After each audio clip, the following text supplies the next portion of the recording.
won't blab on too much because it's coming up 9:15 and we want to get on with the project. So without further ado, I'll hand it over to our chair for the day, Brother Andrew Booso. Bismillah.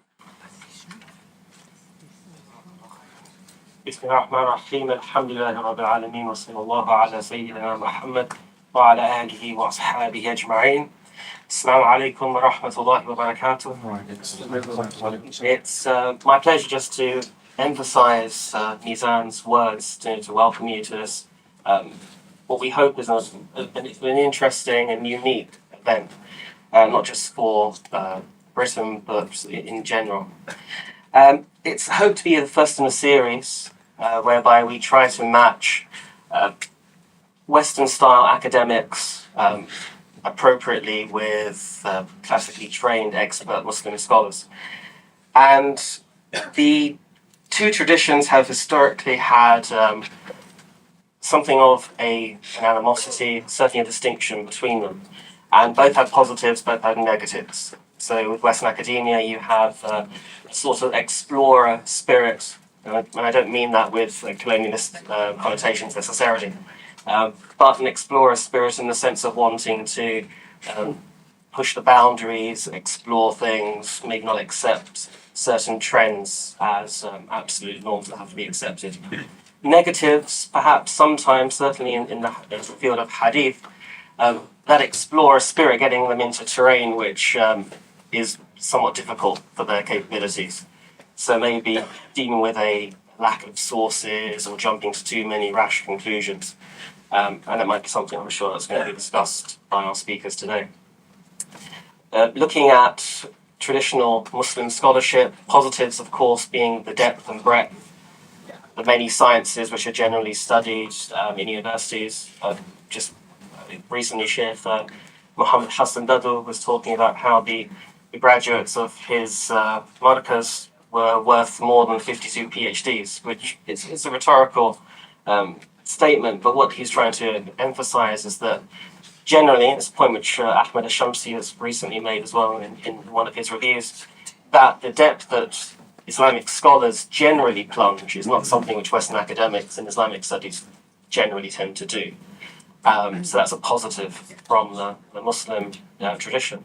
One of the negatives, as pointed out by Sheikh Abul Hassan Ali Nadwi in many of his works, rahimahullah, is that certainly from the 17th century onwards, there was a level of intellectual stagnation, inertia, what he called a fossilization of syllabi across the Muslim world, from al-Azhar down to India.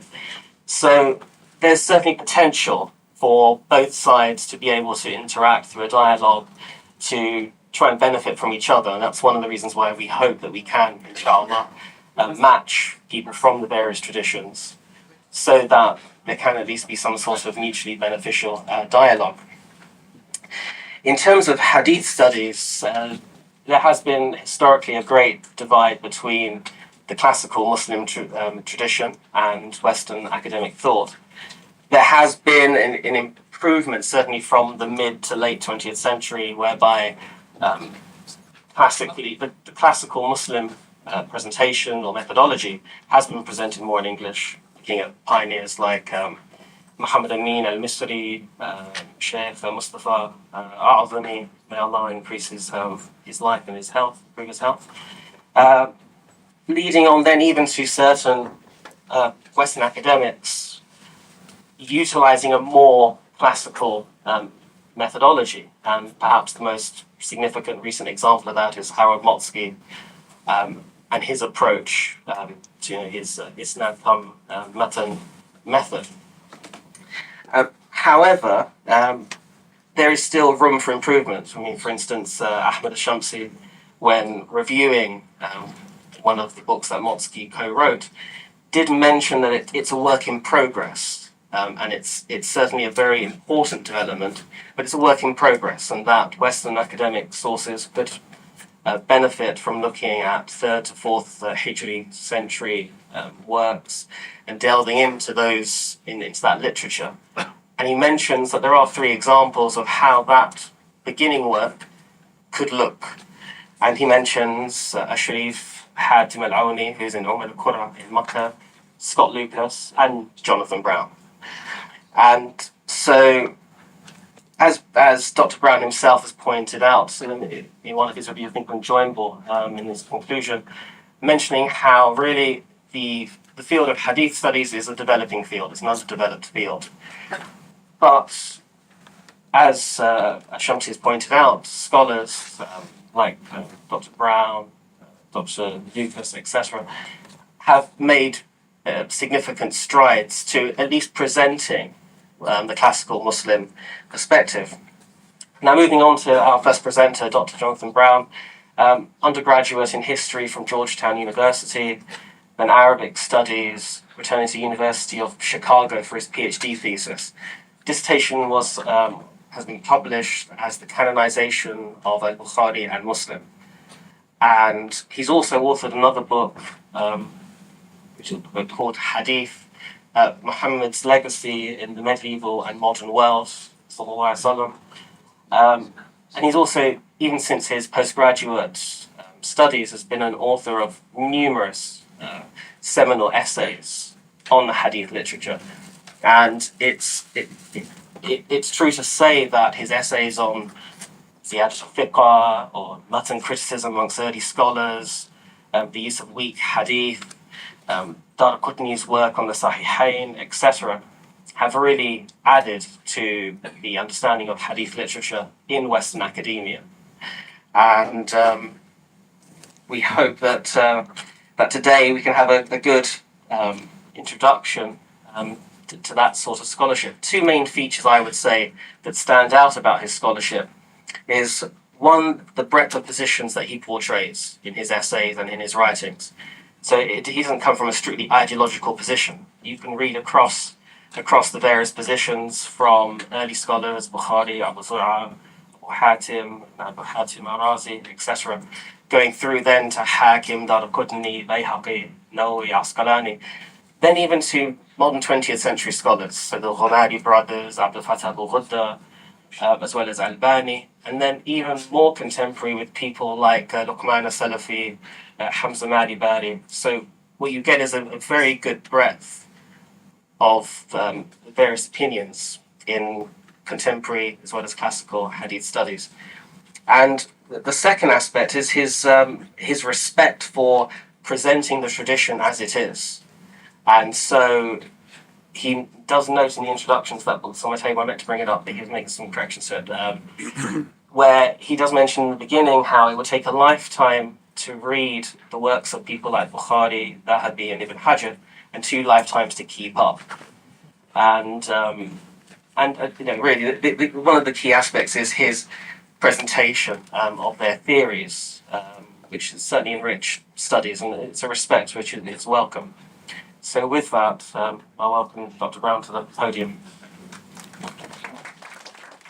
أعوذ بالله من الشيطان الرجيم بسم الله الرحمن الرحيم إن الحمد لله وبه نستعين والصلاة والسلام على سيد المرسلين وعلى آله وصحبه أجمعين. Thank you very much for inviting me. Thanks to Mizan for organizing this.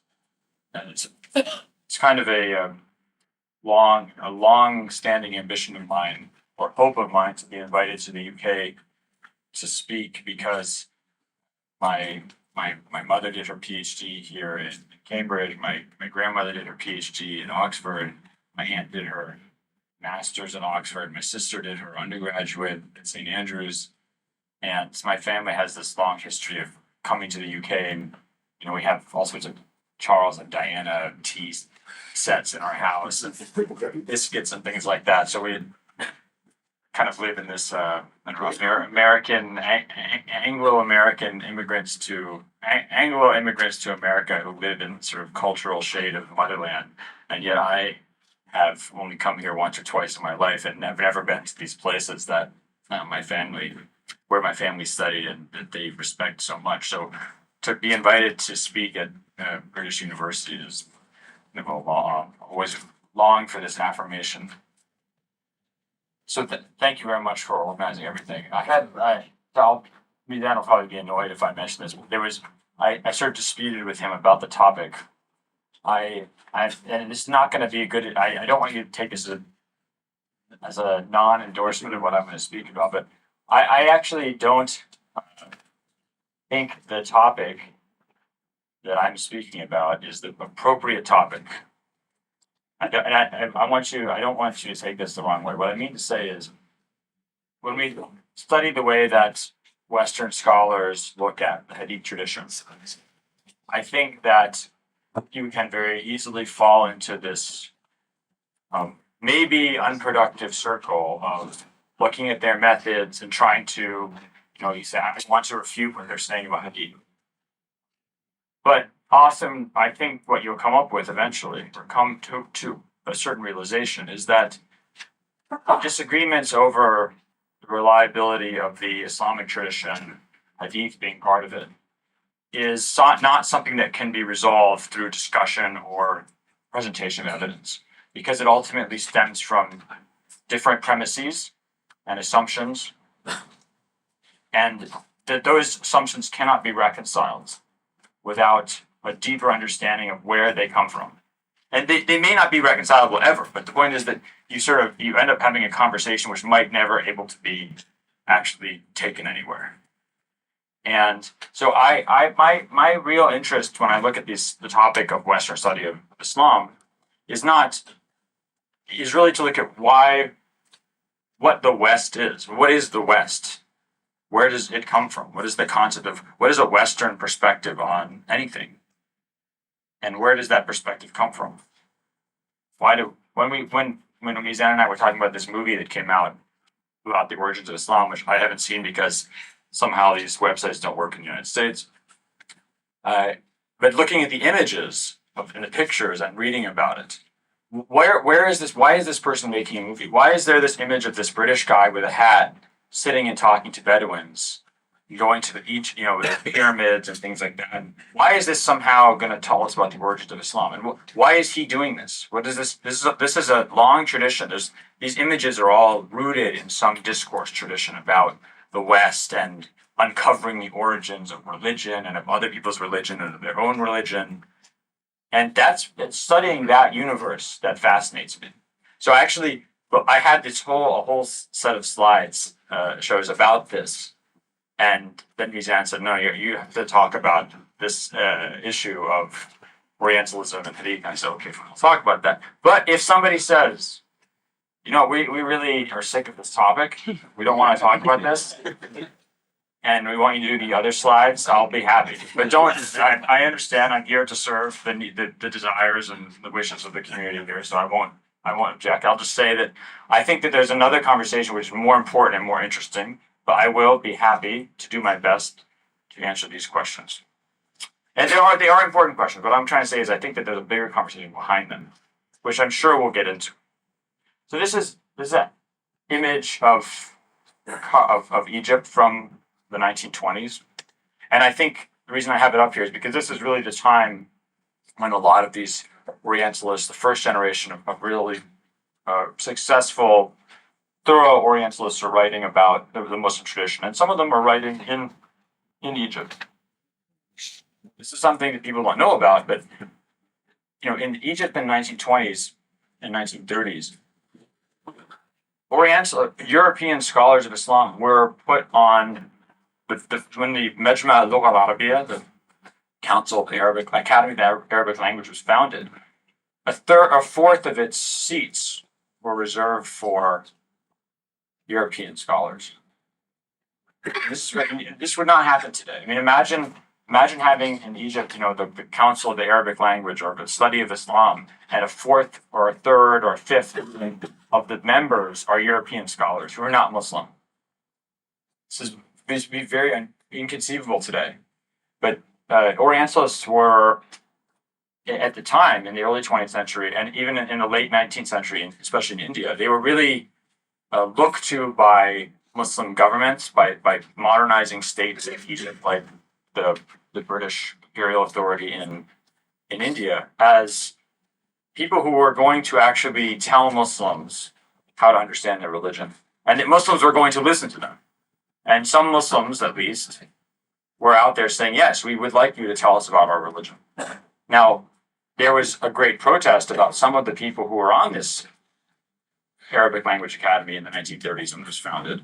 Rashid Rida really objected to EventSync, for example, being on the council, and eventually he was the invitation was rescinded for him because of some of the things he'd written about Islam.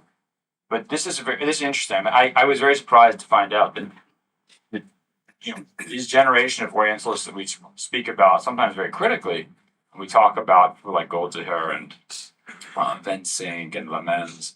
I mean, they were for many people, not I wouldn't say majority, but there were institutions and people in places like Egypt that really looked to them as authorities about Islam to tell Muslims about their religions. Okay. So, when we talk about the Western study of Hadith, we are talking about the application of a critical method to a scriptural tradition. And the handy term which we can use to describe this critical method is the historical critical method, or HCM. This is a very internally diverse method. It's more of a kind of toolkit, an approach. It's not a method that you would use, let's say, to prepare your taxes or something, where there's a very regimented system of you have to fill out a form or something like that. It's not a method in that sense. It's really an approach, a mindset, a set of tools, a set of assumptions. And this is something that is produced or that emerges in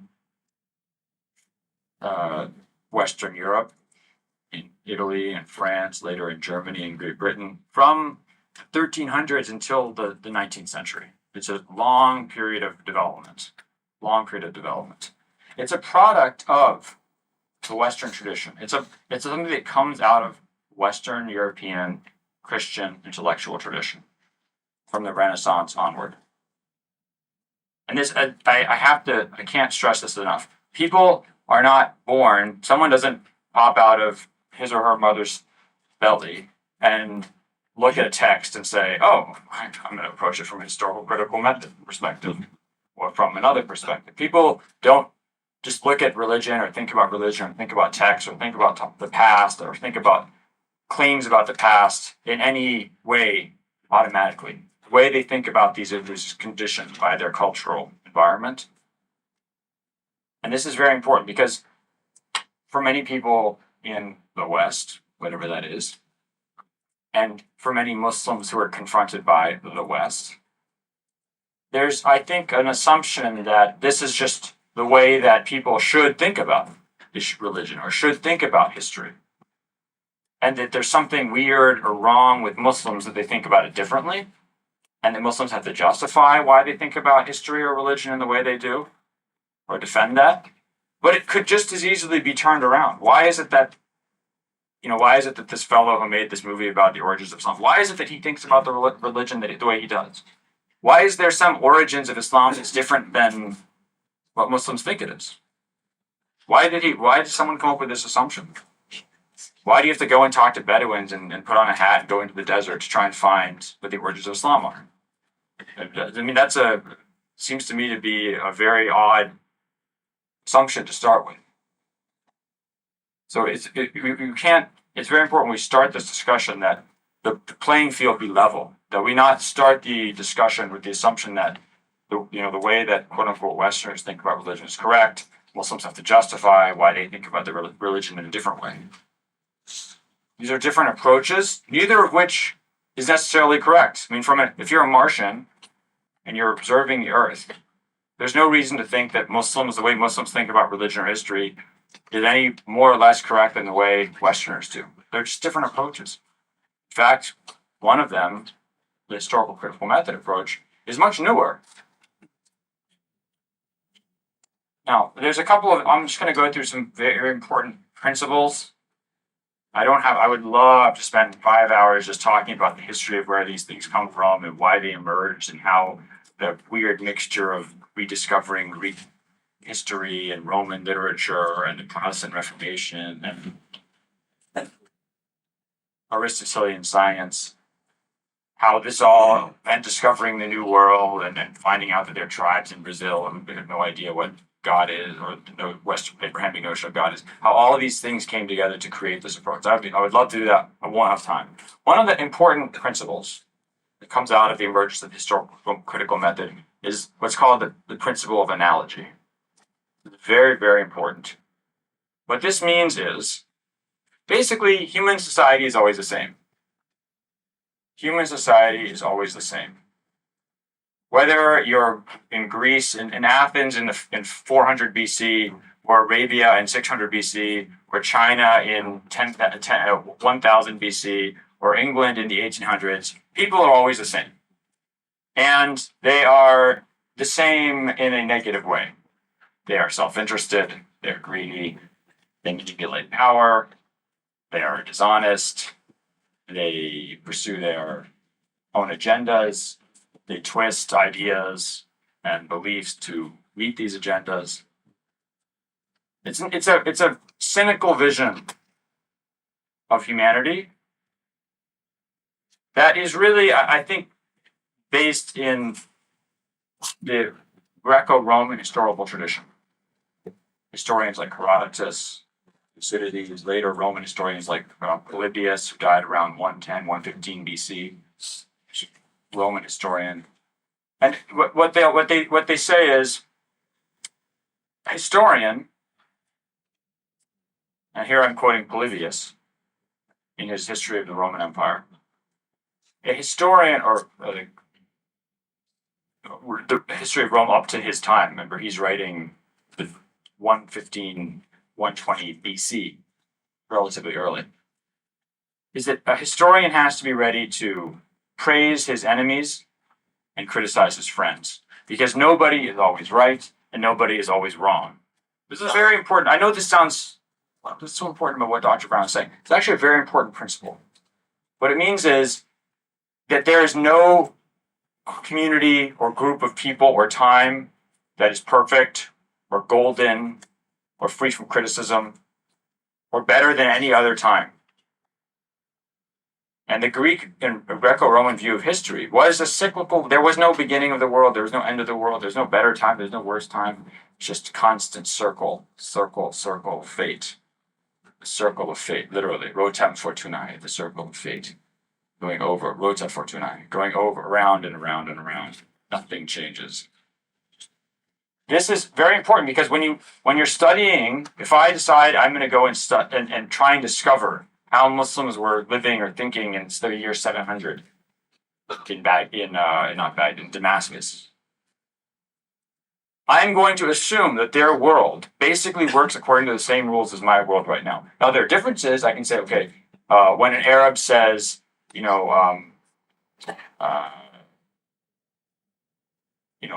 an Arab says, I verily, this thing is worth a camel to me. I'm just making this up. Say, well, camels are very, very valuable today. What does this mean? He doesn't think he doesn't think this thing is important. No, maybe camels are very important to him. So he's saying this is extremely important to me. Right? So I'm not trying to say human beings are always the same in every sense, but adjusted for time and place, adjusted for idiom and language, adjusted for lifestyle, that person will be motivated by the same things that motivate me or anyone else. Is this clear? Now, this is very important because it's completely different in the way Muslims think about their history. Is every time and every place equal? Is there a time and a place that is treated differently in the way we think about it historically? Can anyone think of an example? The time of the Prophet and the companions. Exactly. The Prophet says to do the best. Saddam said the best generation is the one in which I was sent, then the one after it, then the one after it. And as later scholars, one scholar in the 1300s named Kirmani, who did a famous Sharh of Sahih Bukhari, he says, this was a time of the Prophet and the companions. It was free of evil. Free of evil. And you can't look at it. You can't look at from the Sunni perspective. From the Sunni perspective, I acknowledge that there's Imami Shiite perspective, there's a Zaydi Shiite perspective, but from the Sunni perspective, you cannot talk about the companions of the Prophet in the same way that you speak about people today. The assumptions about how their community worked, about what motivated them, about their decisions are not the same. Another important principle is the principle of anachronism. Anachronism. An anachronism is something that is out of place in time. It is out of place in time. So, for example, if I said, I'm in England, so I'll use Robin Hood as an example. Robin Hood, I find a text where Robin Hood is using a musket. This obviously is not a real made-up story, because Robin Hood, at least to the extent that we know who this person was and when he lived before the widespread use of gunpowder and the development of muskets. If I see a story where verily, Robin Hood did raise his musket and shoot and accidentally shot Little John in the leg, okay, this text is made up because Robin Hood did not have a musket. It's an anachronism. Now, and this again is an approach that goes back all the way. You can see Greek and Roman historians using this tool to try and pick out things in a historical account that can't be true, that cannot be true. This can't be true because this didn't exist at the time, or this wasn't spoken about at the time. And this is a very important tool that gets revived in... What's wrong? Oh, it gets revived in the Renaissance. It becomes a very important tool in Western historical critical method. This is very different from Islamic tradition. Why might this be different? If we come across a report in which the Prophet supposedly says that the Qadariya are the Zoroastrians, the Majus of my community. There's no group called the Qadariya at the time of the Prophet. So if you're someone who is a Western historian, doesn't believe that Muhammad had any knowledge of the future or anything like that, or any access to divine revelation, this is obviously made up because later there's a group called the Qadariya, and it didn't exist at the time of the Prophet. This was obviously made up later to talk about the Qadariya.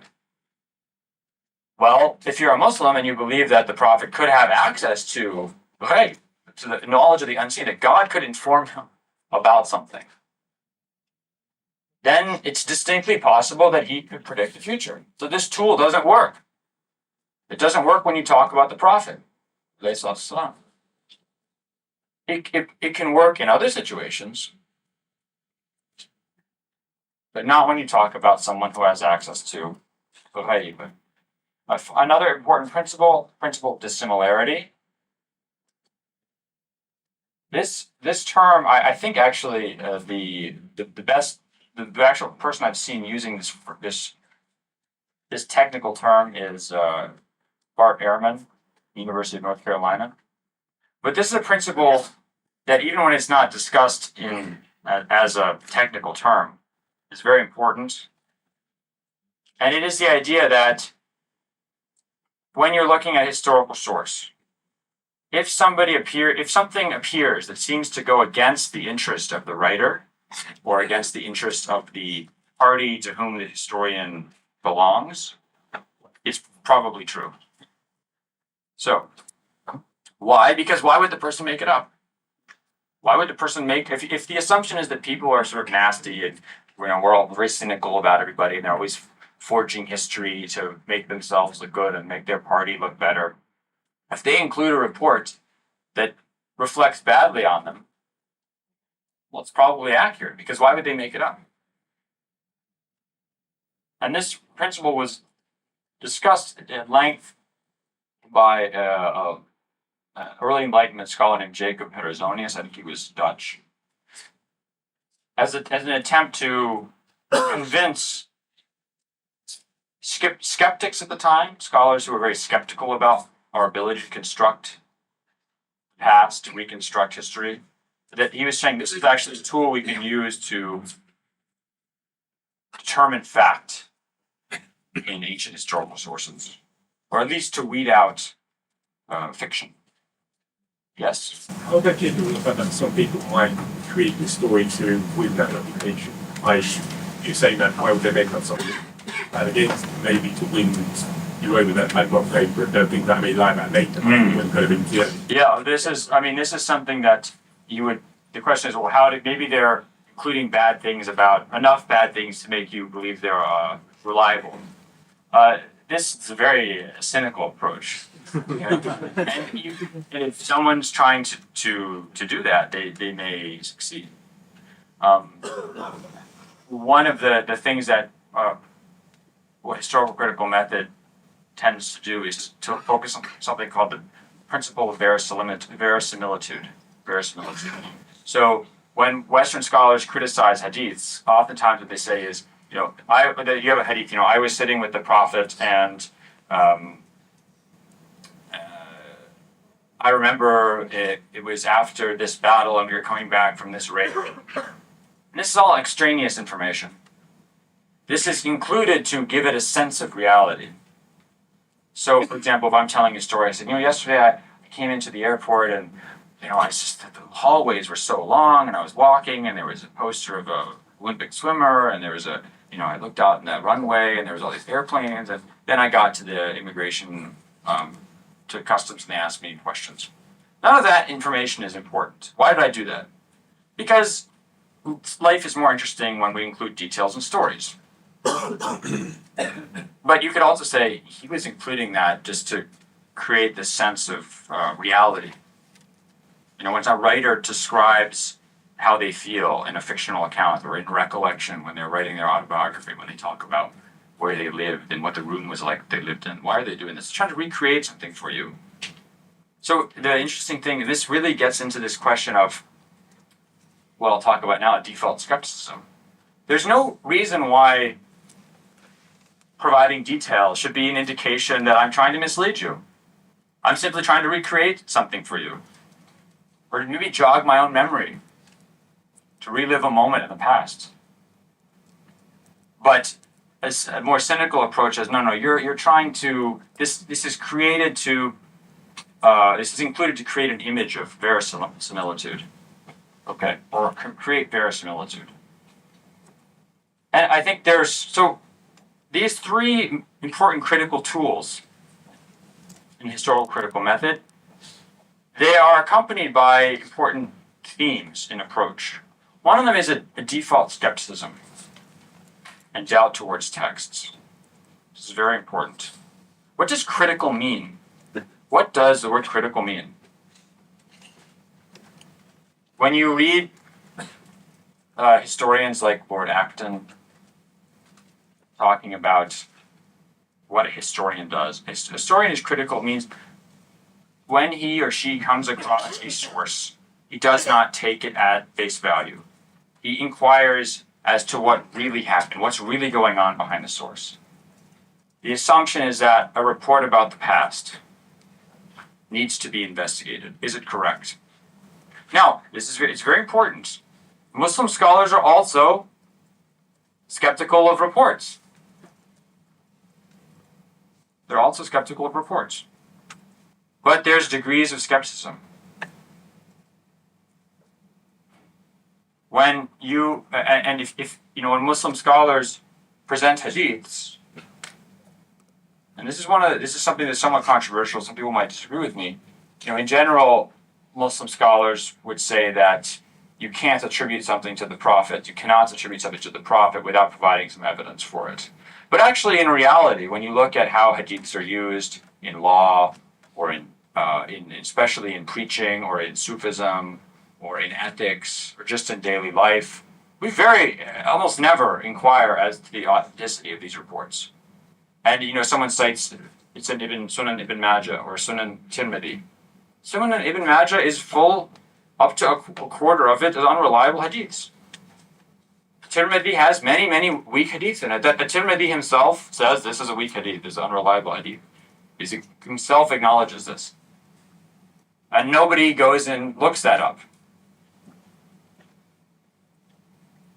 Now, I don't mean to say that people in the West are critical and Muslims are not critical. People are critical about different things. Every day when you go to school in the morning and you pick up the bus schedule You don't say, is this accurate? Where did this come from? Who wrote this? I need to research this. It's a bus schedule, for God's sake, and it's put out by the municipal authority or something, and there's no reason to lie. Now, there could be, conceivably, some culture that has inured itself to extreme skepticism towards municipal bus schedules. And they will not pick up a municipal bus schedule and look at it without verifying this information. And different cultures are going to, at different times, are going to place different value on affirmation or investigation of the truth of a certain kind of source. And for Muslims, right? If you go to Egypt or you go to Delhi and you walk into a mosque and someone, the khatib gets up and gives a khutbah and tells you hadiths, the assumption is that these are things the Prophet said. Okay? And sometimes that might be an accurate assumption. Sometimes it's not an accurate assumption. And you have many instances from Ibn al-Jawzi in the 1100s, to Yusuf al-Qaradawi in the present time, talking about how they're sitting listening to a khutbah, and every single hadith that the khatib uses is forged. Okay? This happens. But the assumption is that this is not the case. And there are many times coming from the United States, I can tell you, the Americans are incredibly ignorant of their history. And they'll sit there listening to some member of Congress giving a speech or a president giving a talk or some historian or watching a movie about John Adams or something like that. And there'll be all this utter nonsense, historical nonsense. It's not true, but no one will be skeptical of it because the assumption is that this material is true. Especially if, George Washington was really great and John Adams was wonderful, and no one's going to go and say, well, is this really true? Is he really a good guy? Did he really say this? This is not something that is an area of skepticism to be indulged in. If someone comes up and starts talking about how Muslims are good or Islam is wonderful, then suddenly everyone becomes very skeptical. So people have different triggers for skepticism, yes. But isn't there an underlying assumption that people take offense to what you're saying? Yes, this is an important your statement about the author or the issuer of a speech is important. The speaker is important. If they take the hadith from a scholar they don't trust, they will always trust them. Who's a scholar? But who's a scholar you don't trust? I mean, do people not trust? I'm just saying, regular Muslim Joe who's not coming to this class. Like Ibn al-Jawzi says,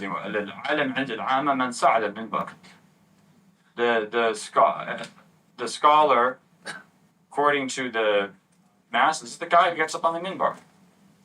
What he says is gospel, to mix religious metaphors. So this is important. And by the way, this is not. We're not sitting here and saying Muslims have all these problems. And again, this is the trap we don't want to fall into. That somehow Muslims have this weird, cultish view of their religious tradition. And why don't they just get with the program and understand that they need to be critical like Western people? Because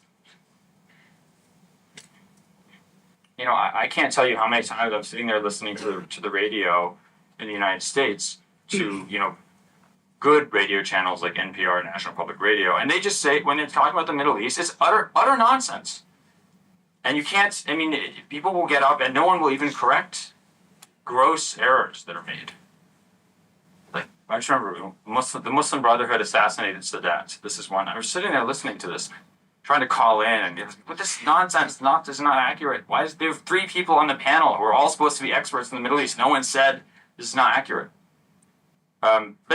Because it's just not something that people care about. Okay. So the approach of the Western historical critical method is that when you're talking about the past, you are automatically skeptical. And again, I want to stress not everything about the past. Certain things. When you're talking about religious traditions, when you're talking about orthodoxies, when you're talking about other traditions, when you're talking about your own things that are important to you, to your polity, to your identity, you're going to be less skeptical. You had a question? So does this skepticism apply to historians? To what? To other historians? Non-Western historians, you mean?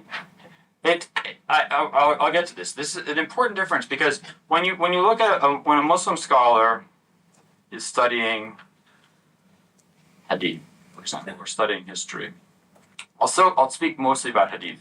When a Hadith critic is looking at the past, and I think there's a very good something like Musnad of Ahmad ibn Hanbal is a very good example. The Musnad of Ahmad ibn Hanbal contains many weak hadiths. There's a debate about whether or not it contains weak hadiths or weak and forged hadiths. And Hanbalis have debated this amongst themselves, and non-Hanbalis have debated this amongst themselves. I think personally that there's good evidence that there's forged hadiths in the Musnad. But other scholars, Imam Suyuti, Shah Wali Allah Dehlawi, Dehlawi says everything in the Musnad has an asl, has some basis from the Prophet. Suyuti says everything in it is maqbool. It's accepted in some way or another. You know, whether in law or in ethics or in something, it's accepted. So anytime somebody comes to you with a hadith from Musnad Ahmad, in theory, according to these scholars, this is true in some way.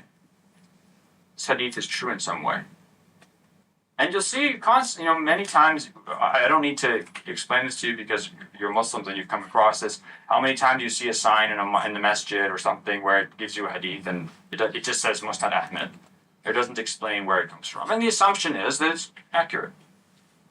Because I think for Muslim scholars in the past and today, if the default assumption with an attribution to the Prophet is that it's authentic, and that it should move you in some way. If it says, you see a hadith that says, oh believers, go and sell your houses and give all the money to the nearest stranger.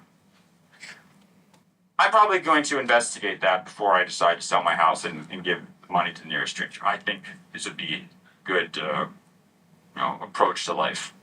If it says, you should be kind to your mother next time you see her, okay, I already know I have to be good to my mother. It's established in the religion. So is it really going to, am I going to be very skeptical about this or critical? No. But in theory, if we really were to, I think, try to live the ethos of how we should, as Muslims, think about hadiths, which is you don't lie about the Prophet of God. Cannot lie about the Prophet of God. We should be very skeptical about any time we attribute something to him. So Muslim scholars, sometimes they can be very critical, but the default assumption, I think in general, is that attributions, all things being equal, attributions to the Prophet are believed. And people can be free to disagree with me and we can discuss it. Okay. Another very important point, suspicion of orthodox narratives. That orthodoxy is suspicious. The official narrative of religion deserves to be doubted and is probably not true. And we have to think about why this is. Why does the Western scholars writing about religion in the late 1700s, or about the Bible in the 1800s, or about Christianity in the 20th century, why did they have this assumption that orthodoxies are constructed? They are built. They are not the original representations of the religion. Why do they have this suspicion? Because this is what they discovered about Christianity. And we can go, I would love to go into the history of how this discovery is made and built on. But they discover that,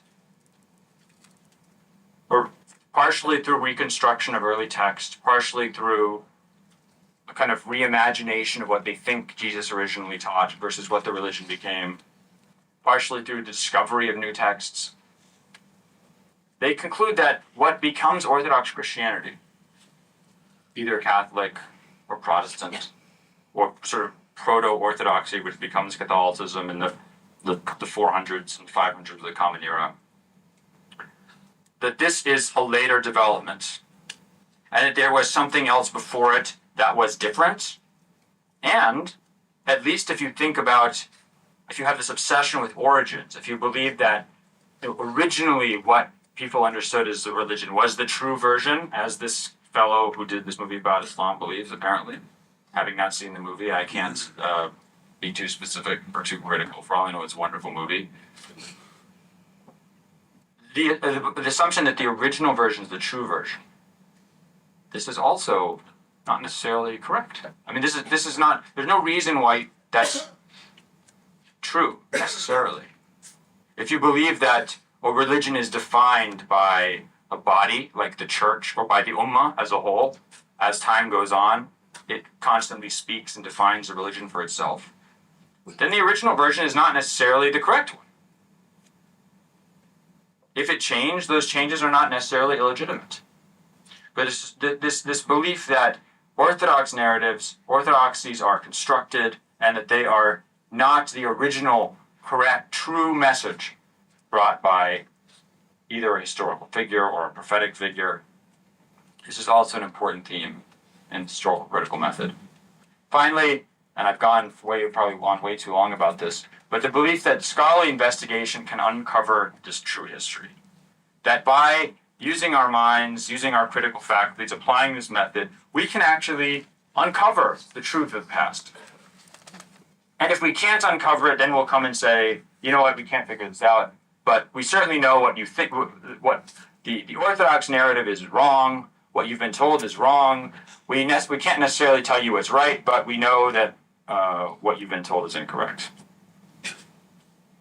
And if we're feeling optimistic, we can go back and uncover the real origins of something. And then you have lots of Discovery Channel documentaries coming out of this belief, yes. Would you say that suspicion of orthodox narrative perhaps similar to the way like Salafis are in? How, is this similar to the way Salafis think about?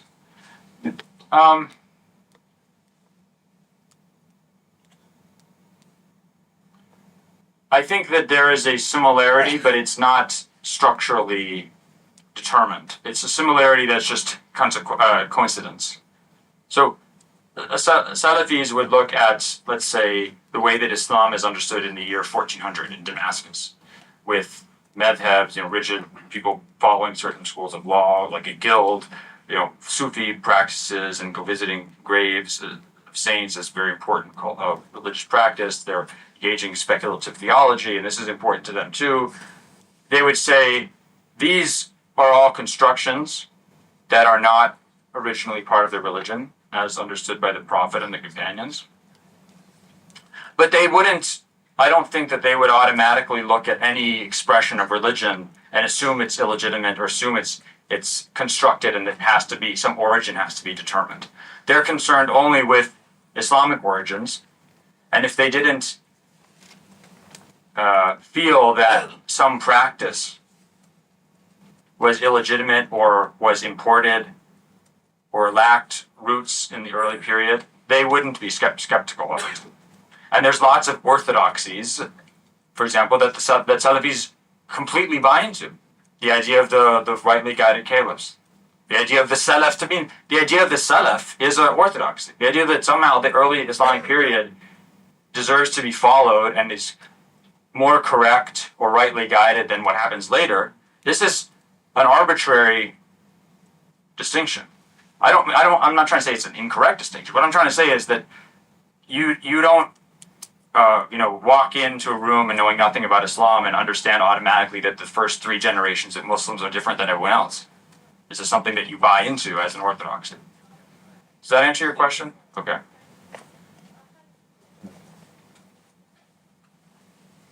Where's Mizan?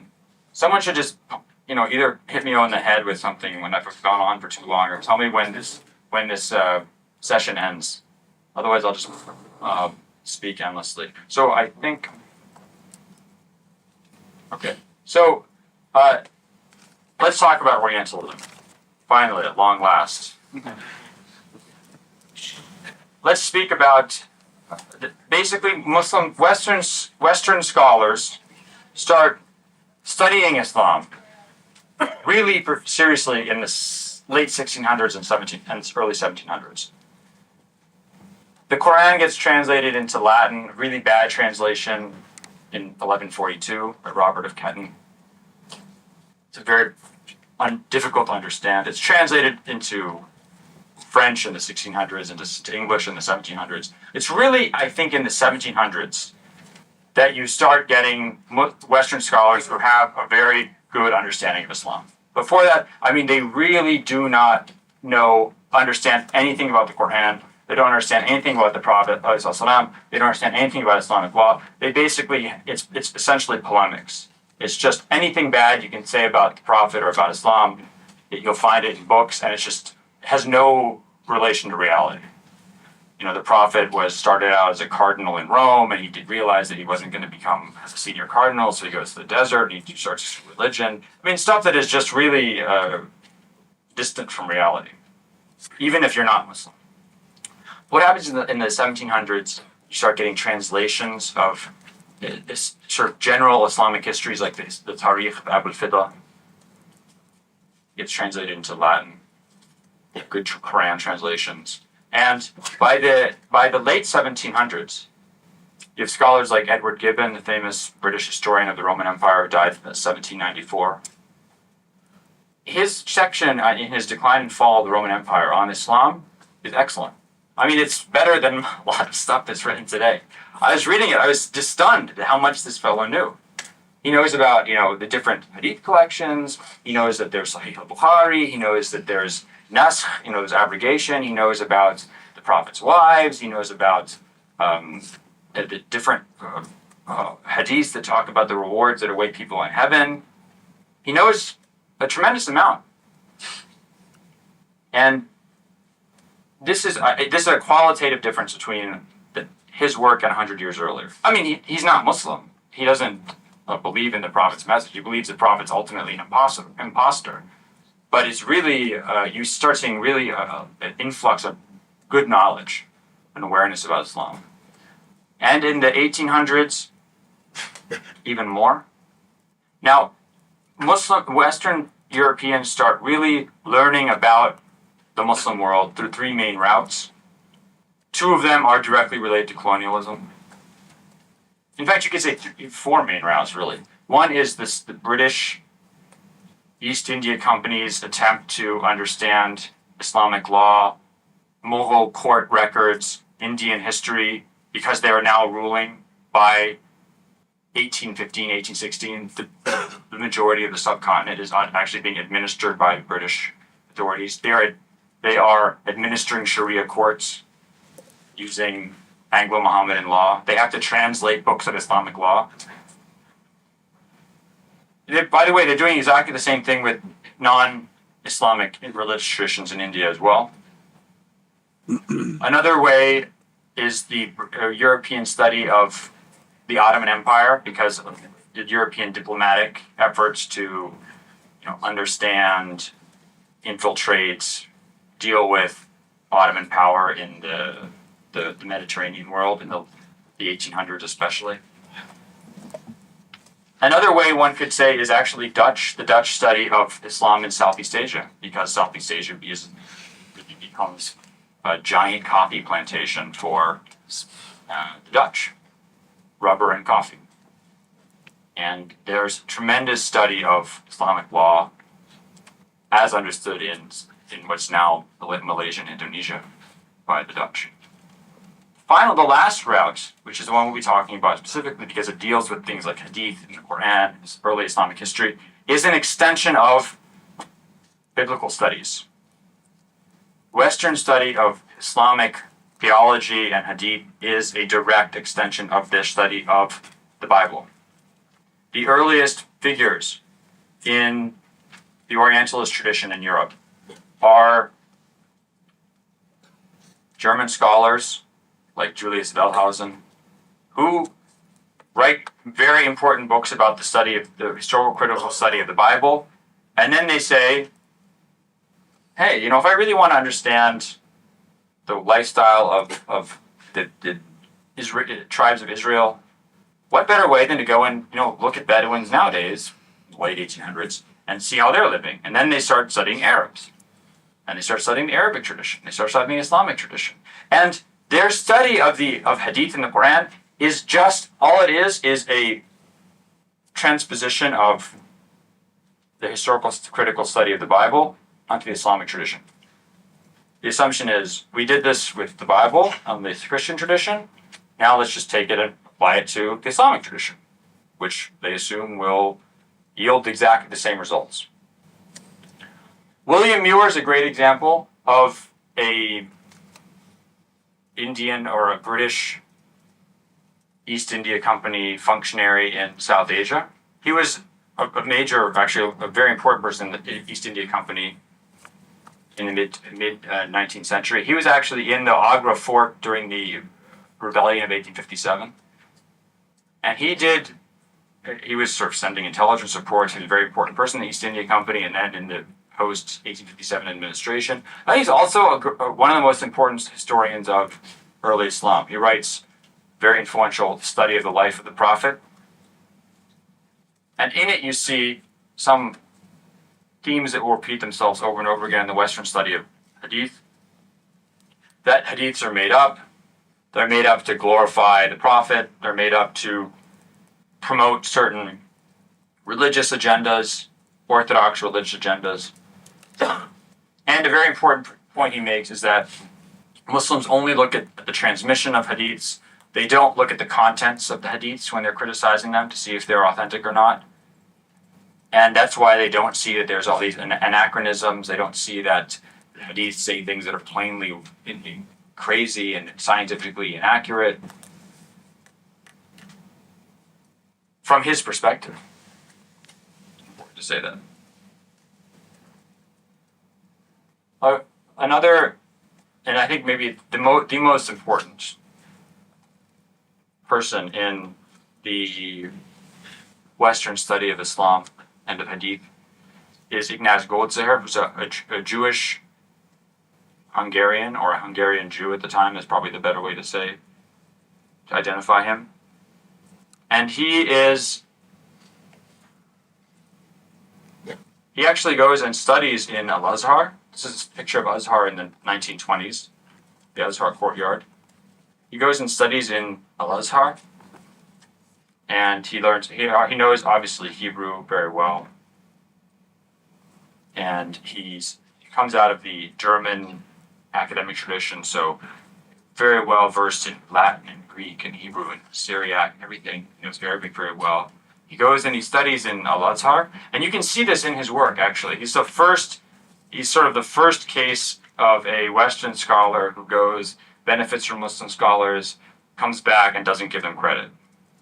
Which is, I have to say, I give them credit. If I'm going to say one good thing about myself today, I will say that I give credit where it's due, and I freely admit that anything I've accomplished in my work is completely due to my teachers in Egypt and in other countries. I feel like I'm a translator of their work more than an independent scholar.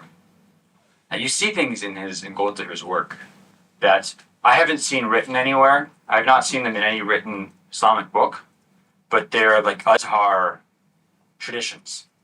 They're, that's Ijma' rukn al-rakin yastanidu ilayhi ad-din. That Ijma' is the firm column on which the religion rests. And he says in one of his books that Ijma' is the bedrock on which the Church of Islam is founded. I feel like this is something he heard and kind of translated. That's just my opinion. I have no proof for that. Anyway, his work on early Islam is amongst the best. I mean, he really knows what he's talking about. Nowadays, you see a lot of people writing about early Islam who have no idea what they're talking about, and have nasty agendas or something. But he had his biases, but he was a very good scholar, very thorough. What his argument was, again, the assumption is that orthodoxy is construction, hadiths are made up, and his argument is that hadiths don't tell us about the Prophet's life. They are a reflection of the community's will, the Muslim community's will, and what the history they want to construct for themselves. How does he know this? Because of anachronism. So if you have hadiths that talk about, there will come a time when,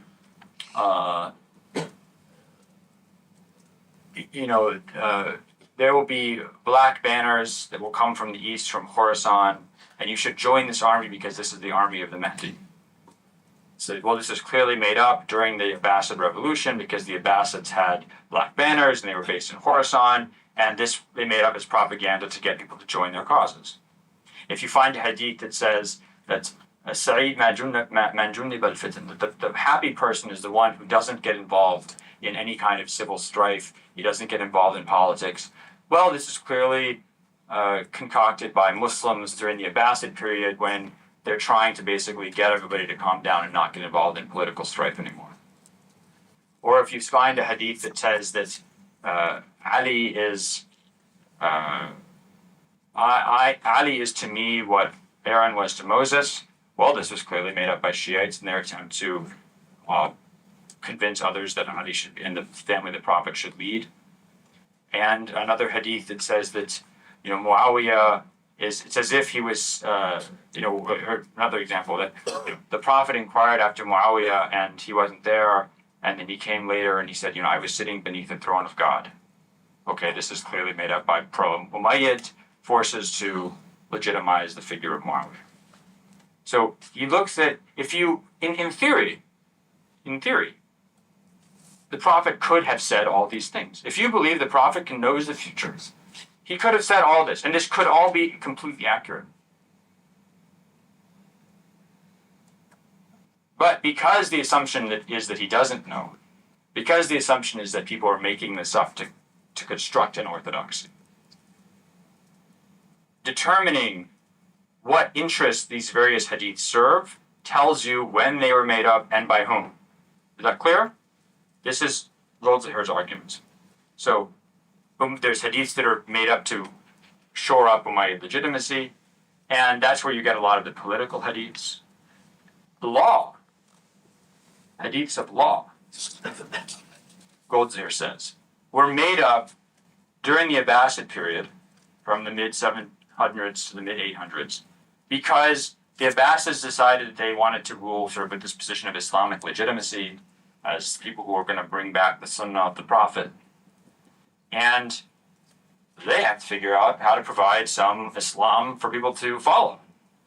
And they just make up, they support hadith scholars, and these hadith scholars just make up all these hadiths to create a legal code. The people of Ra'i, the sort of the Hanafi school more, he says, they just took the existing provincial laws and made them Islamic. He says that they at least were creative, but not dishonest. The hadith scholars were dishonest because they attributed all this stuff to the Prophet. So kind of the general bodies of hadith that we find in hadith books that are used in fiqh and theology were created, in his opinion, during the early Abbasid period. You had a question? Sorry, it was just a quick question about regard to when these hadiths pop up. Say, for example, the hadith about the black banner. It was never heard during the times of the Umayyads and Sani appeared during the Abbasids. You could assume that it was for all sure, but is there one way of looking at it? When these hadiths pop up? Yeah. Narration. Well, I'll speak about that right now. Because you have to, unless you happen to have lived throughout the Abbasid and Umayyad period, which I doubt you did, unless you're an immortal and we're in Highlander or something like that. No one watches these movies anymore. Yeah, I used to love these movies when I was a kid. So the point is, we don't know that. How do you figure out when a hadith popped up? And that's where we get to the next figure, which is Joseph Schacht, who's a German scholar. Very interesting figure. He's a German scholar, but he leaves Germany, I think, right before World War II. And not very enamored with the direction in which his country was going, and he moved to England, and eventually to the United States. And he is a very whereas Goldziher is really looking at the metin of the hadith, the content of the hadith, to tell you when it's made up. What agenda is this hadith advancing? That tells you when it was made up. For Schacht, he looks at the isnad as well. So, yes, we already saw you. Thank you. Okay, here's Oh, look, you even have a green line that has been preserved for you. Wonderful. So this is it. Schacht looks at the isnad, and what he says is he mostly relied on the 6 books. He relied on the of a Shafi'i, Shafi'i's sort of compiled writings by his student Rabi' bin Sulaiman al-Muradi, and he looks at the hadiths dealing with legal issues. And what he says is, if we collect the different narrations of a hadith, what we find is that the prophet, it's attributed to a prophet, then a companion, then a successor, and then let's say at some point you get this, what he calls the common link. And if you look at all the isnads, you kind of create an isnad tree. What you see is that it's after this common link that it really spreads out. So what he says is, our assumption is that this common link is the person who actually originated this hadith. They made it up, they attributed it to the prophet. Because if it had existed earlier, it would have been transmitted more widely. We would have all these other, isnads going out from the companion, from the successor. So what Schacht also does is this is a way you can figure out when this appeared. It appeared with this figure, this common link. What he finds is, if you look, let's say, at the Muwatta of Malik, Imam Malik, died 179, 795, 796. You find a hadith, or a report, that is attributed to a successor. Someone like, Sa'id ibn al-Musayyib, died around 93 Hijri, the son-in-law of Abu Hurairah. And then you look in the of the Shafi'i. Shafi'i is Malik's student, died 820 of the Common Era. And you find this same report, this time it's attributed to a companion. Let's say it's attributed to Abu Hurairah. And then you look in Sahih al-Bukhari. Bukhari is 2 people away from Shafi'i. 2 people away from Malik, or actually sometimes 1 person away from Malik, often 1 person. And you find the same hadith, and it's attributed to the Prophet. So what Schacht says is that this is back growth of the isnad. The isnad is growing backwards as time goes on. And what he says is, in the early Islamic period, the time of the companions, the time of the successors, between let's say the beginning of the Second Civil War in 680 and the late 700s, that Islamic law is actually local law. Islam is actually these different local schools, Medina, of Kufa, of Basra.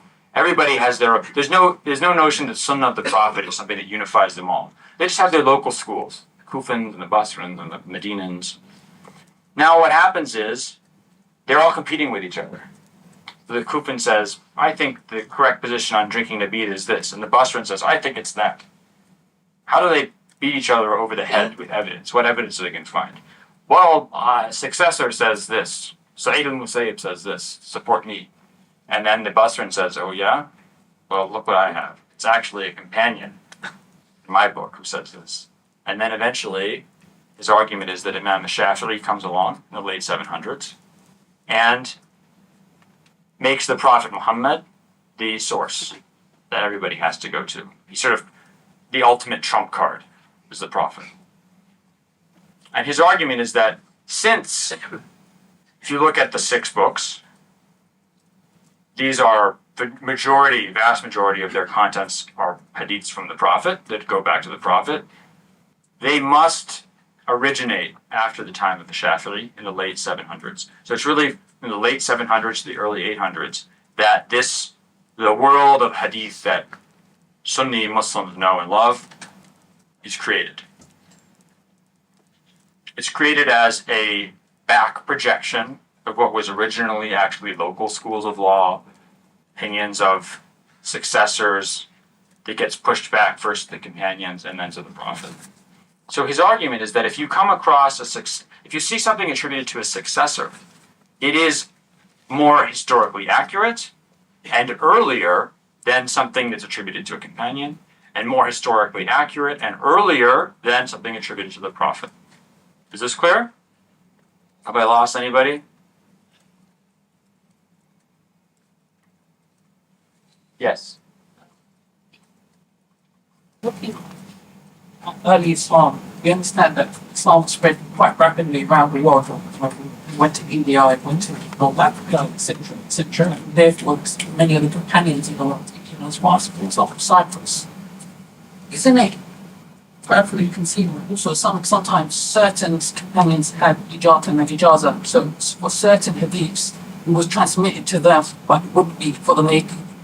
Examples of which Abu Huraira, I'm paraphrasing,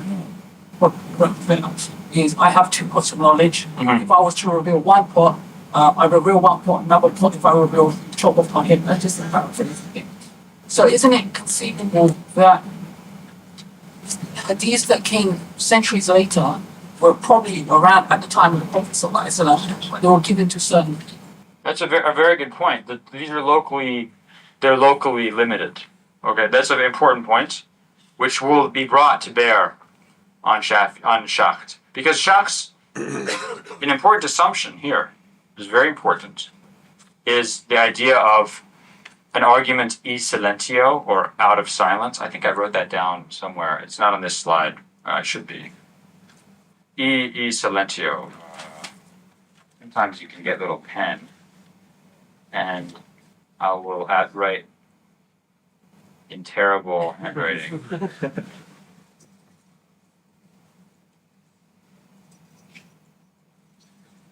Students love this when I do it. It's like an etch-a-sketch. I don't know if you have those in England. Argument from silence. Absence of evidence is evidence of absence.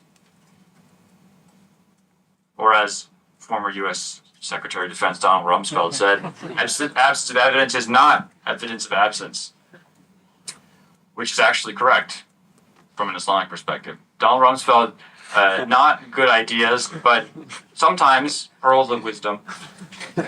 My wife always gets angry when I say that. But the argument is, if you don't have it, if in fact Malik is this Muslim scholar, he should want to create the strongest argument possible for his position. If he only includes a successor opinion in his book, and not a prophetic hadith of the same content, it must mean that the prophetic hadith didn't exist, because if it did, he would have included it. That's the argument in silencio. As you've said, there are numerous reasons why this might not be there. And this is something that is then, it's a criticism of his work. A good criticism. But that's the argument. This is absolutely core for his argument. Because the backgrowth of isnads is based on the idea that it was not a prophetic hadith. There was no prophetic hadith. And that it gets pushed back farther and farther to more and more powerful sources of legitimacy until it ends up with the ultimate source of legitimacy, which is the Prophet. Now, of importance... We'll stop the questions, because I think, like this question, going to be answered later. Yeah. How long will Juynboll take? I'm just going to be very quick. That's fine. Then we'll have Very to quick. break up the Juynboll. So, Juynboll, G.H.A. Juynboll is a Dutch scholar who died about a year and a half ago. He's a very interesting fellow. His family, actually, the Juynboll family was a merchant family that was involved in Dutch East India Company and Dutch colonial activities in Southeast Asia. And some of his relatives, the previous generation and the previous generation, were leading scholars of Islam in Southeast Asia. So he comes from a family, really, of that proves both, the Orientalist, sort of an Orientalist tradition of studying Islam, but it's also linked to colonial activities. It's very important. So he did a tremendous number of studies of Hadith, and he really builds on Schacht's methods and kind of, yes, we saw you already, and you. Here we go. So here he really kind of elaborates Schacht's methods more and creates a new jargon for discussing them. So what his argument is, again, the common link is the, where's my, here we go.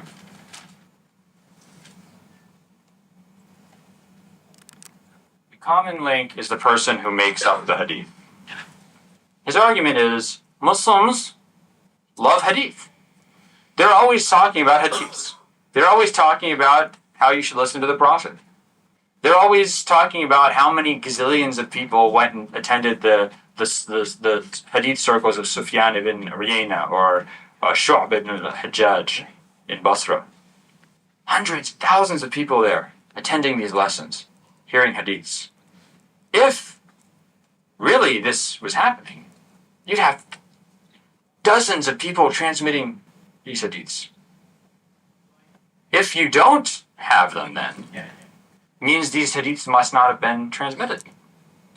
His argument is that if you go back and you construct isnad trees based on hadith collections, those moments of contact, of connection, that are testified to or established by numerous transmissions from that source, those are historically reliable moments of transmission. You can say this happened. The hadith existed. This person actually said this. If you don't have these numerous transmissions from a supposed source, since Muslims are obsessed with hadith and they love attending these sessions and listening and transmitting, if it doesn't happen, then it must not have happened. The hadith didn't exist. So, where are all the people from this companion? Where are all the people who are supposedly transmitting this from the successor? They didn't exist. The hadith wasn't around. This guy made it up. How do we know that? Because we have these other sources. And he talks about partial common links who are figures who transmit the material from that original source. But if we look at hadith collections, let's say Bukhari, Sahih Muslim, Sunan of Abu Dawood, we find there's other material as well. We see, let's say, in the Mu'jam of al-Tabarani, Mu'jam al-Kabir of al-Tabarani died 360, 971. Abul Qasim Tabarani from Isfahan, originally from Tiberias on the Galilee Sea, moves to Isfahan for 60 years and learns 3 words of Persian. Just enough to order out. So he said, he didn't know very much Persian. This is a mark of pride because he never really got involved in non-Arabic things, enough to say hello and things like that. So you find an isnad in, let's say, Tabarani's. It doesn't go by this route, via this common link. How do we explain this? Now, according to Juynboll's method and Schacht's method, is this a historically reliable transmission?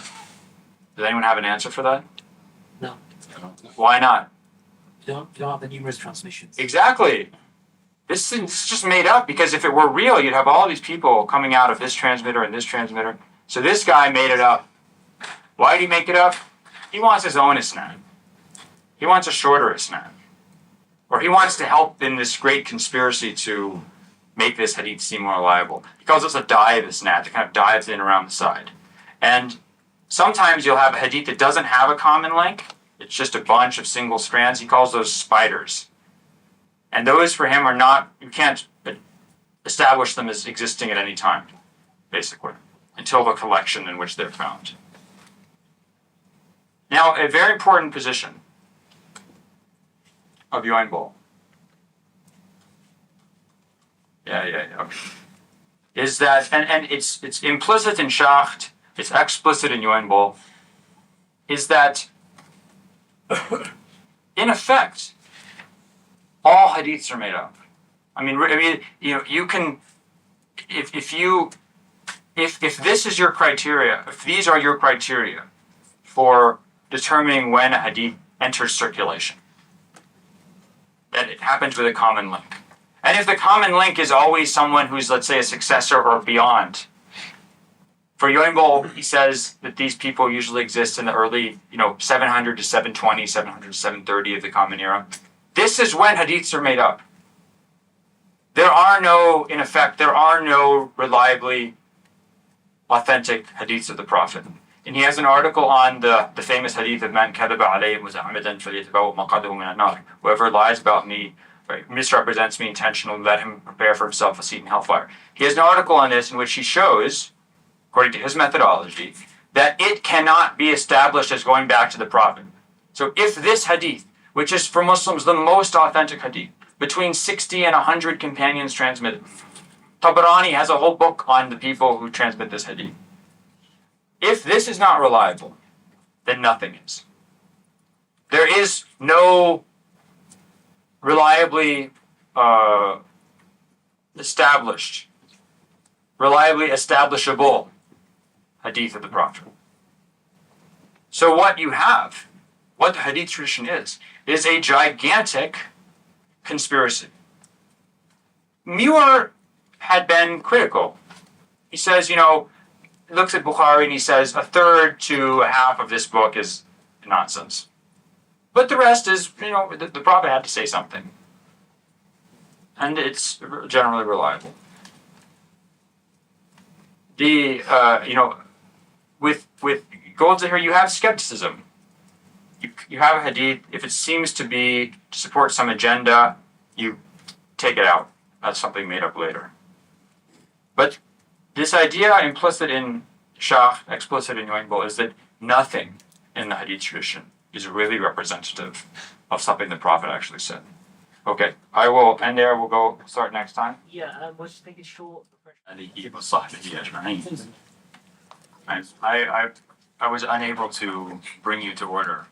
My students, I tend to start abusing. I pick out one or two of them and start making fun of them, but I didn't want to do that with you. It's a foreign country.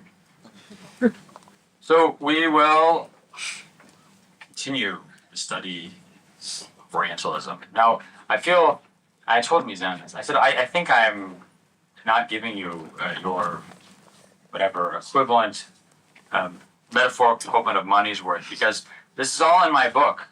So I feel really bad. You can read this in the book, but I hope it benefits you. This is good.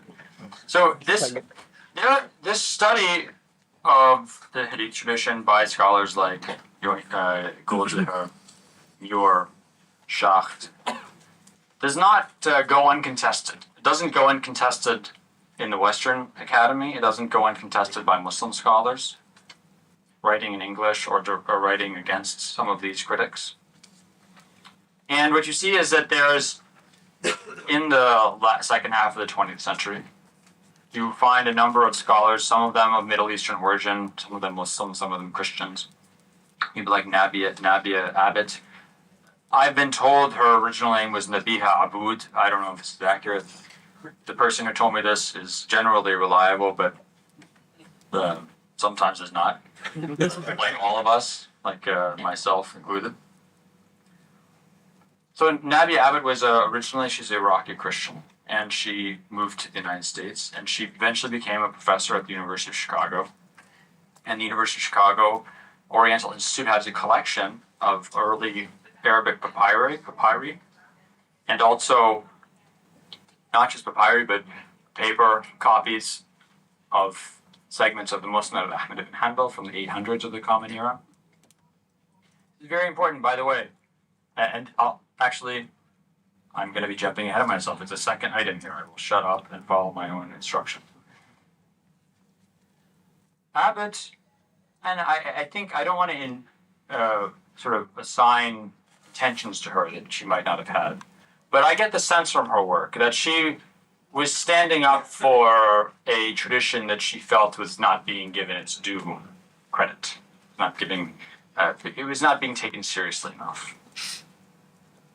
She wasn't Muslim. I don't think that she was defending Islam as a religion, but she was defending what she felt was a tradition that had not been studied with a seriousness that it deserved, with the seriousness it deserved. But important, so looking at these papyrus fragments, which came from the late 700s of the Common Era, mid to late 700s. So we're talking around the time of Malik and his students.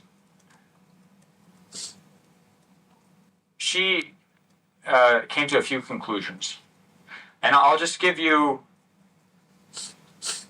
some of the explanation she offers for what Goldziher and Schacht and Juynboll had found. Okay, so no one is disputing that a hadith in the of Shafi'i is, the hadith in Muwatta of Malik is something a successor said. And then in the of Shafi'i, it's something the companion says. And then in Sahih Bukhari, it's something the Prophet said. No one is disputing that fact. I'm not trying to say that's the only evidence out there. But how do we explain this? One of the things that Juynboll talks about is that, you look in Musnad of Ahmad ibn Hanbal, or you look at, the number of hadiths attributed to the companion Ibn Abbas, 1,600 hadiths maybe, 1,600 hadiths. And yet you find reports that Ibn Abbas only transmitted 9 hadiths. Sometimes. Right? Ibn Abbas was either 9 or 14 years old when the Prophet died. How could he hear all these hadiths? You hear this often with Abu Hurairah. This is, by the way, the worst argument I've ever heard in my life. Anytime everyone gives you this argument, I don't care what you think about hadith, if you believe them or not, but this argument is idiotic. The argument that Abu Hurairah only knew the Prophet for 3 years, so how did he hear, these over 5,000 hadiths? Because he didn't hear them all from the Prophet, obviously, duh. He doesn't say, I heard the Prophet say. It's very rarely do you see Abu Hurairah quoting the Prophet directly. He's hearing it from other companions. And he doesn't quote them, because like normal human beings, we don't go around quoting, for example, I don't go around telling you who told me, who they heard from, who heard from Martin Luther King. I just quote Martin Luther King because that's what normal people do. They don't give their chains of transmission for stuff that's just in their daily life. It's only later on when Muslims become obsessed with isnads and trains of transmission that they start doing that. It's completely normal.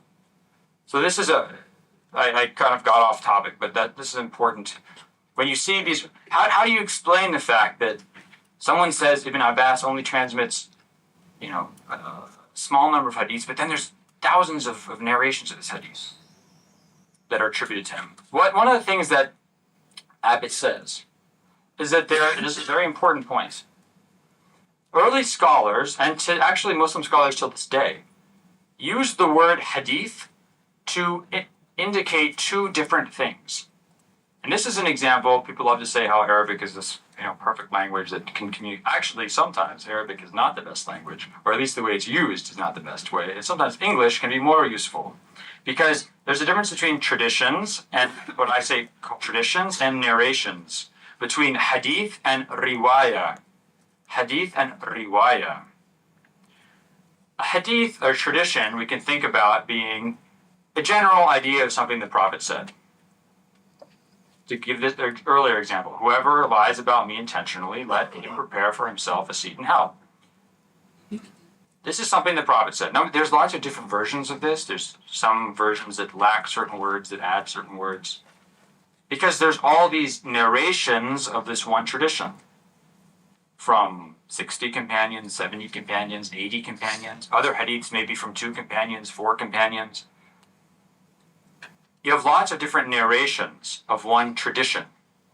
Sometimes the Prophet might have said it more than once, and different companions heard him on different occasions.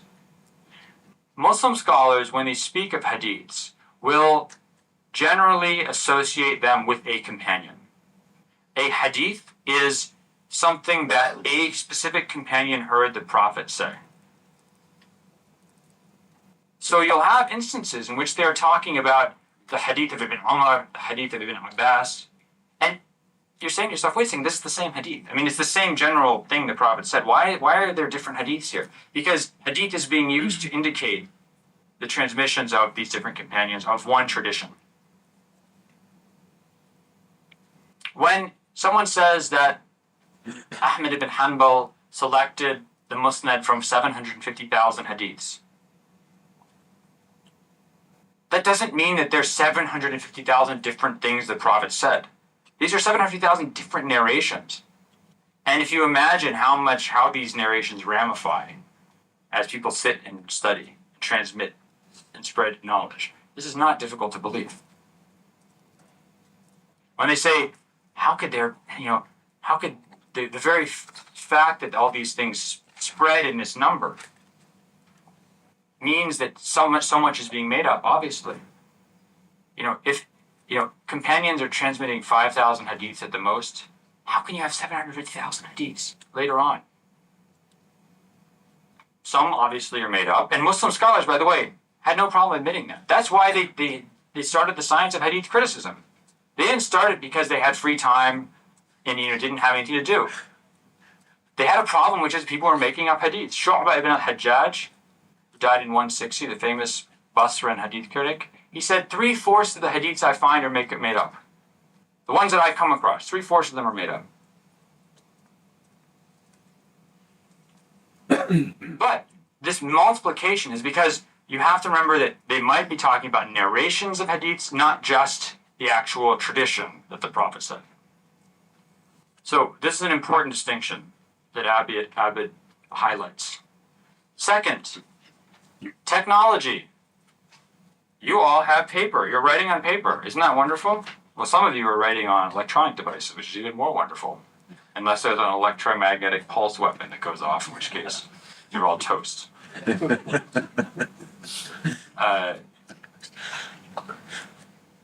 Technology is important. Before this wonderful product of wood pulp that's mashed and pressed, and then you get this great thing called paper. Before Muslims had that in the late 700s, around 790, 780, it starts coming in from Central Asia to places like Baghdad. What are they writing on? Papyrus. Papyrus is very expensive.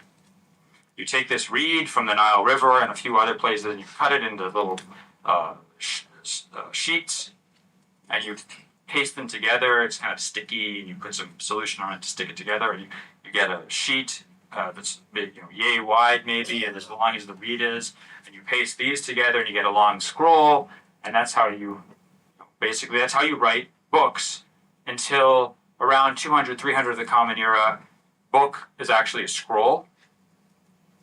The idea of a book that opens like this, a codex, this really starts appearing in around 200 to 300 of the Common Era. But still papyrus or vellum, what's called parchment, treated animal skin. Also, papyrus is expensive. Vellum is expensive. Parchment is expensive. How many rabbits can I kill? How many goats can I kill? And sheep can I kill? And segments of sheepskin can I get to write a book? This is expensive stuff, people. You can't write a lot. That's why, the Zuhri, Muhammad ibn Shihab al-Zuhri, who died 124, 742 of the Common Era, very important transmitter from Medina and Syria. His whole library could fit into one saddlebag. He carried it in his, this is the reports. Hassan al-Basri, famous Basran scholar, died in 110, 728 of the Common Era. His knowledge was on this scroll, papyrus scroll about 6 inches in diameter. Ahmed ibn Hanbal's library was 12 and a half camel loads of books. Scholars like At-Tabari, many, many dozens of camel loads of books. Huge amounts of material. How do we explain this? Ahmed ibn Hanbal, 12 and a half camel loads of books. Zuhri, 1 saddlebag. How do we explain this difference? Ahmed ibn Hanbal had paper, people. He had paper. It's cheap. You can write. And it's also not that thick. If you see, parchment is even if you thin it out, it's still pretty thick. If you see these, like the Mus'haf Uthmani in Istanbul or in Tashkent, these things are they're like this big, and they're huge. It's not something you can carry with you. Paper allows you to write stuff down. When someone like a Zuhri or these early scholars in the mid-700s are writing, they're not writing all the versions of a hadith down that they find. They don't have the space. What they're writing is basically notes to jog their memory. That's why they were so careful about making sure that they read their hadiths to people. that people didn't just look at their notes, that some of them buried their material after they died or burned it. Because it's like reading my lecture notes, not these ones. If you read my lecture notes, you will think I'm an utter lunatic. And you will not get the correct idea of what I'm trying to say, because you'll see bizarre language, misspelling, weird scribbles, coffee stains, things like that. Not accurate. When you get paper, you can start writing down all the hadiths you hear, all the narrations of hadiths you hear. Ahmad ibn Hanbal's Musnad, which he selected from his corpus of hadith that he collected, is huge. About 40,000, it depends. Around, I think the best count is about 27,000 narrations, anywhere between a third and a fourth of which are repetitions. You can actually start writing down. I mean, when people say musnads of scholars, the musnad of someone like Qutayb bin Sa'id, the musnad of Baqi ibn Mukhlad, this is literally their hadith collection. What they collect over their lifetime of collection. And then they might select from this material to put into different books that they would use for different purposes. But you can have people who are actually collecting. I mean, some books, the Mu'jam of a scholar named al-Masarjisi, who died in 360, about 970 of the Common Era. I think I calculated this. It's in my book on Bukhari and Muslim. I think if it were published, it doesn't exist because only a madman would copy something so big, or someone with a lot of free time. It doesn't exist, it didn't survive. But it would be something like 200 volumes, I think I calculated. It would be 200 volumes in a library today, if it were published. Huge collections. Yes? Isn't it possible also we have to remember the context of the society we live in? Remember, this is a society early on in Islam where it was very much oral tradition. Therefore, we need books to remember or to refer to. And scholars at that time often memorized things with tremendous amount of memory. Like, for example, Imam Shafi, I've heard was memorize a book, one reading. And when they therefore gave that knowledge on with their Java system to some of their students, it's perfectly seen. I mean, people did, it's important to remember that knowledge is primarily oral. Right? These books exist to jog your memory. The Quran in a mushaf is not the Quran, it's just there to jog your memory, basically. But it's also important to remember that someone like a Zuhri, yes, their knowledge primarily oral. They had written, Zuhri was a big advocate of writing knowledge down because writing is important. You know, we can talk about how they had great memories, and Muslim scholars to this day have amazing memories. I was the first person to throw myself at their feet and wish that I could have memories like that. But they also understood that memory fails you. Memory fails you, and you need to have written copies. Bukhari says this in one of his books, I think, praying behind reading behind the Imam in prayer.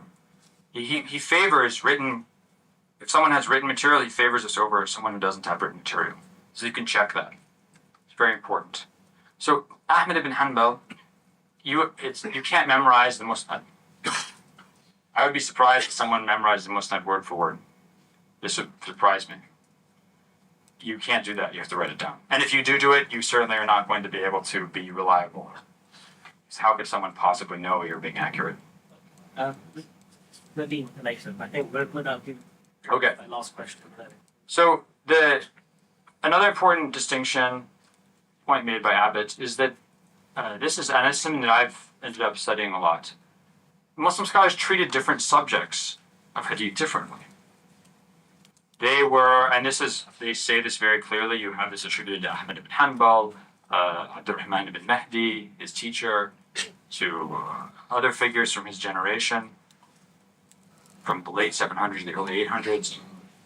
If a hadith comes to me dealing with halal and haram, dealing with ahkam, dealing with fara'id, inheritance, dealing with salah, prayer, we are strict about the isnads. If someone brings me a hadith about the virtues of actions, this and such an action will get you such and such a reward in paradise. About adab, manners, about preaching things that will make people, soften their hearts, then we're not strict about the isnad. They said this very explicitly. That example I gave earlier about a hadith that says, be good to your mother. Why are you going to sit and spend your time criticizing this to see if the Prophet really said this? Because you have to be good to your mother already. If you find a hadith that says you have to divide up your inheritance in this specific way, you better treat that critically, because this is going to affect people's lives. It's going to affect the law. So we need to be sensitive to what the subject is that they're looking at. You can't, let's say, look at how a Muslim scholar is dealing with. Ahmed ibn Hanbal has a kitab Zuhd, book of asceticism. And you see this book is so much material in it. It's very odd. Stuff about Moses and Jesus and all sorts of sources. It's like Ahmed ibn Hanbal, he must really have been he really didn't understand how to be critical. Because it is not a serious issue for him. This is not an issue that needs to be treated with the rigor of law, hadiths about law. And much of these, especially if it's not coming from the Prophet, if it's coming from earlier prophets like Moses and Jesus, if it's coming from companions, they just didn't spend that much time criticizing it. Because it's there to benefit you. They didn't think that it was going to alter core areas of the religion.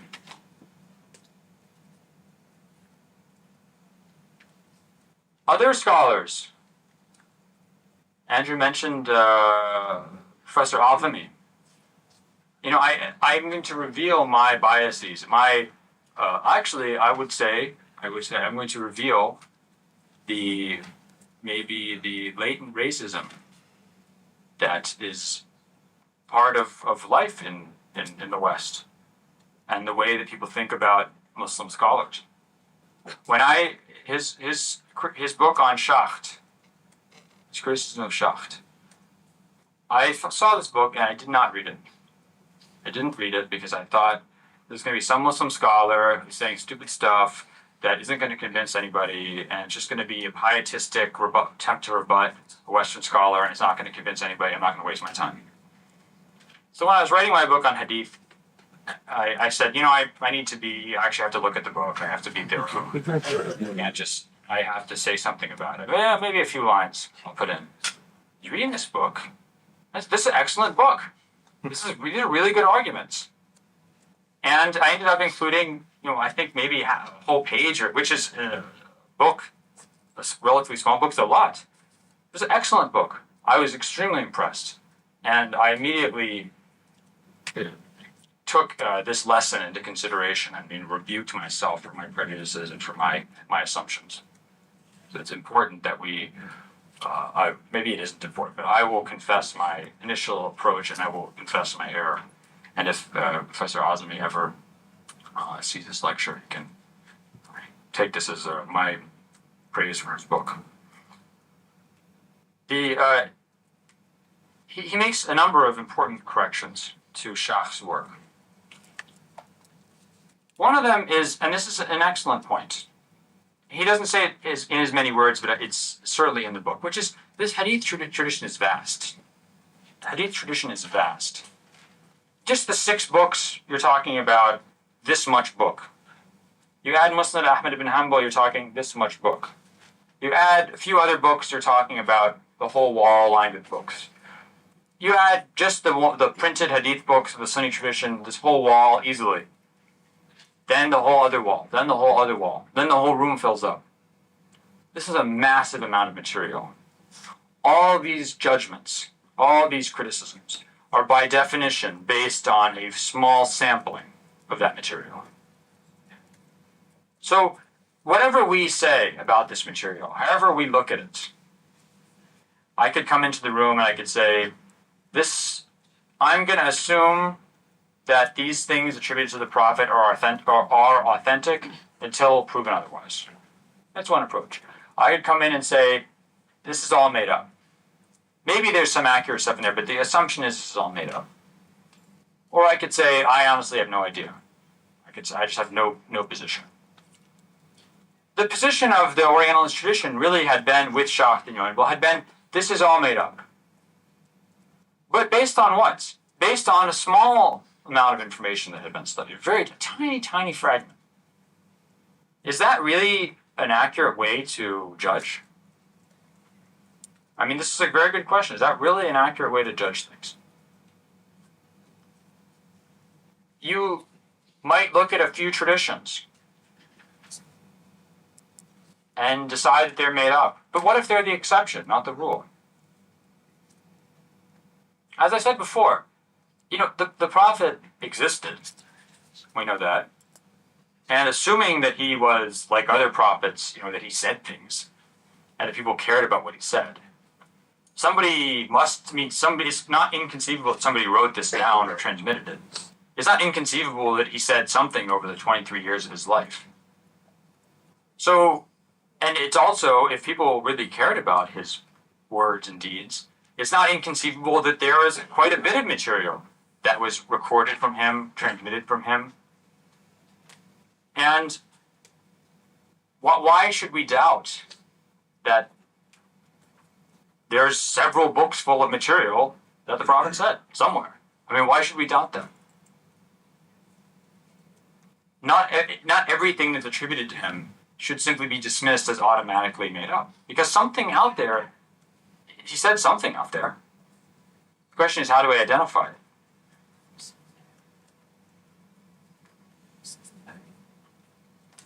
When Goldziher and Schacht looked at the material they examined, especially with Goldziher, you'll find that he'll give you an example. Let's say, Ghiyath bin Ibrahim. Ghiyath bin Ibrahim he gives us an example of someone who forged a hadith for political reasons. He was in the court of the Abbasid Caliph. The Abbasid Caliph liked pigeons or doves. And so he made up a hadith that says there's no gambling or racing animals except something that has a hoof or a wing. I'm just summarizing hadith. He adds a winged thing in there. So now I'm allowing you to race and raise and gamble pigeons. Now, this material, this hadith, Goldziher says someone made up this hadith to curry favor with the court. But this hadith doesn't exist anywhere. No, this hadith isn't in Bukhari. This story only exists in Muslim books on hadith criticism where they're giving you an example of somebody who's forging a hadith for political reasons. So, I mean, it's like taking, that's like I have a book of instances in which I've caught students cheating. How do you identify student cheating? Here's an example. And then someone comes and finds this book and says, look at how much the students were cheating. See this? This is not a good argument because I'm listing this as an exception. And oftentimes you'll see this, that the material that is being used to criticize the hadith tradition is stuff that Muslim scholars themselves have put forward as being made up. This hadith about Muawiyah being under the throne of God. No one thinks this is authentic hadith that I know of. I mean, this is included in books, but it's either just not described, which is, I think, a fault on the part of Muslim scholars, and it's a fault that numerous Muslim scholars like al-Dhahabi and Ibn Hajar mentioned centuries ago. They said you can't just list something and not say it's forged, because if you list something and you're quiet, the assumption is that you think it's accurate. But a lot of these hadith, Muslim scholars themselves acknowledge were made up. Just because it's in a book doesn't mean they think it's accurate. It's not in Sahih al-Bukhari. It's not in Sahih Muslim. Another important point that al-Azami makes is that Schacht had relied on a very small number of books. The of a Shafi'i, the 6 books. These are not in any way exhaustive, or even, they don't exhaust even a portion of the material, of the hadith material that existed at the times of their authors, or the material that exists today that's published from that period, or the material that exists today as in manuscript form. So if you're going to make arguments about from silence, is silentio. If you're going to say that this hadith doesn't exist before Shafi, with Shafi is attributed to the Prophet, therefore Shafi, someone made it up in this time period, you better go and search everything. At least everything that's published for, at the time of Schacht, much material was not published. A lot of books like the Musannaf of Abdurrazzaq San'ani was not published. It's difficult to look at. Another important point he makes is that there's all sorts of reasons why someone might not transmit or have access to a hadith. The regional issue we discussed earlier. Different companions went to different cities. Ibn Mas'ud went to Kufa. Amr ibn al-As went to Egypt. Ibn Abbas stayed in Mecca. Other scholars went to Medina. Other people went to Yemen. Yes. Is it true that Schacht also used the sampling he used was incorrect, that he used books of fiqh and polemical works of one madhab against another, as opposed to books of hadith?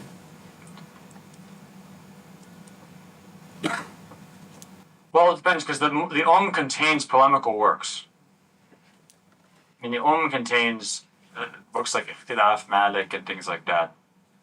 There's some of Shafi's works with debates with people are included in this book. Does that answer your question? But I think one of the points Anthony made is rather than use books of hadith to examine hadith, he used works of fiqh. Well, for him, the distinction is immaterial, because if you're making a legal argument, that's even more reason why you should be bringing all the hadiths to bear that you could. So if you don't, in this case, then the hadith doesn't exist. Now, later on, if you're talking about, a Hanbali scholar writing a book in the year 1300 or 1600, and he writes a book of fiqh and doesn't have hadith in it, that's because he doesn't want to bother you with that. He's giving you the rules of the Hanbali madhab. If I went and looked at this book and said, look at this, it doesn't have hadith in it. Muslims don't care about hadith. Hadiths are all made up after the year 1600 when this book was written. That would be a very bad argument. So it's possible that in the early period, and this is one of the arguments that Albany makes, which is that sometimes people get in debates and don't feel the need to give all the evidence they have. This is again a common sense instance. We may be having a debate and I give you one hadith as my evidence and I don't give you 5 others. And what he brings up an excellent quote of a Shafi from Shafi's Risala, where Shafi says, in this book, I'm going to give you. I write down material that I have memorized right now. Some of my books I don't have now. I know I have this hadith in another book with a full isnad, but I only have memorized this broken isnad version, which I'm writing down for you. So this is, sometimes they're away from their books, or they lost a book. So there's all sorts of instances in which someone is not going to be including the best possible evidence or exhaust all the evidence at their disposal.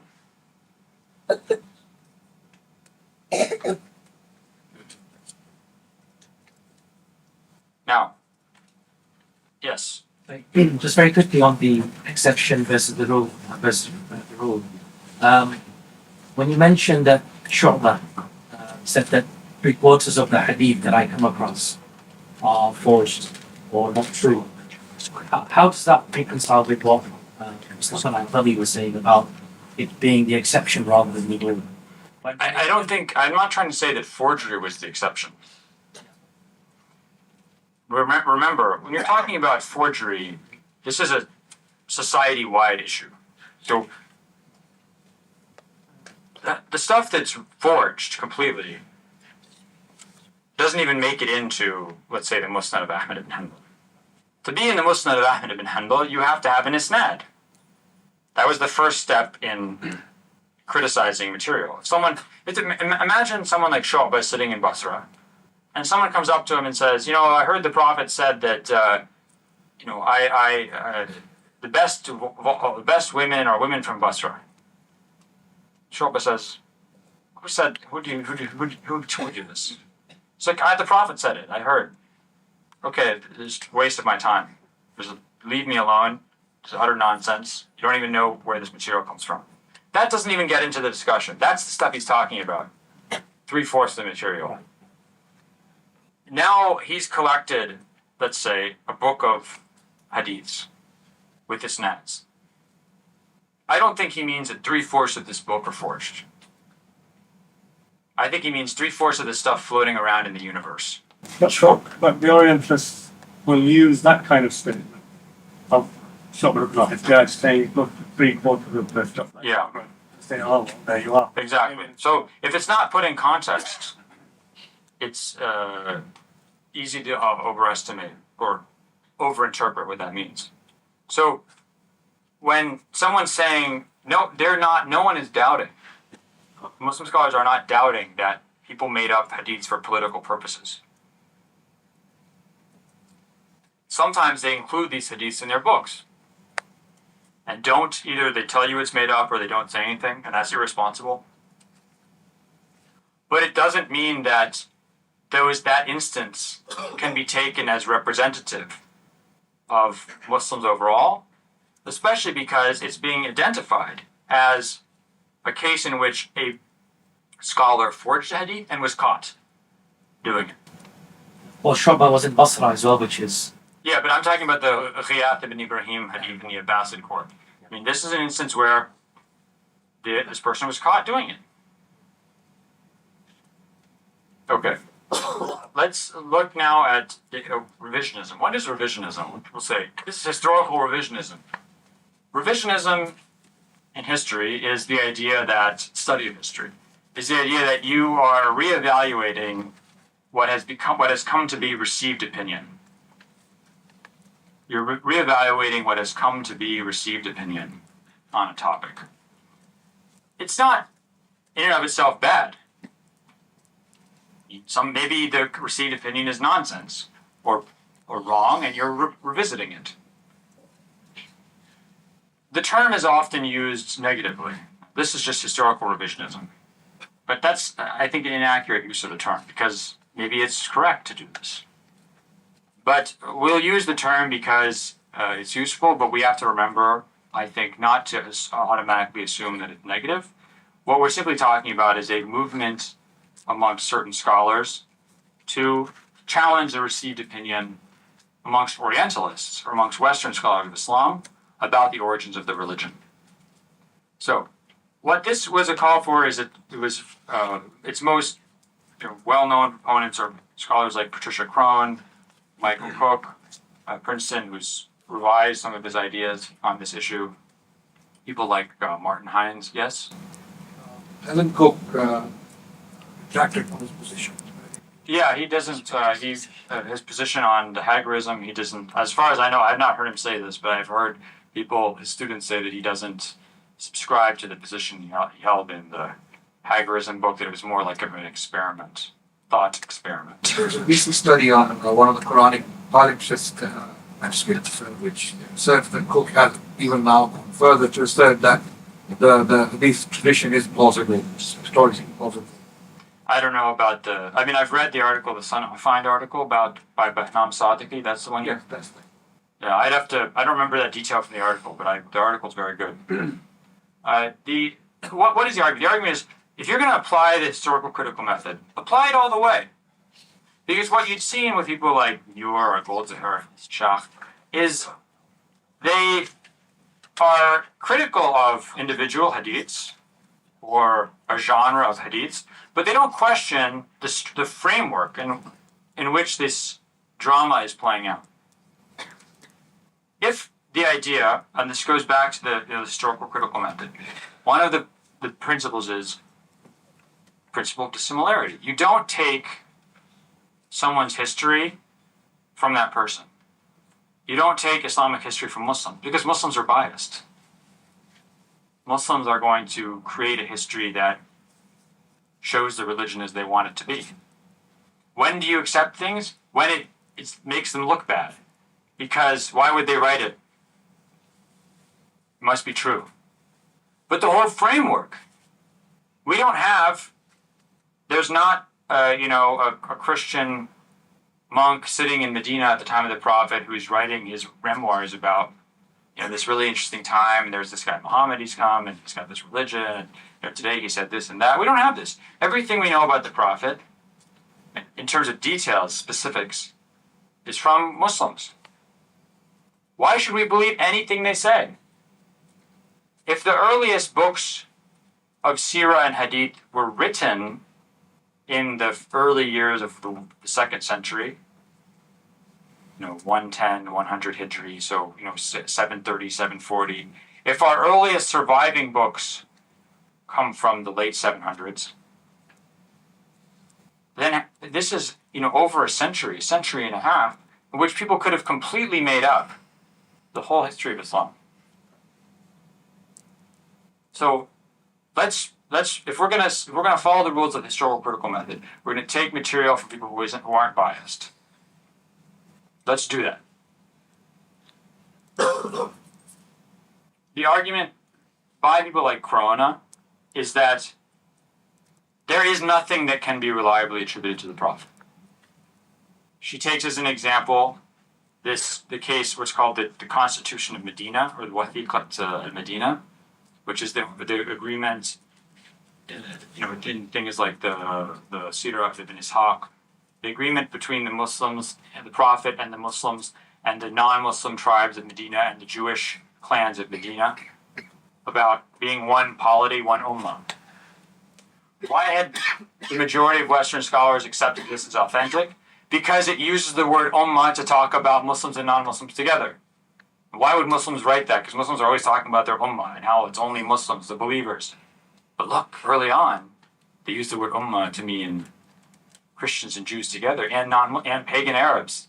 See, originally Islam was not as it is now. Originally it was this inclusive movement. I'm not saying that. This is the argument. So the fact that it used the word ummah as it does suggests that it's true. What Crone says is, actually, it's not authentic because it uses the word, it talks about the concept of wala, or patronage. So if I have a slave and I sell the slave, I'm entitled to a certain percentage of the slave's estate if the slave dies, even after I've freed him or her. It talks about this issue, but she says the earliest legal discussions we have don't mention this evidence. Don't mention this. Therefore, remember the argument is if it existed, it would have been used. Therefore, didn't exist. So her argument is if this one thing that really people believe is authentic isn't authentic, nothing's authentic.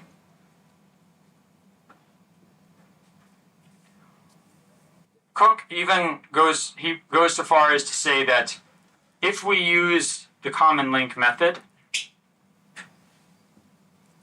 we see that even this isn't accurate, because let's say you have a certain hadith about a theological idea, and because you believe that orthodoxy is manufactured, you believe that complex theology comes along later, that early on a religion its theology isn't fully formed, that by looking at the metans of certain hadiths, you know they were forged later, let's say in the year 750, just giving this as an example. But the common link would suggest that it's actually earlier, let's say 700, I'm just making this up. Therefore, even the common link doesn't work, because we know the hadith is actually later. And what they proposed is to look at non-Muslim sources. Some of them include this Greek text called Doctrina Jacobi Nuper Baptizati, the doctrine of Jacob the newly baptized, which is an anti-Jewish Christian polemic written about 634, so 2 years after the death of the Prophet, that mentions Islam. It says that it mentions it tangentially. It says this person arrived in North Africa and he says, yes, I came from Palestine, and there's this figure in Arabia who claims to be a prophet of the tradition of Moses. They've taken over Palestine. They killed one of the Roman magistrates, and he claims to have the keys to heaven. I think this is in the text. And there's other figures like the Armenian bishop Ceballos writing in the 680s, the Zuknin Chronicle from a monastery in northwest Mesopotamia in the 680s, 660s, 670s. The John of Fenak writing around 687, another monk in Mesopotamia.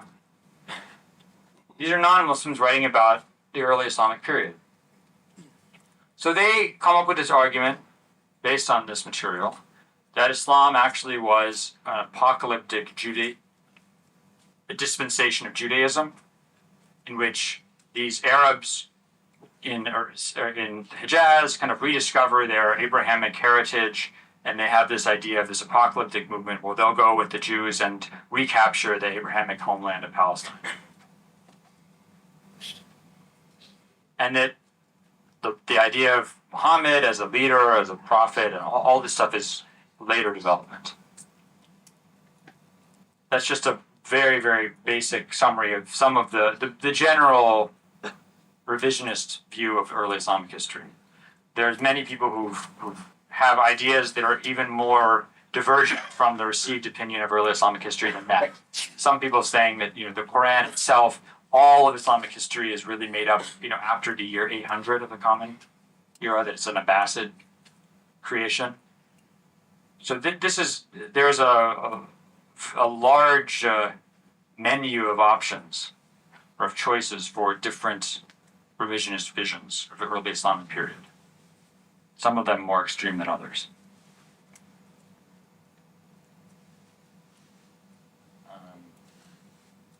Apparently I thought I was going to talk about more, but because I'm going to the next lecture, I will deal with rebuttals of this.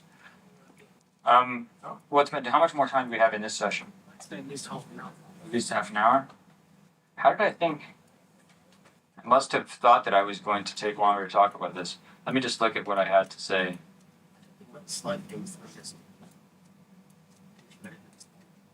No, right there. Oh yeah. Okay, so why don't I? You know what? Actually, this is fine because I just have more time to talk about other stuff. So I'll just keep going. What there is, this revisionist wave in the late 70s, especially in the early 80s, but until today, there's scholars writing kind of revisionist versions of Islamic history, including my own professor Fred Donner in his last book about the Muhammad and the believers, including things like this.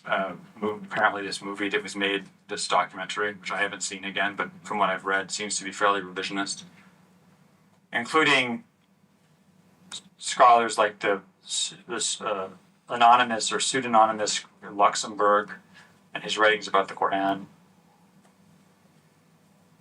The idea that the Quran, whole narrative of the life of the Prophet, the narrative of Islamic origins, is all a creation of at least after 692. At least it's after the end of the Second Civil War. This is the sort of earliest at which time Islam as a religion is created. And before that, it was something else. This is maybe a general summary of the revisionist arguments. Now, some scholars have criticized this.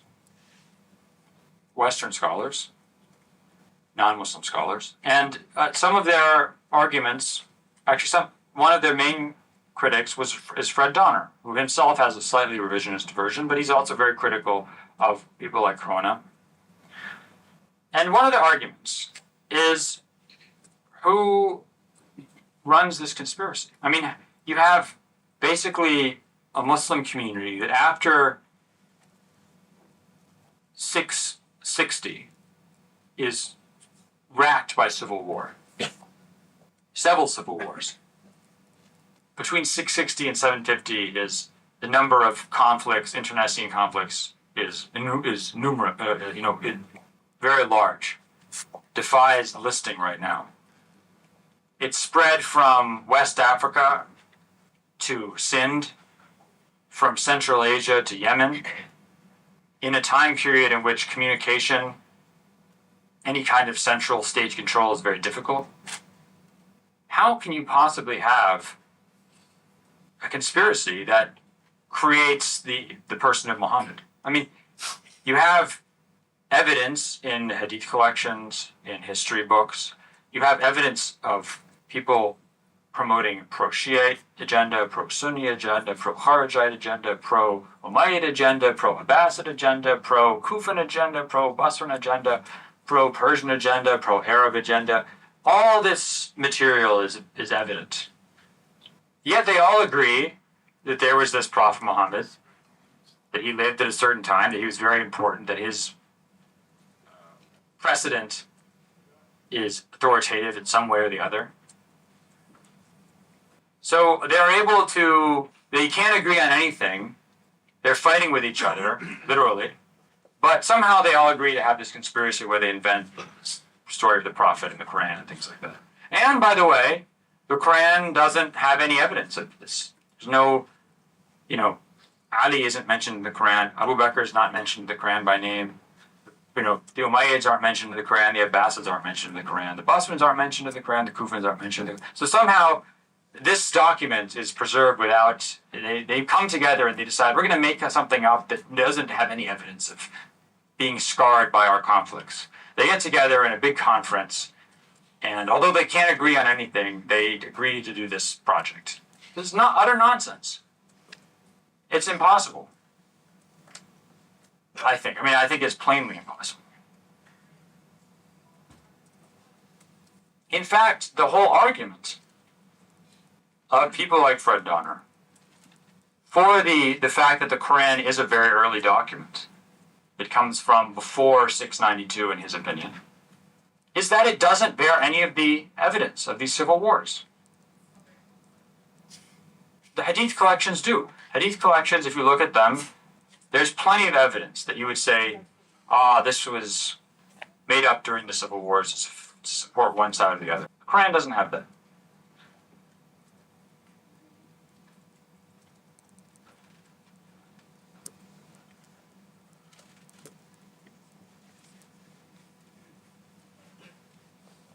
I'll go down to this. I realize that it's actually better for me to go down to the point number 4, what stories do the non-Muslim sources really tell? Because if we do say, we don't trust Muslims, let's not listen to Muslims about their religion or their history. Let's only look at non-Muslims. If we actually look at what the full picture, the full image that these sources convey, what you see is something that's not that different from what Muslims think. And this, if I recommend a book by, I think he's a wonderful historian, Robert Hoyland, British, but I don't know where he works now, if he's in the UK or in Oxford. I've always wanted to meet him. They're very, oh, really? Oh, yeah, he's coming to the US too, to Georgetown to give a lecture. I'm very excited. I've really enjoyed his books over the years. In his book, Islam as Others, I think Seeing Islam as Others Saw It, or Seeing Islam as Others See It, I can't remember the exact title. But he's a discussion at the end, which is excellent. He says, let's actually look at just taken together, what do these sources say? If you look at John of Phoenix and the Zucnin Chronicle and Sebeos and New Doctrine of Jacobi, you get this composite image that there was a person named Muhammad, that he was the Mahdaya, he was the guide, the Syriac word for the guide of the Muslims, that he preached the religion of Abraham, that he taught the Arabs about the one God, he forbade lying and eating carrion, that the Muslims took the sunnah of their prophet really seriously, the law of their prophet really seriously, and punished people who didn't obey it, that they built mosques, these houses of worship that tried to face Mecca, that they saw themselves within the tradition of Moses, that this was all happening in the 630s. This is all, this is not that, you don't get the details. You don't get, the prophet said this and the prophet said that, the details of hadith. But the general narrative seems to be confirmed. And there's nothing there that is unusual for a Muslim. And if there are things in these non-Muslim writings that differ with what Muslims say, or that seem to be denigrating, well, that's not surprising. Because one, some of these figures don't have a lot of information about Muslims. Two, they don't like Muslims. They are writing about the group that has taken over their lands and is a scourge of God, bringing a heretical religion. It's interesting, they don't complain. They talk about Muawiyah's rule as being a time of justice and prosperity. They say the Muslims, they don't really care about your religion as long as you pay your taxes. They don't really care what religion you follow. Interestingly, one of their criticisms, I think it's the John of Finak says this, one of his criticisms is that the Muslims don't persecute Jews enough. Upset about this. Because the Byzantine emperor in 632 issued an edict that to forcibly convert all Jews of the Byzantine Empire to Christianity. Not a lot of people know this. He issued an edict to forcibly convert all the Jews of the Byzantine Empire to Christianity. Why didn't that get carried out? Because of the Muslim conquests. So there's a reason why in a lot of areas, especially Egypt, the population welcomed the Muslim invaders. Why did the Muslim conquerors set up capital in Fustat, which it's now Cairo? Why not Alexandria, which is the actual capital? Because they went in the Byzantine emperor had appointed his own patriarch of Alexandria, not accepted the patriarch who represented the religious beliefs of the people in Egypt at the time. That patriarch was kind of an outlaw, and he basically was. The Muslims were going to install him as a patriarch, and their invasion and occupation, not of Alexandria but of the area around Cairo, was done with the cooperation of the Christian leadership in that area. And one of the arguments for why they set up their camp there in Fustat was because they wanted to use the monasteries in that area to help them administer the region. Because Muslims, remember, they don't know how to do taxes or anything. They're Bedouins. They don't know how to deal with agricultural tax. So they needed the existing administrative elite of places like Syria and Central Asia and Egypt. So the argument being that really these non-Muslim sources don't tell a story that's dramatically different from the Muslim sources. What about arguments against Schacht and Goldziher and Juynboll? We already mentioned the defenses put by people like al-Azami, but other scholars built on that.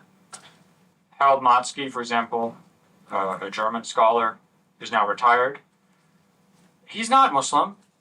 He says very clearly, I'm not interested in defending hadiths. I'm not trying to defend the Islamic tradition against critics.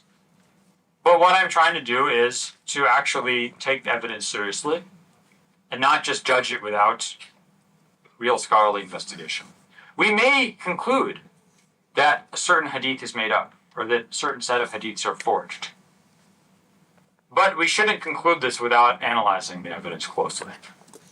And he introduces a method of analysis that he calls isnad cum metin analysis, isnad and metin analysis, which is based on a few assumptions. That the isnads that Muslims include in their books in some way represent real transmissions that occurred, in some way. That the contents of hadiths usually tend to be consistent along the lines of these transmissions. That a certain transmission will include certain detail in the metin, another one will include another detail. And he comes to these conclusions based on his own experience in reading. These are important assumptions of his analysis. And what he does is, if you take into consideration the actual breadth of the Islamic tradition, so instead of just using the 6 books, so Juynboll basically used a book called Tuhfat al-Ashraf by Jamal ad-Din al-Mizzi, who died 742-1341, a colleague of Dhahabi and Ibn Taymiyyah in Damascus. It's essentially a map of the isnads in the 6 books and a few other small collections. And he uses this to construct the isnad trees. He analyzes. And he might add a few other books like the Musnad of Ahmad ibn Hanbal. But this is a tiny fragment of all the material, even from that early period. The Musannaf of Abd al-Razzaq as-San'ani, the Musannaf of Abu Bakr ibn Abi Shayba, the Jami' ibn Wahb, the collections of Tabarani, the collections of Ibn Abi Dunya. Tremendous material. And what Motzki does is he actually goes and looks at all this material. He puts in the effort that Muslim scholars put in, at least to follow what they did. And I wrote a review of Juynboll's book, and I feel bad because he's now dead, passed away. I don't want to speak over the dead. But I will say that what I said in the review is he complains about how, why did they think so atomistically about hadith? Why didn't they realize that if they put all these isnad trees together, they'll figure out that this material was forged? Well, where did you get these isnad trees? From their book. I mean, you used a book that is documenting these isnad trees. You're saying they're thinking atomistically and not holistically. But that's like saying, I mentioned this in the review, that's like saying that, a society is unordered and disorganized by using their own phone book to say that. This is a list of everybody who lives in a country, alphabetically with address and phone number. How can you say that they're not? I mean, you're contradicting yourself. The very basis of your argument contradicts your argument. And, why didn't they come to your conclusion that this stuff is made up? Because they don't have your assumptions, that it's all made up. They don't believe that just because there's not something before a common link that it was made up. Because these come from assumptions that are specific to one culture, one civilization, one historical approach.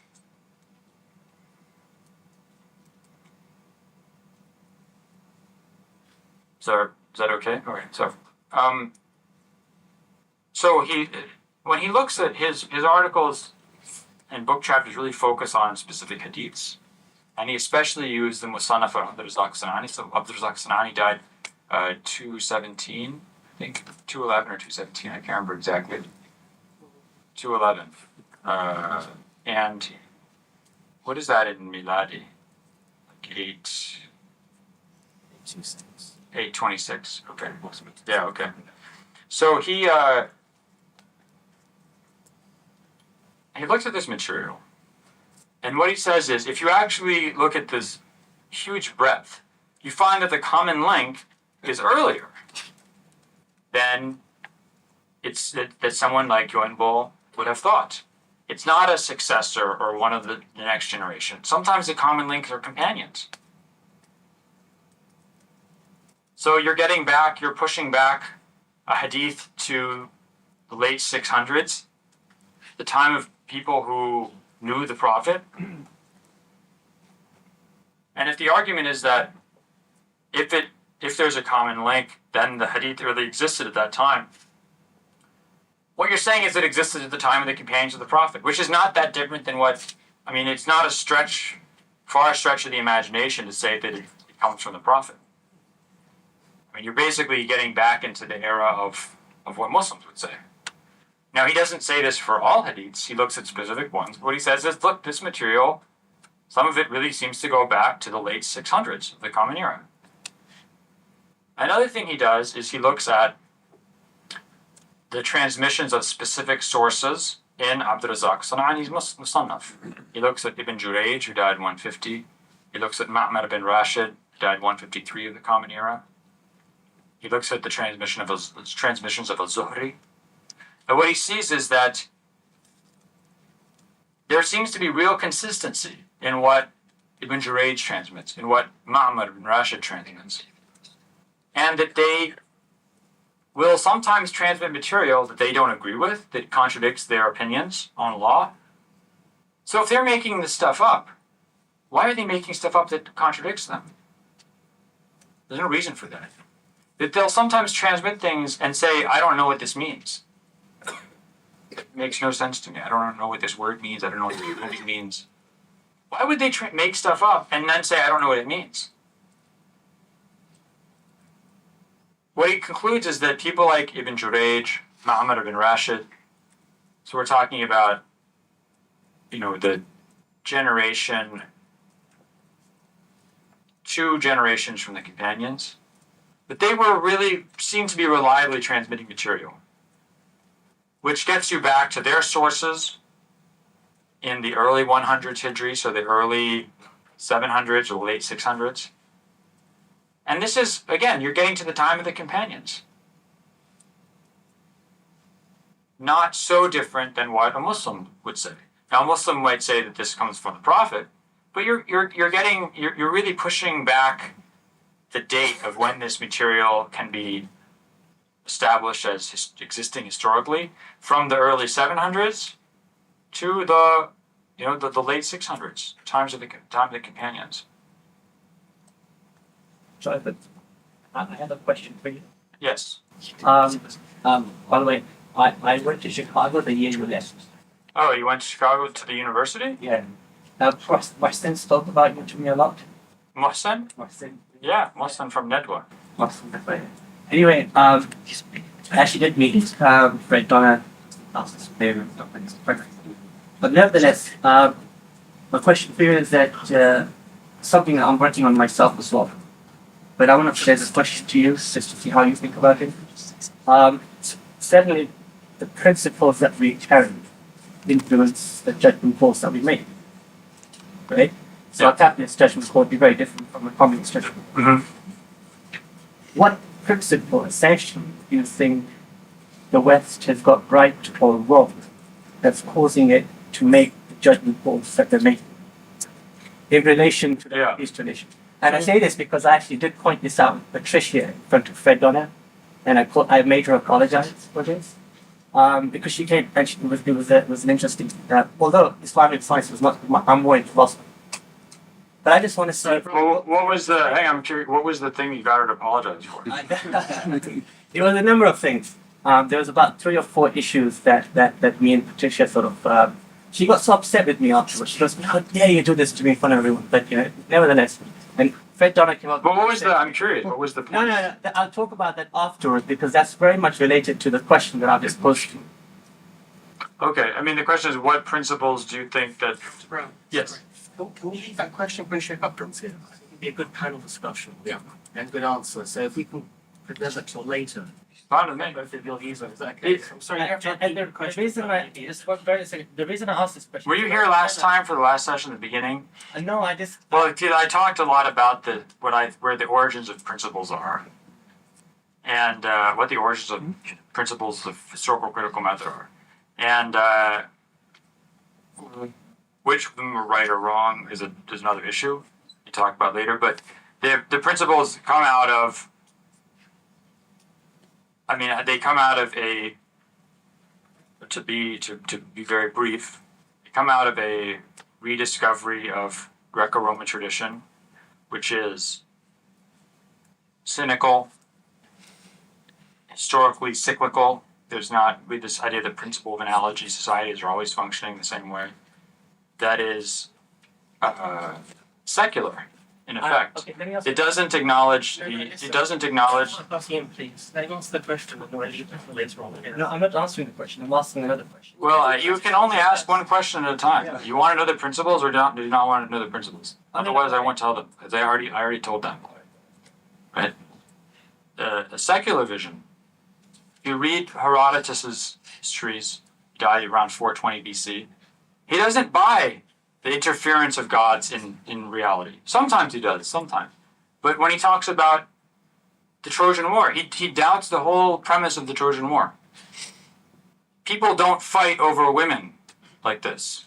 No one's not going to go 10-year war because someone has some. Why didn't they return Helen? Who would fight a 10-year war if some guy stole another man's wife and just to give her back? This is nonsense. He says that Helen was never in Troy. So this is very interesting. That this idea that doubts the involvement of the gods, doubts this what he feels is irrational way people, because people don't remember, people always behave the same way. Principle of analogy. It comes out of the humanist tradition of going back to early textual sources. It leads people like Desiderius Erasmus, died 1536, to, in his reconstruction of the original Greek Old Testament, to realize that certain verses, the verse that is the only explicit mentioning of the Trinity in the New Testament, that he realized this is not originally part of the New Testament. That leads them to the Renaissance sentiment that the world is getting better, that they are living in an era where new knowledge is being discovered. When you read someone like Louis Leroy died 1575, he talks about how we're making advances in knowledge that's never made before. They start the willingness to question established truths is absolutely essential from the 1500s until today. The fact that people, in the late 1700s say that Homer didn't write the Iliad and the Odyssey. There was no person in Homer who wrote both these books. They're overturning a pillar of the Western literary canon. This confidence to overturn truths, established truths. The Protestant Reformation, which destroys control of interpretation of a text. The concomitant political liberalization in places like the Dutch Republic and eventually in England, in Holland in 1600 onward, in England after this English Civil War, and the recension of the censorship laws, or the lapsing of the censorship laws in England in the 1690s, creates freedom to think and express ideas. Discovery of the New World, discovering people who didn't fit into the biblical history of Noah and Adam, people who don't exist in the Aristotelian map of the world.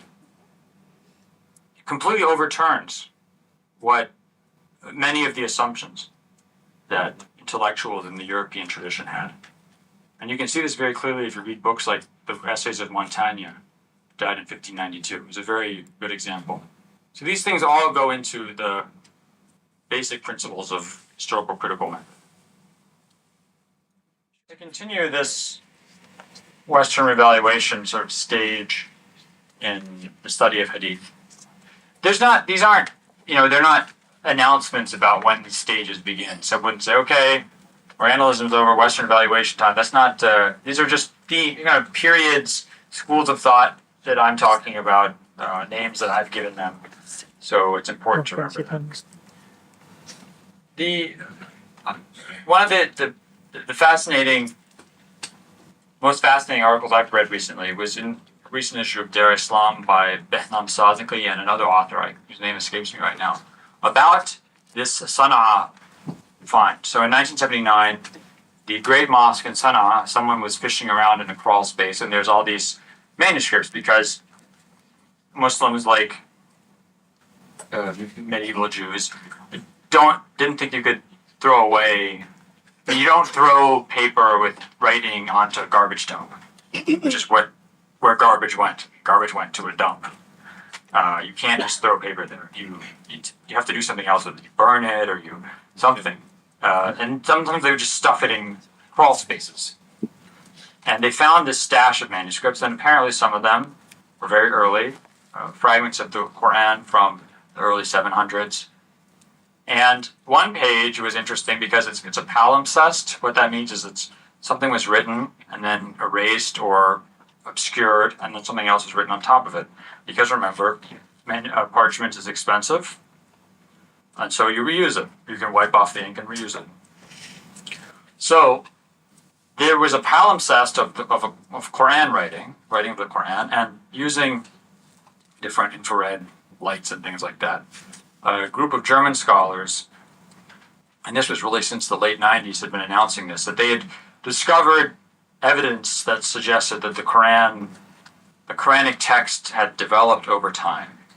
And I remember in the late, I think it was 1998 or 1999, this article, the Atlantic Monthly, came out and had this image of a microscope kind of cutting, or not, a magnifying glass cutting into the Quran. You know, scholars are investigating what the Quran really says. And it's about every 6 or 8 months. Sort of, okay, it's about time now, and cue the article that comes out in Wall Street Journal.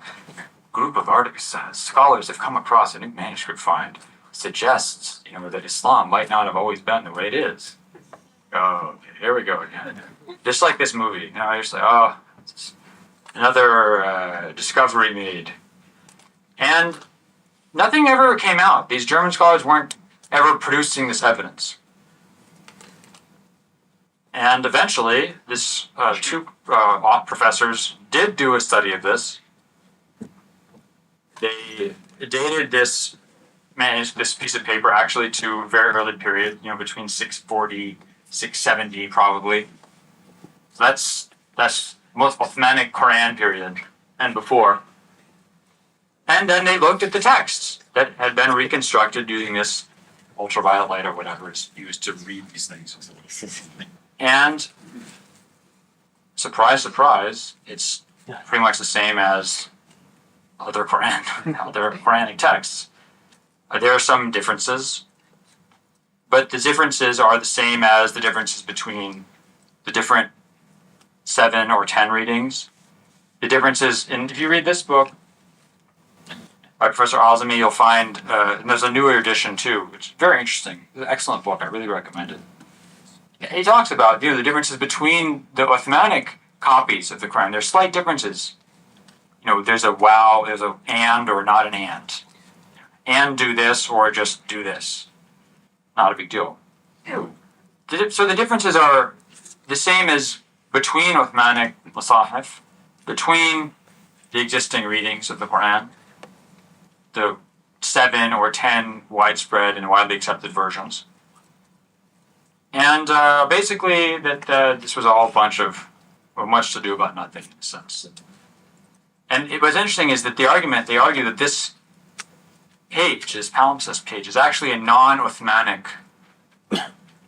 Mus'haf page. So this is from one of the Mus'hafs that either predates or survives the purge of the Mus'hafs after Uthman promulgated the Quran around 650.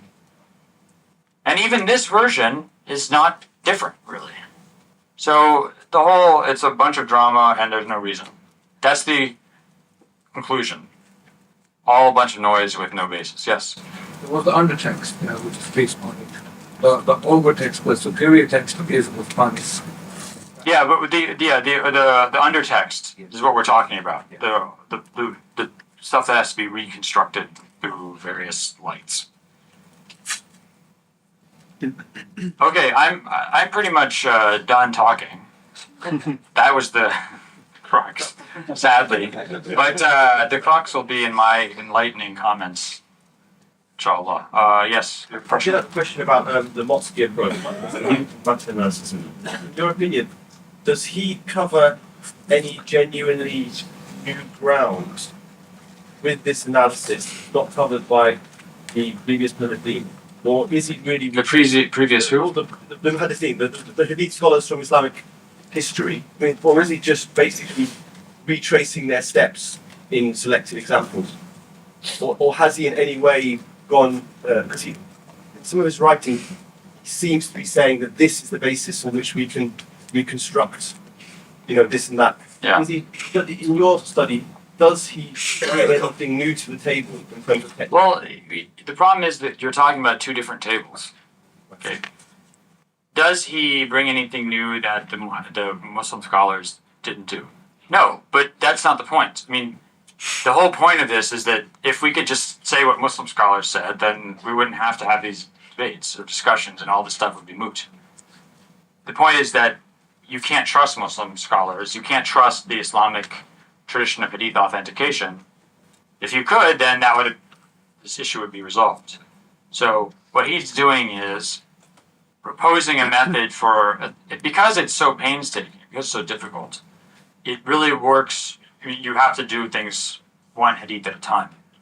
And for the Hadiths he's looked at, I think he's proposed that this is a method for reliably dating when you can say a hadith existed. Maybe it pre-existed, but you could say we know that it was in circulation at a certain point. And his method tends to suggest that this point is much earlier than what someone like Juynboll or Schacht had said before. Now, does it bring anything new to the table from a Muslim perspective? Not really, because the Muslim scholars are doing the same thing. They just have different assumptions. They have their own science of jarh ta'dil, of investigation of isnads, of authorities they consider to be reliable. And that's the pillars on which their tradition is built. Those pillars don't mean anything necessarily to a non-Muslim scholar. Yes? Thank you, Dr. Are you planning to conduct any studies in the near future on some of the material evidence we have to complement the Hadith literature, which can be found in the early collections, for example, the epigraphic records, Bukhari evidence, then we have Sana manuscripts. All of these material evidences appear to be complementing the Hadith literature and its authenticity, including the chronology, the Hadith chronology, Hijri chronology, based upon all this evidence, because it appears that the previous scholarship has kind of neglected this side of evidence. Well, the problem is that when you're dealing with very small amount of material, I mean, when you say, are you going to investigate things because these corroborate hadiths? Yes, you find an epigraphic, find a rock carving that says, in this year, year 13, of the Hijrah, may God have mercy on Fulan, some person. Umar is mentioned in Yeah, Omar. But may God have mercy on me, someone carving this rock. Well, earlier, people like Patricia Crone had said that the Hijri dating system was invented much later. No, it's not. Now, at least we know it's the year 13. They're saying this Hijri during the caliphate of Umar ibn al-Khattab. Surprise, surprise. So this corroborates a specific element, feature in the Hadith tradition. But these are particulars, and barring the discovery of a gigantic number of particulars, you will only be bolstering or verifying a small number of particulars. The assumption about the general nature of the religious tradition remains the same for non-Muslims. I would say as a generalization. I know this is a generalization, but I think it's an accurate one. The general assumption is still that orthodoxy develops, that a significant amount of the material attributed to the Prophet is unreliable. And one of those assumptions is not going to disappear. And that's the assumption that he was not a prophet. Okay? You can believe that Muhammad existed. You can believe that we have generally reliable information about the early Islamic calendar, when things happened, where they were. Maybe we can date material going back to the time of the companions, maybe even to the lifetime of the Prophet. The Quran, we can say, is now historically verified through a number of means as being relatively intact, etc., or that the Muslim version of its history is reliable. But you're still not going to accept that the Prophet Muhammad could know something about the future. So let's take this hadith of the black banners coming from the east.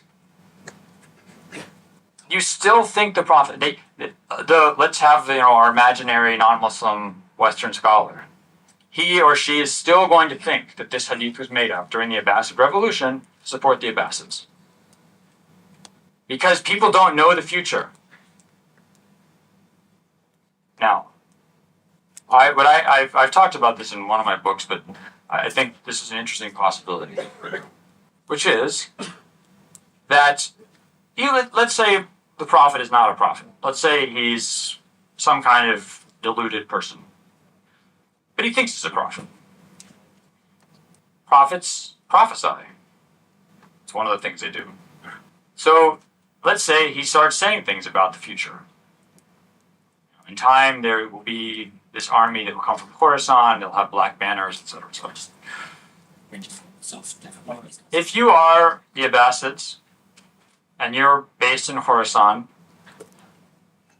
why not make your main color black and have black banners? Because this would help fit in with scripture. So sometimes history follows prophecy. Sometimes history follows scripture. You can scripturalize history. So an example of this in the book of, I think it's the book of Zechariah, Old Testament book. The book says, "Rejoice, O daughter of Zion, O daughter of Jerusalem. Your king comes unto you, riding a donkey or the foal of a donkey." Now in the New Testament, Jesus enters Jerusalem riding a donkey or on the foal of a donkey. Now, it is not inconceivable that the historical Jesus decided to ride into Jerusalem riding a donkey because this is how it's predicted. Or it's not inconceivable that the people writing the New Testament described his entry in a way that scripturalized it, that made it fit into scripture. There's in the Tang dynasty in China, which came to power, I think, in the 600s. I don't want to. My dating is a bit off. Someone can look that up on their computer. Tang, Tang dynasty. Anybody tell me when that came to power? Nobody has computers on anymore, internet or smartphones. Somebody look it up and tell me. It's an interesting story. There was a popular song at the time about this someone named Li, and this person named Li was going to take over. And there was a major family, a powerful family in the kingdom named Li, and eventually people started suspecting him of being this person, and things got so uncomfortable. Eventually, he did take over. Someone have any? When did Tang Dynasty start? 680, 618. Excellent, thank you. So this is looking back in history at this, a historian would say, this story was concocted.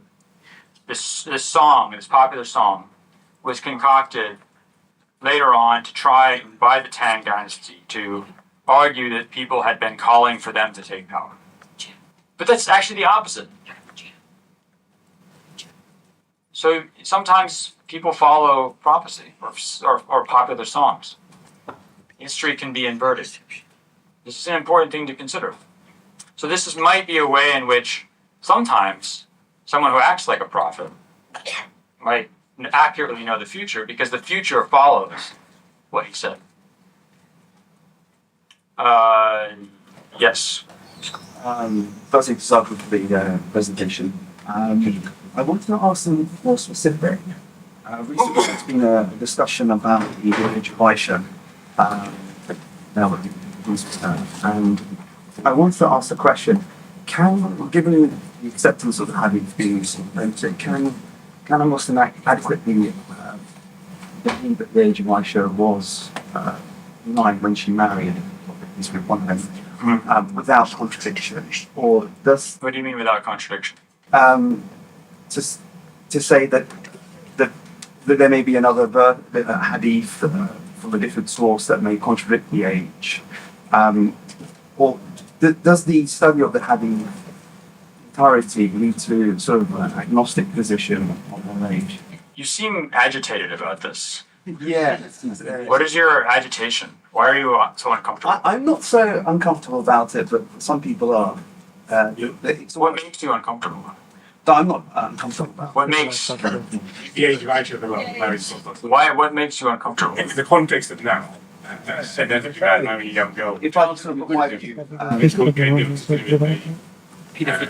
I think the question is more to do with later sources such as Ibn Hisham and Tabari and Tabaqat ibn Sa'd. They have reports which appear to identify a different age. Tabari says she was 9 when. Tabari has a very interesting quote. No one ever cites it. Tabari says they signed the marriage, they did the marriage contract when she was 6, but she was young.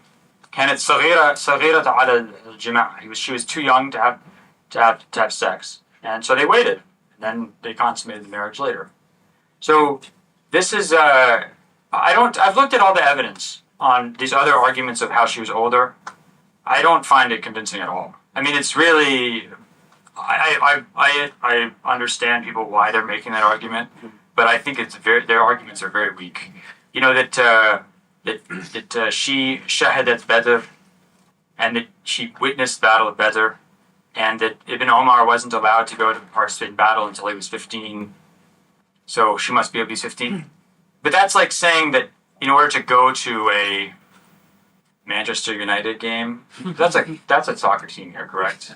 Okay. What's a London version? Chelsea. Arsenal or something. In order to go to an Arsenal game, you have to fulfill the physical requirements of the athletes in the game, which is utter nonsense. She didn't participate in the battle, obviously. My question wasn't an ethical question. No, I yeah. was asking more from the science of hadith than The science of Hadith is that Aisha says, the Prophet consummated the marriage with me when I was 9 years old. That's what the Hadith says. There's an authentic Hadith in Bukhari. And even if you don't want to say that Bukhari is, his book is the most authentic, it's the most explicit data you have on this issue. And everything else is implicit, derived from very tenuous assumptions about culture or something, or practice at the time. So would you say that anyone would go against the understanding of her being a 9 years old is implicit information rather than... I think it is, because you have to look at, this is a very interesting issue. Okay, this is a very interesting issue. Non-Muslims, from the life in the community of the Prophet in Medina, from his opponents in Mecca, to John of Damascus, died 749 in his polemics against Islam, to Matthew of Paris in the 1100s, to Voltaire, to Gibbon, to the Chanson de Roland, to anybody who wants to insult the Prophet. They had tons of information. They were looking for anything they could use to insult the Prophet. And his sex life was target numero uno. It's in the Quran, the issue of Zainab and Zayd. We have document during his own time, people said, you're committing incest because adopted children are like regular children. This is true in Near East, this is true in the Roman Empire, Roman culture. And the Quran says, no, they're not.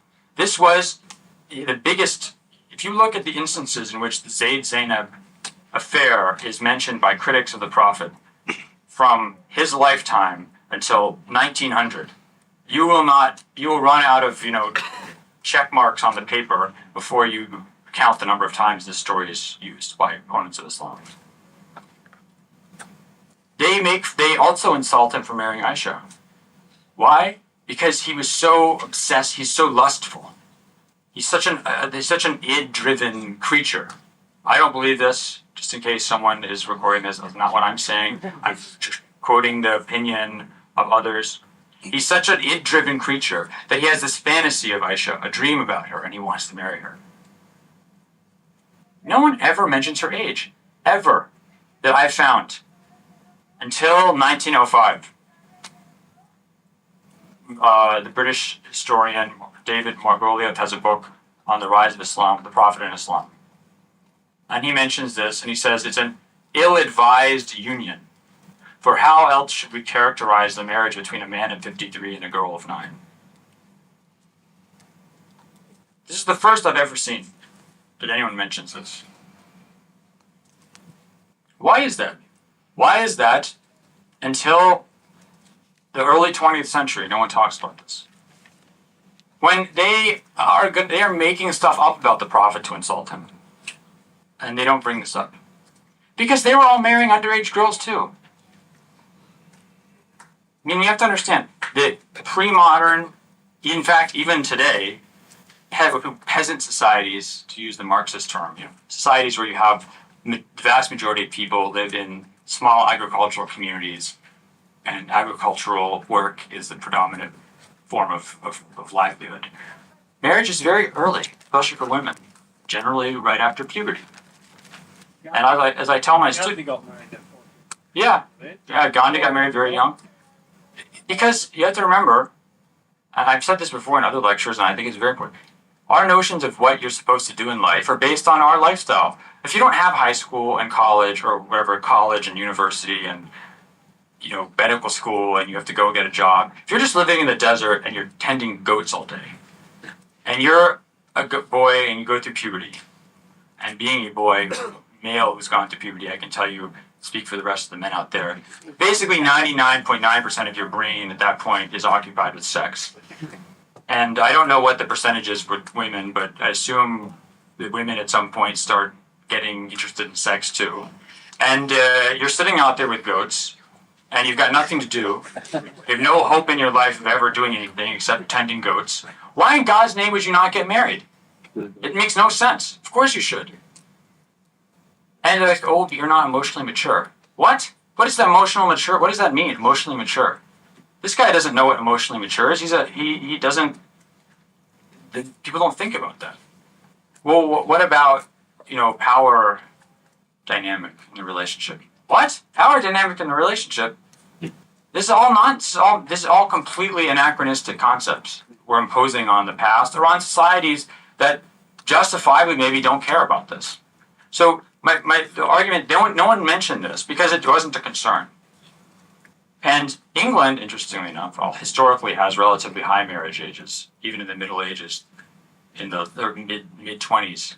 England's a very odd place historically in that sense. But this starts becoming an issue in the 20th century, and Muslim writers start dealing with it. And the interesting thing is, who are the people who start dealing with this issue first? It's not the ulama. It's people like Abbas Mahmoud al-Aqad, the Egyptian prose writer, poet who died in 1964, he's a anti-colonialist, anti-imperialist. He's not an Islamist. He's not, he's first and foremost interested in reviving the identity of Egypt, of his community, of his world, of defending it against the West. He sees that appreciating and understanding early Islam is important. So he writes lots of books on the Prophet and on the companions. And he's the first person I've seen who takes up this issue of trying to try and figure out a way to argue that Aisha was older. He said she was 14 or 15. But because he's concerned about the image in Western eyes. Because in that point, if you look at fatwas in Egypt, you start getting fatwa requests saying, why is it, isn't it bad that there's an old man marrying a young woman? Shouldn't we have a law against this? Shouldn't we have a law? In 1923, the Egyptian law changes and makes 16 the minimum age for marriage for women. In Syria, around the same time, you get it at 18, 16 or 18. This becomes a big deal in debates over law in Muslim countries, importing Western legal codes. And a lot of ulama fight against these marriage age restrictions. And they only accept them as procedural restrictions. That they say the Sharia marriage is valid, with the agreement is valid at any age. The consummation should only take place when the woman is physically able to bear it, which is the traditional pre-modern Sharia rule. But the ruler, has the right to restrict procedurally what can be registered as a marriage.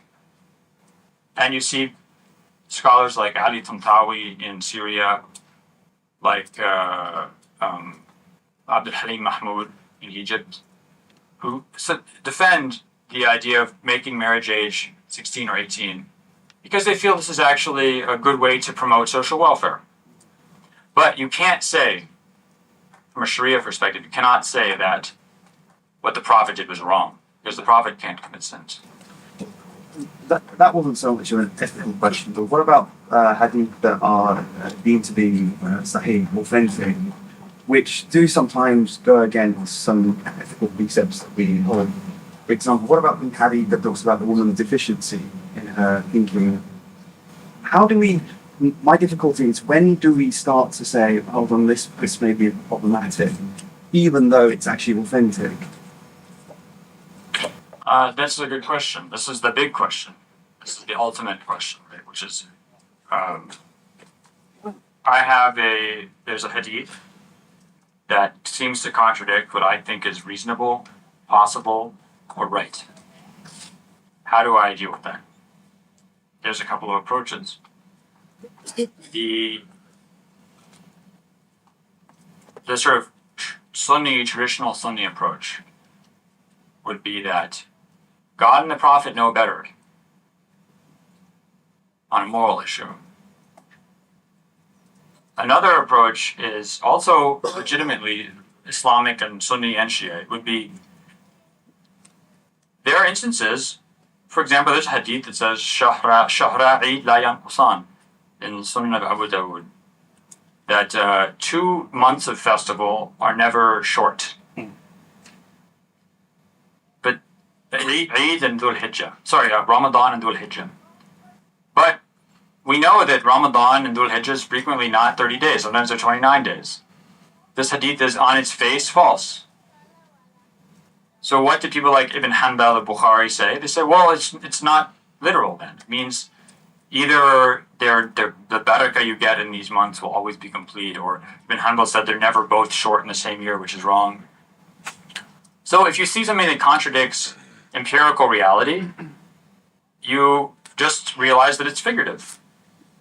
I mentioned this before in other lectures I've given, but the hadith of when the Prophet asks Abu Dhar, do you know where the sun goes after it sets? He says, God and the Prophet are more knowledgeable. He says, it goes before the throne of God and it prostrates.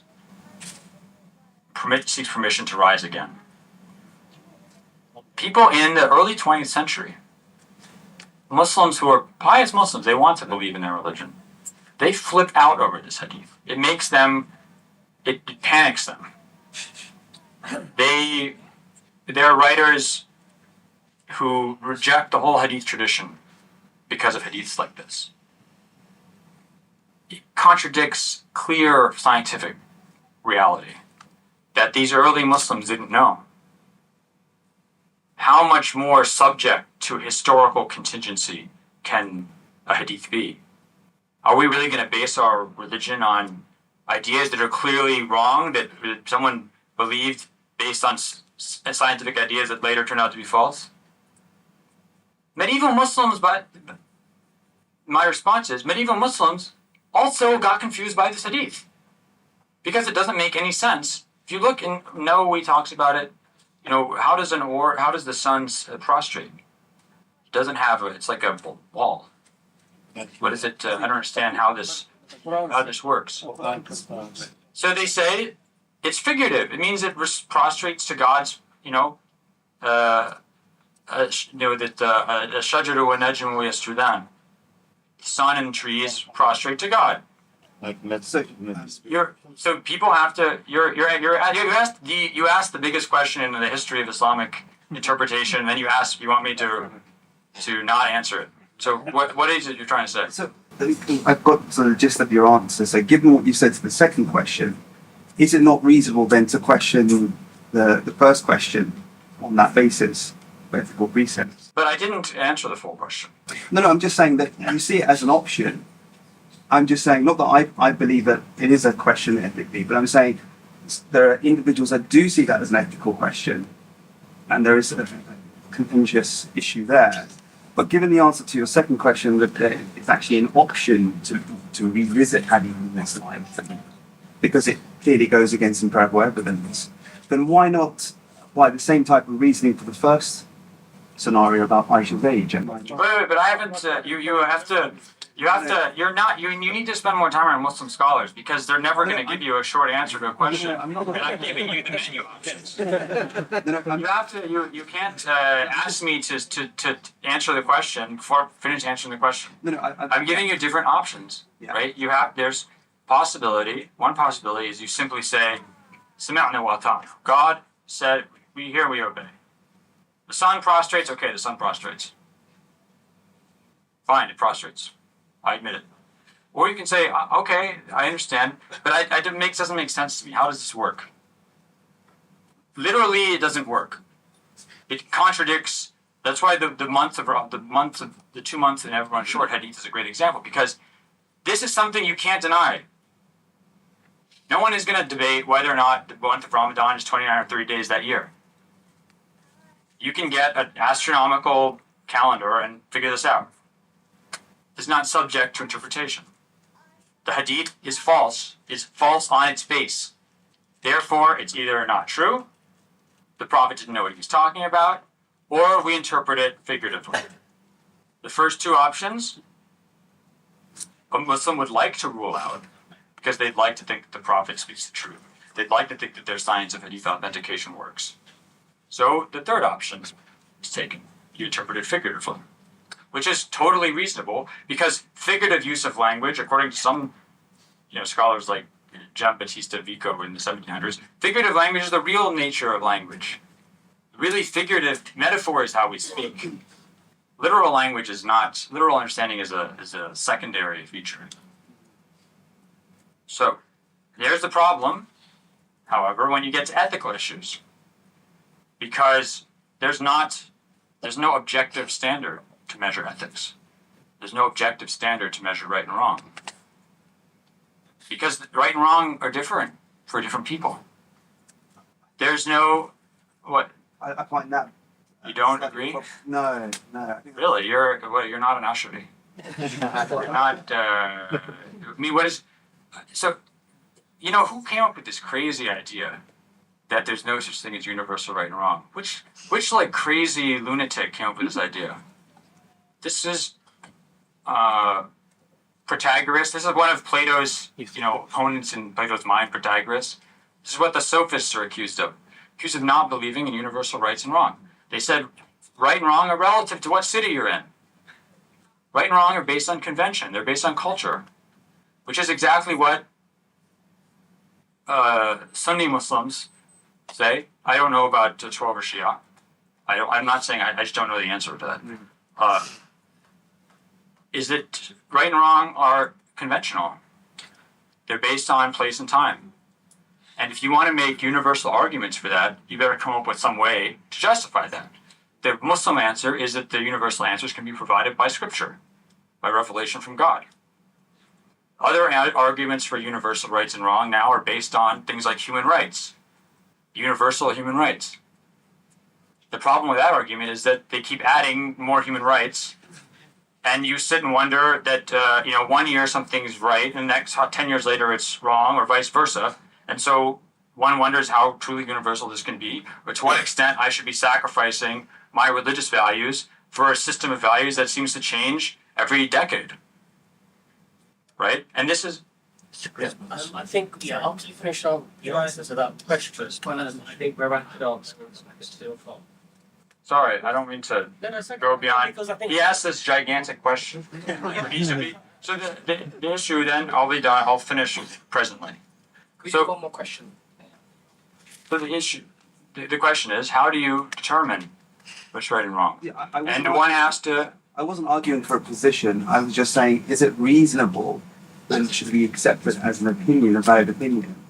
Given the answer to your second question with all the options, could someone revisit the age of Aisha and say, for ethical reasons, maybe it's not true? That's what I was asking. Yeah, I mean, you could do that, but then my question would be, what motivates you? And this is what people like Ahmed Shakir, who wrote against Abbas al-Aqad, wrote. They said, why are you doing this? What you're admitting, what you're saying is that the critics are correct. Where do you get your values? He's saying, where do you get your values? Do you get them from your religion, or do you get them from some other culture that, by the way, 10 years ago didn't care about this? I do find that a bit simplistic. No, I don't think it's simplistic at all. Because there are hadith that talk about, for example, the offspring of the adulteress is worse than the adulterer. And guess what? They don't interpret these. Vast majority of Muslim scholars either say that hadith is false, or they interpret it figuratively. But why? It's ethically, it doesn't make sense. Because the person's لا تزر وازرة وزر أخرى. How can somebody be blamed for something that is not that they didn't do? But that's an ethical precept. That is a Quranic ethical precept. Yes. A Quranic ethical precept, not one based on external sources. But hold on, but there's a hadith that actually states that. So we have to balance that out with the precepts that we have. and the Quran speaks about Islamic precepts like free. I mean, it's an absurd argument because what you're saying is that effectively we cannot determine and identify justice without revelation. And I just think that when we look at the scholarly discourse, there are some issues that aren't stipulated by the Quran and the Hadith, and they had to use that of their reason to develop an opinion. So Look, I think you're if you want to talk about justice or equity in a specific situation, every day we use our reason to come up with what is just or equitable in a specific situation. And we don't necessarily refer to scripture.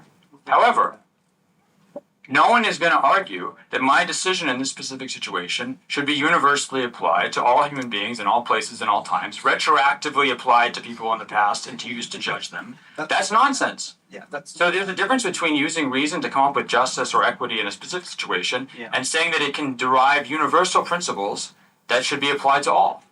That's what I'm arguing. I wasn't arguing for absolute one. Yeah. Just one. Sorry, one more question. Apologies for this. The position is not when it comes to a hadith that you may not be able to reconcile with your current perspective of things. He said either you take it allegorically or you take it metaphorically, or figuratively in terms of that, or you saying that Prophet spoke what he spoke was nonsense. But nobody says that you can't open the hadith to scripture. Yes. You earlier mentioned that Dahlawi said everything in the Muslim. Yeah. I mean that was the third option that I didn't get to mention, which is that you look at the hadith and maybe you decide it's not authentic. So my question is, what is the criterion for deciding it's not authentic? Not employ tools that have developed since, for example, the Josiah pain. Since then, we have corpus plan and tools that to continue to use these newly developed tools to scrutinize existing hadith that may be taken for granted as being Sahih. Yeah, I mean, some people will probably dislike my answer, but yes, I would take the position that Sheikh Albani said, which is, by the way, Muslim scholars had said for centuries before that, which is that everything is subject to debate. Everything is subject to evaluation. The reason why people rejected his argument, said you're criticizing the Sahihain, which no one had really objected to before the 1700s, or really the 20th century, is what it meant, what's behind what you're doing. It's not about, if you want to sit and criticize, scholars get together and criticize hadiths and Bukhari and Muslim, no one's going to have a problem. What's the problem? The problem is the criticism against Bukhari and Muslim are really criticism against the Islamic ethical system. The idea of scripture, the idea of religion as being the main reference in your life, the idea of that you should overturn things in the past because of fads in the present. That's why there's such defensiveness about those books and defensiveness about reevaluating hadith. It's not because scholars really reject reevaluating hadiths. They never did. But they're afraid that they're opening a door to modern ephemeral fads or ephemeral beliefs overturning centuries of consensus. Really draw a line that lost the line. Why should we be afraid of opening the doors? This whole idea of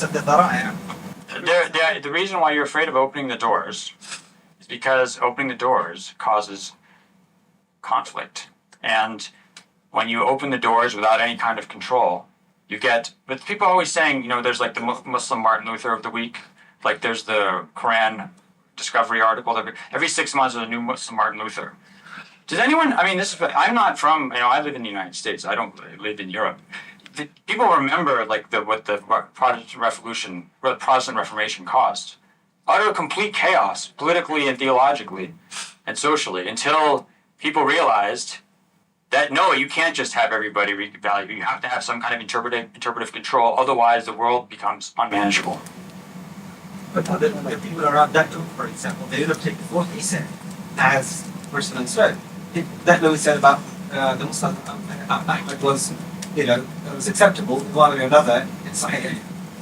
Then the people around him would have taken that report as accepted. Now we're looking at it and say, well, no, we can't. We need to relook at this, reevaluate it. It should continue. I agree with you, but that we have to recognize that within a religious tradition, there have to be certain controls on interpretation what you're talking about is a tangential issue.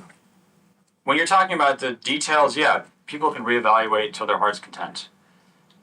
But when you're talking about the core, like the Quran, like things that are agreed upon, like there's 5 prayers, or that fornication is prohibited. If you want to open up that to discussion, the religious tradition will cease to exist. It will evaporate.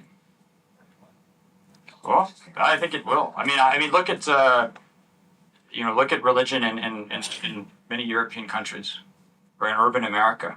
It doesn't mean anything anymore. My hair cutter, he comes and says like everything's about God, man. It's all about God, God, God. I was like, I didn't want to say to him, but I was like, what does that mean? I mean, it just means nothing. I don't know what it means. Anyway. Dr. Akram Nadwi probably doesn't need much of an introduction, but for those of you who don't know, I will do it formally. From Juynboll in India, trained in the traditional Islamic sciences in the seminary of Nadwa al-Ulama in Lucknow. He became a teacher in the madrasa, and he also obtained at the same time a PhD in the Arabic language at Lucknow University. He was sent personally by Sheikh Abul Hassan Ali Nadwi to come to teach and be a researcher at the Oxford Centre for Islamic Studies.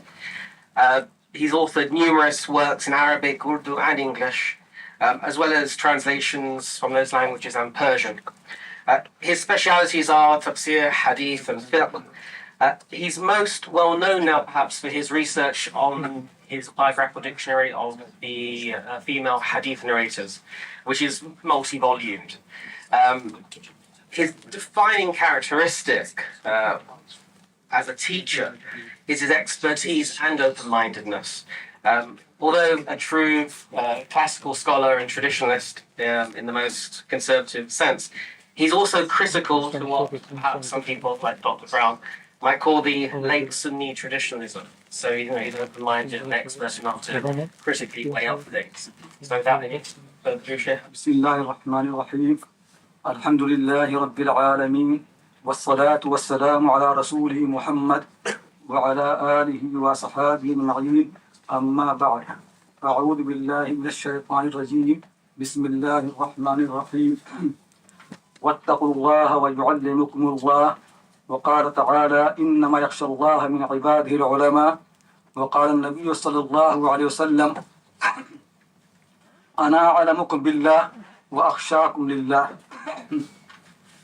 My dear brothers and sisters, we are lucky here to have with us Professor Jonathan Brown, who mashallah has done some excellent work on the study of the Hadith, and really we should really make effort to benefit from him. So alhamdulillah, since morning you have been listening to him, and he has so many nice writings on different aspects of the Hadith. They are really very helpful. So inshallah, this visit will encourage many of us to learn from him more, to study with him more, and to benefit from his books more. What I'm going to do, inshallah, in this short time, just to make a comparison between the scholarship of the Hadith, in traditional madrasas, and also the scholarship of the Hadith, that it has been introduced by Orientalists, and what was the response from the ulama.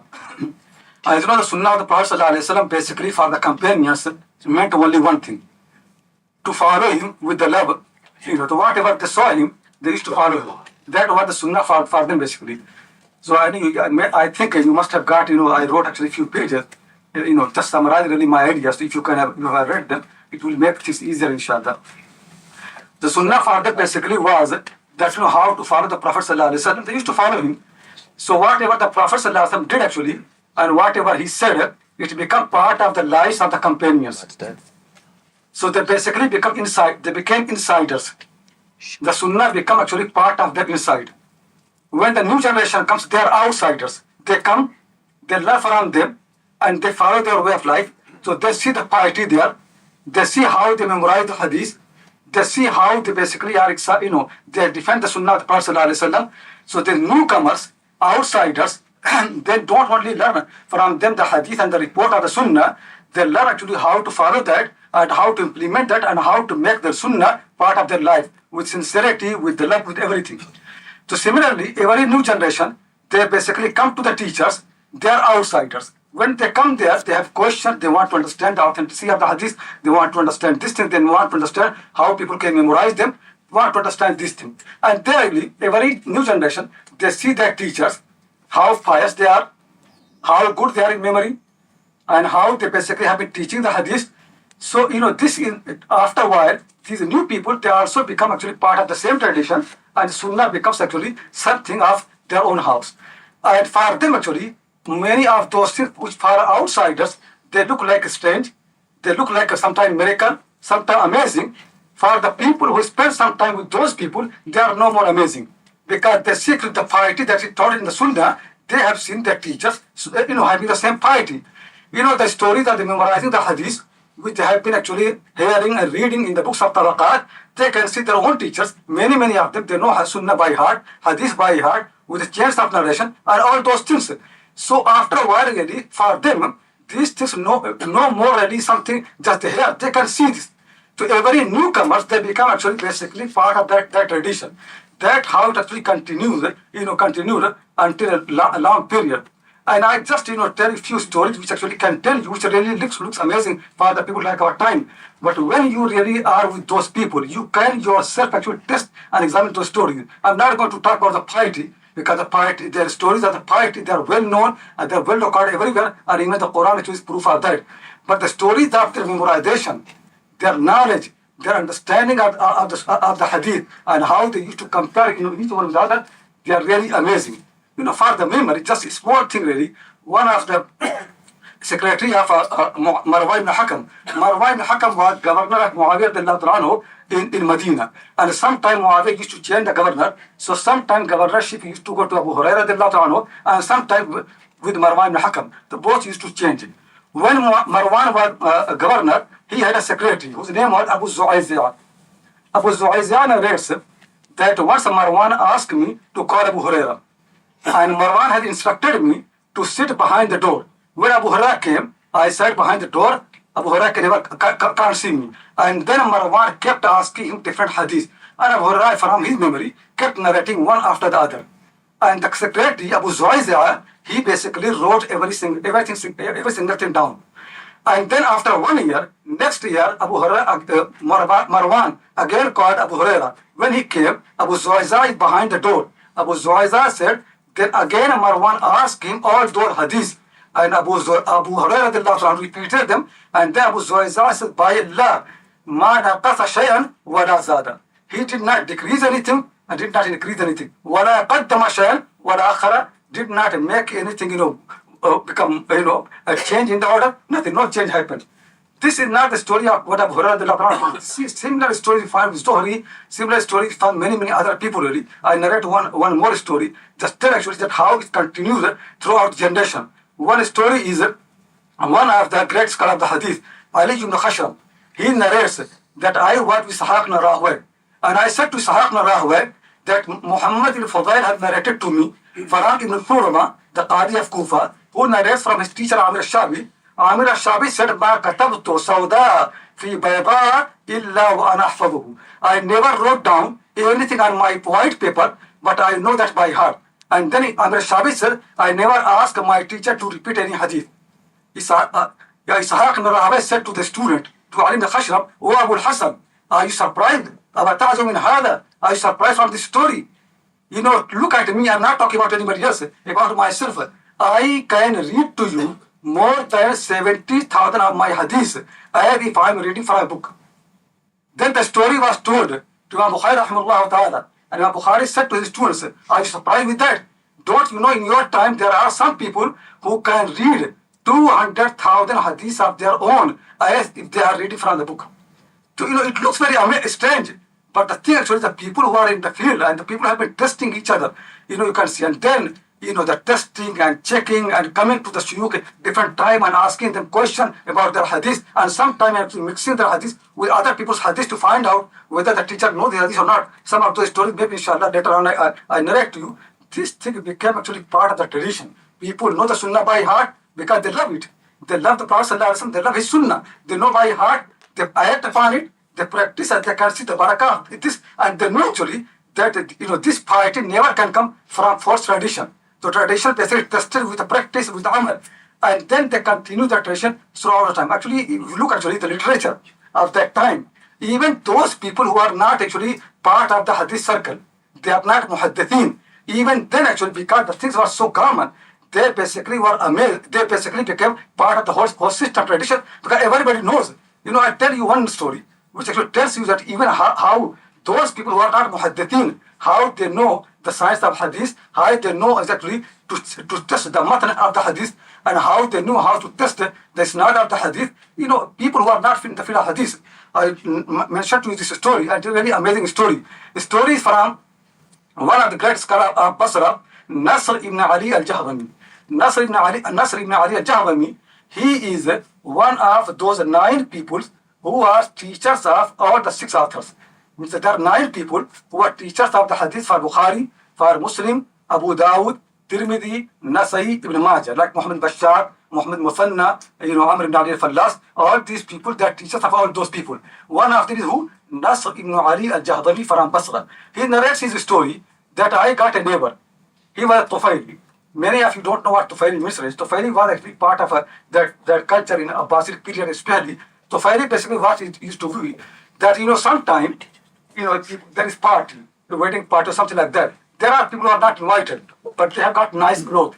So they put on nice clothes and then they are waiting for someone who is invited and they follow that.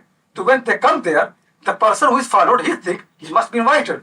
And when they come to the house of the people, they think he must be accompanying this person. So if they are respected and they get the food, they are Tufaili. So they are not invited, but what they have nice culture, they know how to behave, they know how to put on the clothes, nice clothes. So Nasr ibn Ali al-Jahdami said, I got a Tufaili. Whenever I am invited anywhere, he always followed me. And people think he's my friend, so they respect him. He said actually, it came to my knowledge that Sulaiman ibn Dawud al-Hashimi, the governor of Basra, his son has been circumcised. And now there will be a big party, and soon an ambassador will come to guard me, and soon my neighbor will follow me. So he said, this time I'm going to humiliate him. That he decided that this time I'm not going to tolerate him. Nasr said, actually, an ambassador came to me that the governor they are calling you for the party. And when I came, my neighbor, nice clothes and all those, he's there. And he followed me. And we came there, everybody talking and things going on until the dinner became ready. And then at different table, different people are put. So my neighbor was put with me because they thought, he's my companion. Before they start the food, I thought already I must humiliate him. So I said to him, I read a hadith. حدثنا درست بن زياد عن أبان بن طارق عن نافع أن عمر رضي الله تعالى عنهما قال رسول الله صلى الله عليه وسلم من دخل دار قوم بغير إذنهم فأكل من طعامهم فقد دخل مغيرا وخرج سارقا. This hadith has been narrated to me from Durst ibn Ziyad, from Aban ibn Tariq, from Nafi', from Abdullah ibn Umar radiallahu ta'ala anhuma, that the Prophet said, anybody who enters some people's house without the permission, without being called, and then eat their food, they have entered as mughir, as a looter, basically as a taker, and then when they come back as thief. He said, I read this hadith. Then Nasr says that my neighbor, he became a little upset. He said to Abu Amr, don't you feel shame that you are quoting this hadith here? Now everybody will think on the table that you are hinting at him. You should feel shame on this, and then it is not your food. It is food of the person who is the most generous in Basra. On other people's table, you are making something like that. And then again, you don't feel any shame. You are writing hadith from Durst ibn Ziyad, who is the weak narrator. who is the fabricator? Don't feel shame. Durst ibn Ziyad, don't feel any shame. And then you are narrating a matna, which actually never can be true. Because all the Muslims always have been against this hadith. Because this hadith means that this person is mughir and sariq. While the punishment of sariq in Islam is to cut the thief to her hand. And mughir's punishment is that it will be left to the opinion of the ruler. So this matter never can be accepted from the person that the Muslims are against it. So the matter is wrong, the hadith is wrong. Where you have been from the other hadith, which actually had Abu Asim al-Nabil, and Ibn Jurayj, عن ابي الزبير عن جابر رضي الله تعالى عنه قال قال رسول الله صلى الله عليه وسلم طعام الواحد يكفي الاثنين وطعام الاثنين يكفي وطعام الاربعه يكفي الثمانيه. This hadith is nice and everybody actually narrator, good narrator, Abu Asim Nabil is Imam, Ibn Jurayz is Imam, and then Abu Zubair, famous narrator from Sahih Muslim, and Jabir's hadith. Well, you can see really the culture of like that. Even people of Tufail, they know what is sound hadith, what wrong hadith, which matra can go. But the thing is, since actually hadith had no more part of our actually culture, every story was becomes actually very, very amazing. But anyway, this culture actually continued. And same actually in India until actually British power was established in India, and we had got Aligarh Muslim University and other centers in India. Actually, basically, the hadith teaching was no doubt really became very popular, very common because of Shah Wali Dehlvi rahimahullah ta'ala, his family, and then family of Shaykh Masar Hindi rahimahullah ta'ala. Great people, no doubt really. They're teaching hadith, they're pious people, they know the hadith by heart, and their life actually is very, very much deep in that thing. Until actually it comes to Maulana Rashid Ahmad Gangohi rahimahullah ta'ala, who died in the 1322 of Hijrah, 1905 of the Christian calendar. He basically was really no doubt a great man, a pious person and good in hadith, and he got the hadith from the family of Shaykh Masar Hindi. His teacher was Shah Abdul Ghani Dehlvi rahimahullah ta'ala, pious person against the bid'ah and he started the teaching of the hadith in his town, Gango. And the students from everywhere, from Afghanistan, from part of China even, and from all parts of India, they are coming to this tiny village and they stay there for 1 year or 2 years or 3 years and they study with him. While they study actually all the books of the hadith, 6 books, and at the same time they look actually at him. That the person is so pious. He's reading of the Quran, piety, humility, and how he's away from the dunya, his zuhd. The student actually, spend that time, they basically hadith becomes part of their life really. These people can never can have, those questions which you can see from the outsiders.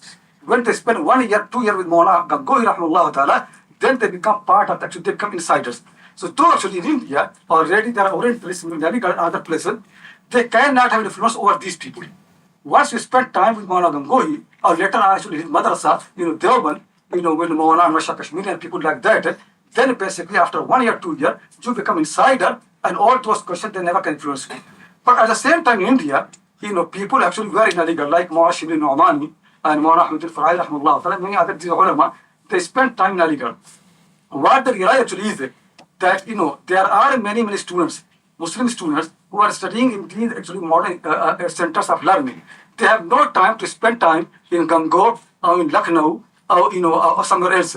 These people, they will be influenced by these Orientalists. We have to make response. We have to respond to them. It is not just think that people have to come to us. No, we have to make response. We have to respond to that. So then actually Muhammad al-Farai rahimahullah, especially he took the field of the Arabic literature and also the tafsir and the Quran. Whatever actually he found in Aligarh that the Orientalists are making point against Arabic literature or the history of the Arabic language and also about the Quran. Basically he got his idea to defend it, and that's why he got the theory of Nizam al-Quran, theoretical study of the Quran. Maulana Shibli, another actually was he's very, very good writer. So in that time he was the best Urdu writer, no doubt really. He's the one actually who made Urdu language as the language of writing and scholarly thing. Before that, Urdu was just language of the poetry or things like that. Then Maulana Shibli, he really spent his time and he started answering those questions which were put forward by many, many Orientalists. For example, one of the major accusations that they have had against Muslims was that when Muslims conquered Egypt, when in the time of Umar Khattab, Muslims conquered Egypt, in Alexandria there was big library, of Greek philosophy and books, logic and all those things, scientific library. Muslims came and they burned the whole library. So they wrote many articles accusing Muslims against the knowledge and burning the library, things like that. Maulana Shibli Nu'mani rahimahullah ta'ala, he wrote a long essay which actually published in a book, Kutub Khana Iskandariya, the library of Alexandria. And actually where he proved from the historical sources very nicely, properly, that when Muslims arrived in Egypt, by that time there was no library. Library was already burnt by Christians. All the historical sources from nicely, and then really no doubt the issue was dead, and people actually became, after that it never had been raised again. Similarly, when Jurji Zaidan in Egypt, he wrote his book, Tarikh al-Tamaddun al-Islami, the history of Islamic civilization, from the time of the Prophet ﷺ until later on. In that one, he criticized much actually with Banu Umayyah. So his criticism was much more against Banu Umayyah. When the book came to India, and he actually sent a copy as a gift to to Mawlana ibn Nomani. Mawlana ibn Nomani, really, he gathered his thought. He studied much more to write against the book, and he wrote his famous work Al-Intiqad ala Tamaddun al-Islami, criticism of the Tamaddun al-Islami of Jurji Zaidan. And that article was published by Rashid Raza in his Al-Manar, and later on published by him in a book, and still exists. Rashid Raza actually acknowledged that the book was written in Egypt, but nobody from Egypt actually got up to answer the whole thing. But somebody from India, Shibli Nomani, he did. So anyway, Shibli Nomani, rahmullah ta'ala, he really took out those major objections and questions which are raised by the Orientalists, and he answered them. And he expanded the scope of Al-Kalam. Al-Kalam in the past used to be basically just theology. Mawlana Shibli said actually that many of those issues have become old and people have no more interest in them really. Now Al-Kalam should, even extended to things which are related to the biography of the Prophet ﷺ, to Sirah, to questions of the history, to questions of the Hadith, many of those. He made actually expanded this thing. So to him basically, he knew very clearly that Hadith basically has got two aspects. One is to train people in a way that they become insiders. And the other aspect actually, there are people among Muslims who will never become insider because they are not in the Hadith. They don't have time. So at least we have to protect them from all those doubts. So his idea was to prepare a kalam which can deal with all those questions in Hadith, in the fiqh, in the history, and and respond to questions which are raised by the Orientalists to our Muslim students. They can be protected from them. But actually he himself realized very quickly that Orientalists, not all of them, they are fair-minded. There are some, no doubt, generally they have questions and they raise those questions. If you answer them properly, they can understand, they can accept it. But there are very many. There are actually the motive was not just to raise the question and get the answer. It was basically to create doubt in the mind of the Muslims and also sometimes prejudice or things like that. He actually realized this very quickly. And what the issue basically was, in India, the last great Mughal emperor, Aurangzeb, rahmullah, his name is also Alamgir, rahmullah, he ruled India more than 50 years. And he is the one who ruled the most part of India. Before him, nobody has got such a wide, bigger rule in India as Aurangzeb. More than 50 years, but from north to south, from east to the west, and always in jihad and fighting. He was more than 80-year-old, but always on the back of the horse, Aurangzeb, rahmullah ta'ala. And to make his kingdom, stronger, he has to fight. So sometimes even his brothers who rebelled against him, he tried to fight them, and he killed some of them. Similarly, some of the Sikhs, Marathas, some Hindu dynasty, they fought against him, and he, when he got power, he, killed them as well. When British came, someone actually was in the mind how to divide.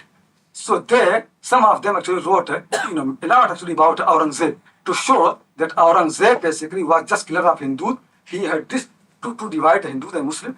So Mawlana Shibli really realized actually that though we are spending so much time to answer the question, but very often the questions basically are not very genuine. And that was actually he said a very famous poetic verse which actually all the time people keep quoting from him. Those who study the Orientalism in India, he said very nicely, तुम्हें ले दे के सारी दास्तां से याद है इतना, तुम्हें ले दे के सारी दास्तां से याद है इतना कि आलमगीर हिंदू कुछ था, जालिम था, सितमगर था.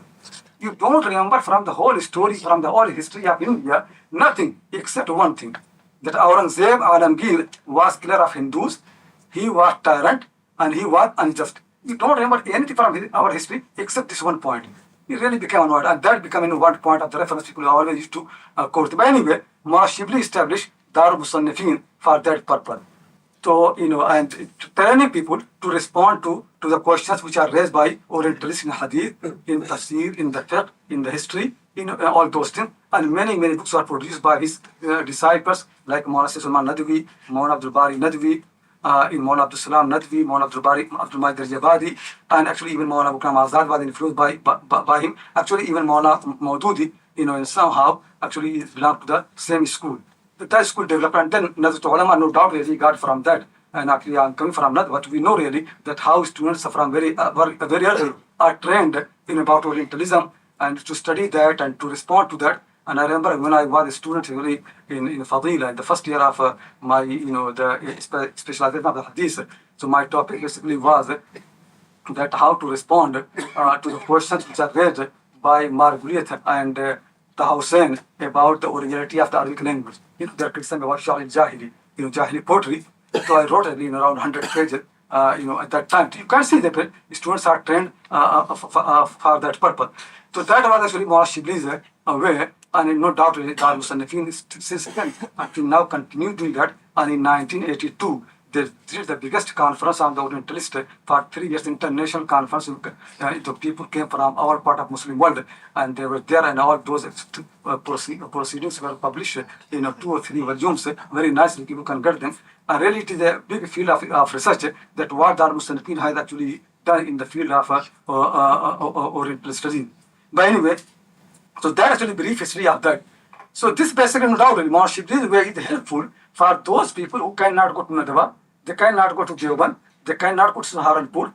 They study in a modern university, but at the same time they are reading the things which are coming from the West or from Europe that time and how to respond to them. So that was actually the Imam Shibli's thing, and they helped a lot. The thing is that when Imam Shibli refuted them, he put them in different categories, which actually I'm going to explain it a bit, in a more better way. So, it can be easier because we become very quickly annoyed with what many of these people do. But don't understand really, they belong to different categories. So first thing actually, before I come really to raise the main question about the problems of Orientalism, first thing actually is Orientalists basically, they belong to 3 different categories. There are three different people really. You don't need to answer to all of them. There are 3 different people. One of them basically, they are ignorant of our history, of our culture, of the Hadith, or of the Quran. They don't know. The simple people, they don't know really. These are the people we really have a need. We must study and we must respond to them. And that's what Maulana Shibli did and many other people do. There are people, generally, they don't know. They are raising questions. They want to understand. Some of them, they don't understand. If you make effort and explain to them, they will understand. So don't hate them. Don't become against them. It is scholarship, and people want to learn. They are raising questions kind to their knowledge. Come and answer them. So these are the people really I am going, inshallah, to touch them as well. That they are the real. There are second group, which basically their question. When they raise the question, they are not raising question from the point of scholarship really. Many of these questions they come from the point of view of an unbeliever. So no doubt they are unbelievers. So when they are putting those questions, which are actually because they don't believe the Prophet is not prophet. They don't believe the Quran is a real work. They don't believe the Sunnah of the Prophet is actually a revelation. They don't believe in all those things. We are believers. So when they put doubts there, the answer is not that you bring some scholarly evidence, because there is no evidence for that anyway. You can't prove it, in scholarly way that the Prophet was a prophet or messenger, things like that. This is different category. The people who are raising questions because they are unbelievers. This is a different category, nothing to do with scholarship. This category, basically, the best thing actually is leave them and come to them as da'i. Explain to them Islam properly. As they know the Prophet did to unbelievers, as Musa al-Islam did in the Quran, you can see really raise the question. This group, basically, the best way for them actually is, be nice to them, have good manners, and treat them properly. And one day they become believer, all these questions will have gone. These questions just come in because they are not believers. So don't expect from them that they will respect the Prophet same as we respect. Like in our time, these days, every time the same problems happen. When you see somebody in the West or in a Muslim country writing something against the Prophet, we became so much annoyed and agitated and doing all those things really. This is not the way. The way basically these people don't know. Maybe they insult the Prophet. The way is work hard, do da'wah, and not only that, to leave the hypocrisy. Many of us actually, we really are killing the Sunnah of the Prophet in our houses. We are asking other people to respect the Prophet, but we don't respect him. He didn't come actually just, worship him. He came that you follow him. Tell me really how much Sunnah I follow in our houses. We don't respect him. Take look in your houses. We all the time spending time actually, our children on the TV, on the internet, and many things they're accepting, they are against the Sunnah of the Prophet Sallallahu Alaihi Wasallam. We are doing, and somebody writes against the Prophet Sallallahu Alaihi Wasallam, we become angry, want to kill and this and that. This is not the way. Basically, dawah.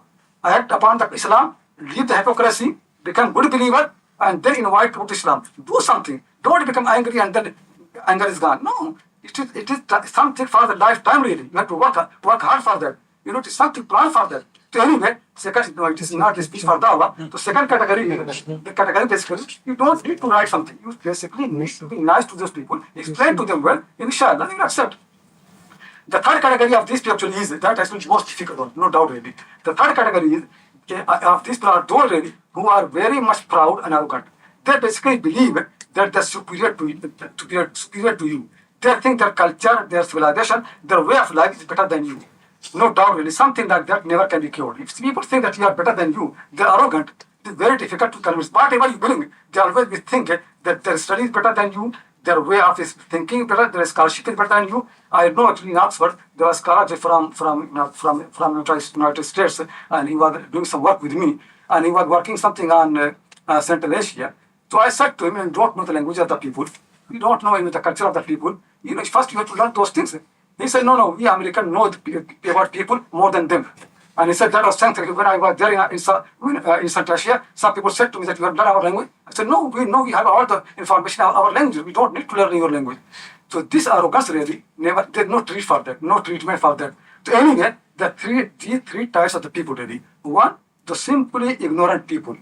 Our duty is to teach them. Really, don't be angry, nothing.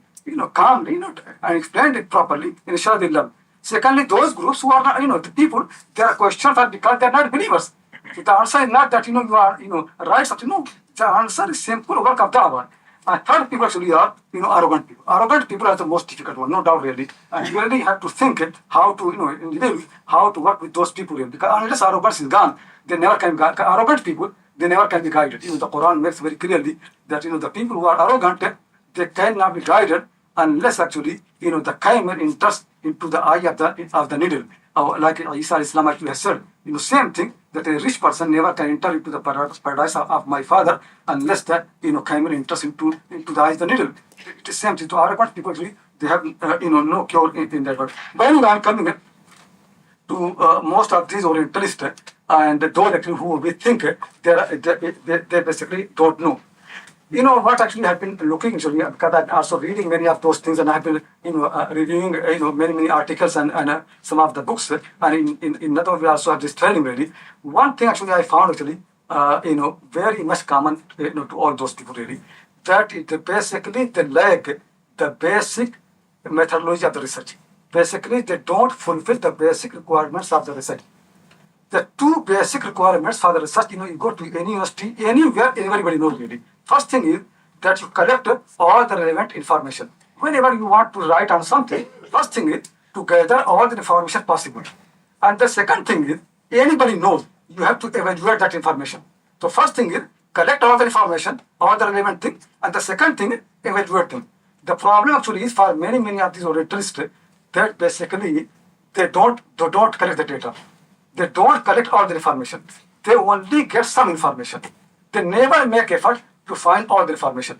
And the second thing, evaluation really, very often you can find things which are weaker, fabricated, they highlight and they really love that, and things which are stronger, which actually go with the teachings of the Quran and the Sunnah, with the with the old tradition, they ignore that and they leave that. This is actually so common. I'm going to give some examples so you can see very clearly how badly done.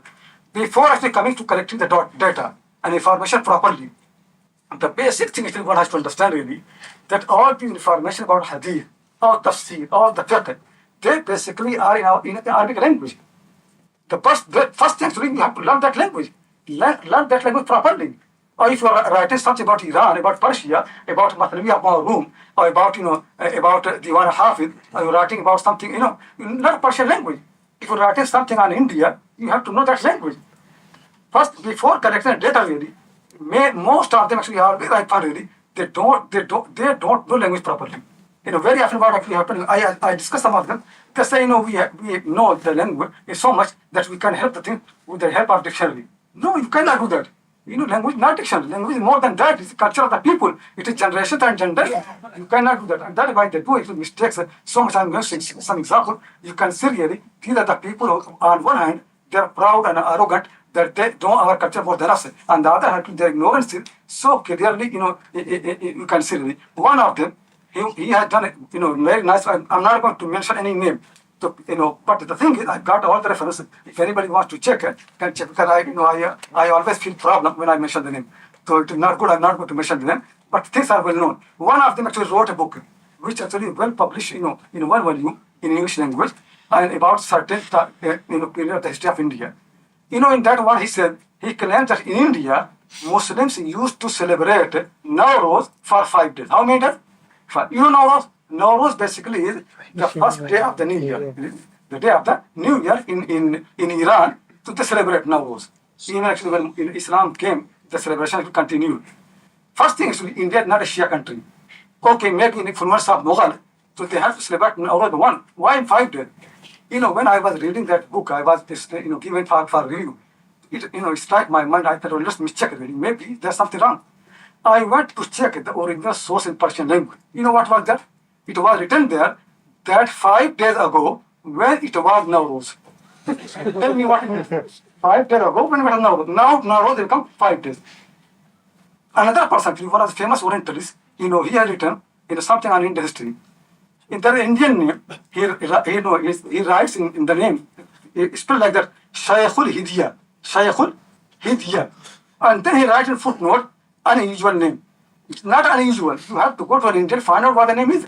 The name basically is Indian language, Shaykh Elah Diya, or Shaykh Allah Diya. It is a name which actually people call. It in Arabic means Ataullah or Hebatullah, somebody given by Allah to Shaykh Elah Diya. You could not read your writing is Shaykhul Hidya and then you write for note, unusual name. The basic training, you should learn actually this thing from the people. Never do mistake. I was reading actually 2 articles, one after the other really. Came to Oxford, for our journal to be published. And both were all in Arabic. Both of the articles. I was thinking, when I was reading, so there was things actually which, I had, those stuff. But I was thinking maybe, in Arabic, he has said something like that. Then, after a while, realized in Arabic, whatever people say about him, still, he's a scholar. He can't say all those things. Then I took actually the articles and I actually compared all the course from Al-Futuhat al-Makkiyah and Fusus al-Hikam. No single place the person translated properly. He did not understand in Arabic anywhere. Then I wrote a report actually for the journal that both people, they need to learn Arabic before in Arabic. And these people writing Arabic don't know any basic thing about Arabic language. This and every somebody actually has in Hadith actually same thing happened everywhere. Whenever they edit any book in Hadith, no doubt they have done good favor. Some of those work of Hadith which were not known to Muslims and they really produce it. But the editing is so bad really because I was working on Muhaddithat and some of those stuff which are read by Orientalists, I really read them. Reading of the names, the worst problem for them really. They cannot read the manuscripts properly. So much problems really. And after a while, it took me for a while really to understand their mistakes, what mistakes are doing really. And also they don't understand how these manuscripts really work. They don't know really where the manuscript starts, where it ends really originally. Because the tradition for manuscripts basically how they start is that they start the book from Bismillah whatever, and then go at the end, then there will be Sama'at. The book is Sama'at that this book was read to so and so. Then when the people copy the book, they copy the book with the Sama'at. Then the third person who copied, he copied with the Sama'at. Sama'at basically in the end of the book, they write that this book was read to so and so, and people were attending the end, and the Sheikh gave ijazah. So they write at the end. When the people copy the book, they copy with the Sama'at. Then the third generation, they also copy with the Sama'at. Many of these people, when they see all this Sama'at, what they assume actually is that, oh, this is the oldest Sama'at there, so this manuscript must belong to that earliest date. They don't understand that was copied. It belongs to the latest date. It was not the earliest date. So always they refer, they make the manuscript as old as possible. It's not really. Sometimes also what happened, on the front page of the manuscript, they write the title of the book or the author. That is never part of the manuscript. That always has been done by the people later on for cataloging purpose, for other purpose. Because people who used to wrote a book, they never made one page for the title. It never happened. They used to write per title there. This thing, very often actually, these people, they take the title as actually written by the person who wrote the manuscript, and very often they make amazing claims which actually does not fit anywhere. So, for example, this person, he published part of the Muwatta of Ibn Wahb. Even if you know, Imam Malik's Muwatta has been narrated by many people. One of them is the famous student Ibn Wahb, Abdullah Wahb rahimahullah ta'ala. His kunyat Abu Muhammad. He also, Imam Malik used to respect him a lot. His Muwatta was, lost and people found this Orientalist. He got, part of that Muwatta. You see what happened? When Abdullah was Muwatta is producing. What he said in the beginning, this Muwatta in Wahb is a narration of Yunus ibn Abdul Ala as-Sadafi. When I look into manuscript really, nowhere there's not basically something else completely different, nothing to do with it. Then actually what happened actually on the front page of the manuscript, somebody has put Yunus ibn Abdul Ali. So this part I think it must have been written by him. So nothing to do with that. He never came to serve. The whole book manuscript actually has got the whole thing. And then the reading of the name of it, and not only that really, they even don't understand what the basic actual terminology means really. Like for example, very often the people of the Hadith, when they say a kitab or kitabi, they basically mean their notebook which actually contains their hadiths which they copied from their teachers. They mean kitab in my book. So for example, I give you example of this Orientalist, how he reading. One of the part of the Muwatta of Ibn Wahb, again Ibn Wahb, is actually narrated by somebody called Abu al-Abbas al-Asam. Abu al-Abbas al-Asam, he lived around 100 years. He died in 350 something. He lived 100 years, and he was the best narrator in the world, and with the highest sanad to narrate from al-Rabi', the student of Shafi'i. So all the hadith of Egypt was the highest for Abu al-Abbas al-Asam. Abu al-Abbas al-Asam, he narrated for many things. Abu al-Abbas actually narrated one book of Ibn Wahb.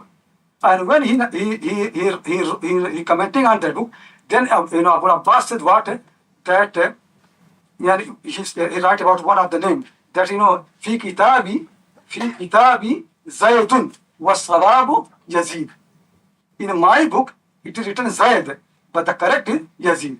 Now this Oriental says, then the proof that this book is not written by Ibn Wahb, it is written by Abu Abbas al-Asam. He said in my book it is Zayd. It is not, but the correct is Yazid. He had no idea that Kitabi to them only means that in my copy, nothing more than that. It is not that book. That actually, Goldziher, he got one of the problem really. The problem was, he's among those leading people who claim that Hadith was, only written down in the 3rd century or after that. One of the evidence that he gives actually is that Sa'id ibn Abi Aruba, about whom Imam Hanbal and all the people have been saying that he was the one of the first people to write hadith, write book on hadith in Basra. Sa'id ibn Aruba, in his biography, it is quoted from Hanbal saying that لم يكن له كتاب وكان يحدث من حفظه. Sa'id ibn Aruba did not have a book. He used to teach hadith from memory. Now, Goldziher said, you see, very clear that Sa'id did not have a book. Second say he did not have a book. And Muslims claim that the books were written by him. And Hanbal said he had no book. The thing basically, just read the whole story. And Hanbal said very clearly, that Sa'id ibn Aruba, أول من صنف الأبواب. Sa'id ibn Aruba is among the first two people who wrote, compiled the hadith, a kind of chapters, a kind of abwab. Then what in the same saying, then Hanbal said, لم يكن له كتاب. He didn't have book. What does it mean? When Hanbal himself said that he is the first person to write a book, a kind of chapters, and then he said he did not have a book. Think properly. What they meant actually is that when Sa'id used to narrate the hadith, he never narrate from any writing. He used to narrate from the memory. Because he said, لم يكن له كتاب ولكن كان يحدث من حفظه. He used to narrate from his memory. The very often when Muhaddithin say book, they mean actually the writing, the original note from which they used to teach. So you can find only some of them. It comes their biography, they did not have book. Meaning basically they did not have any notes while teaching to use them. They used to teach from their memory. But it did not mean that they did not write any book. So anyway, this actually one of the problems actually for many of these people is that they basically are unaware actually of our culture, our tradition, and how actually Muhaddithin used to write. And actually they never actually learn how to read the manuscripts. This actually has become so much, even actually some of them are so arrogant really. When they translate the Quran, even if they don't feel actually, go to any tafsir and find actually. Like one of the verses of the Quran, I was reading to one of the Orientalists, and you see how he translated the Quran. You can see. I just, this verse of the Quran is وآخرون اعترفوا بذنوبهم خلطوا عملا صالحا وآخر سيئا عسى الله أن يتوب عليهم. It's a very nice verse of the Quran from Surah Tawbah, the verse number 102. It says that there are among the believers those who acknowledge their sins and they do some good deeds and some bad deeds. Very likely Allah is going, it's hopeful, Allah is going to forgive them, accept their repentance. Arab people say that when you say Taba ila, tubtu ila Allah, it means to repent. When it is said Taba ala, it means accepting the repentance. To when it said Taba Allahu ala al-mu'mineen, meaning Allah has accepted the repentance of the believers. So meaning basically is that it's likely hopeful that Allah will accept the repentance. What actually this person has translated? His translation that Allah subhanahu wa ta'ala, he repented on their behalf.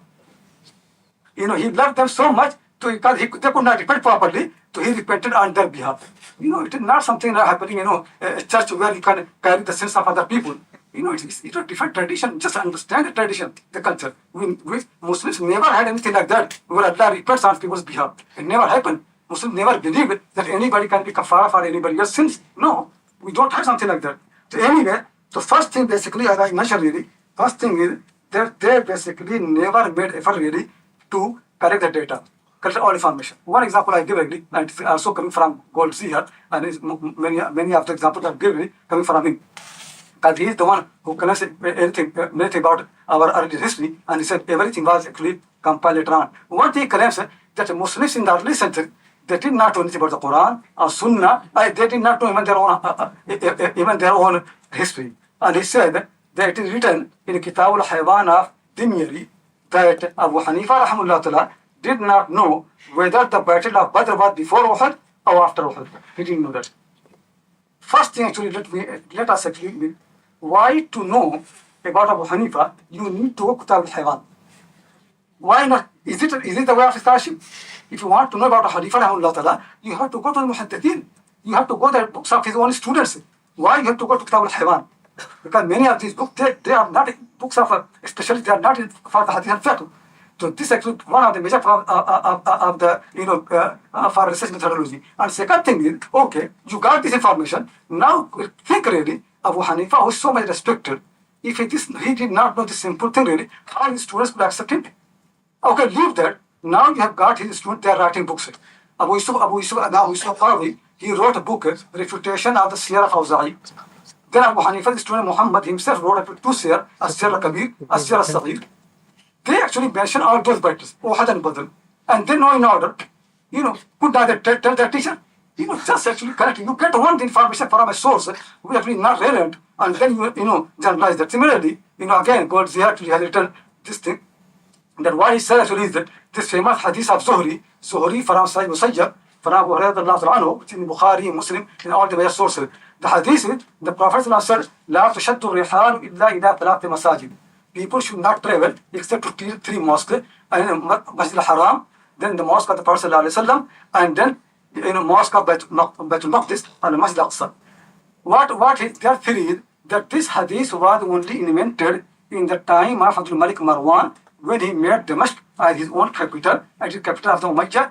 So he wanted to turn people from Makkah or Medina to Jerusalem. That was this was circulated and became popular. And the people cannot go to Abdullah Zubair, because Abdullah Zubair is ruling Makkah, to turn away from them.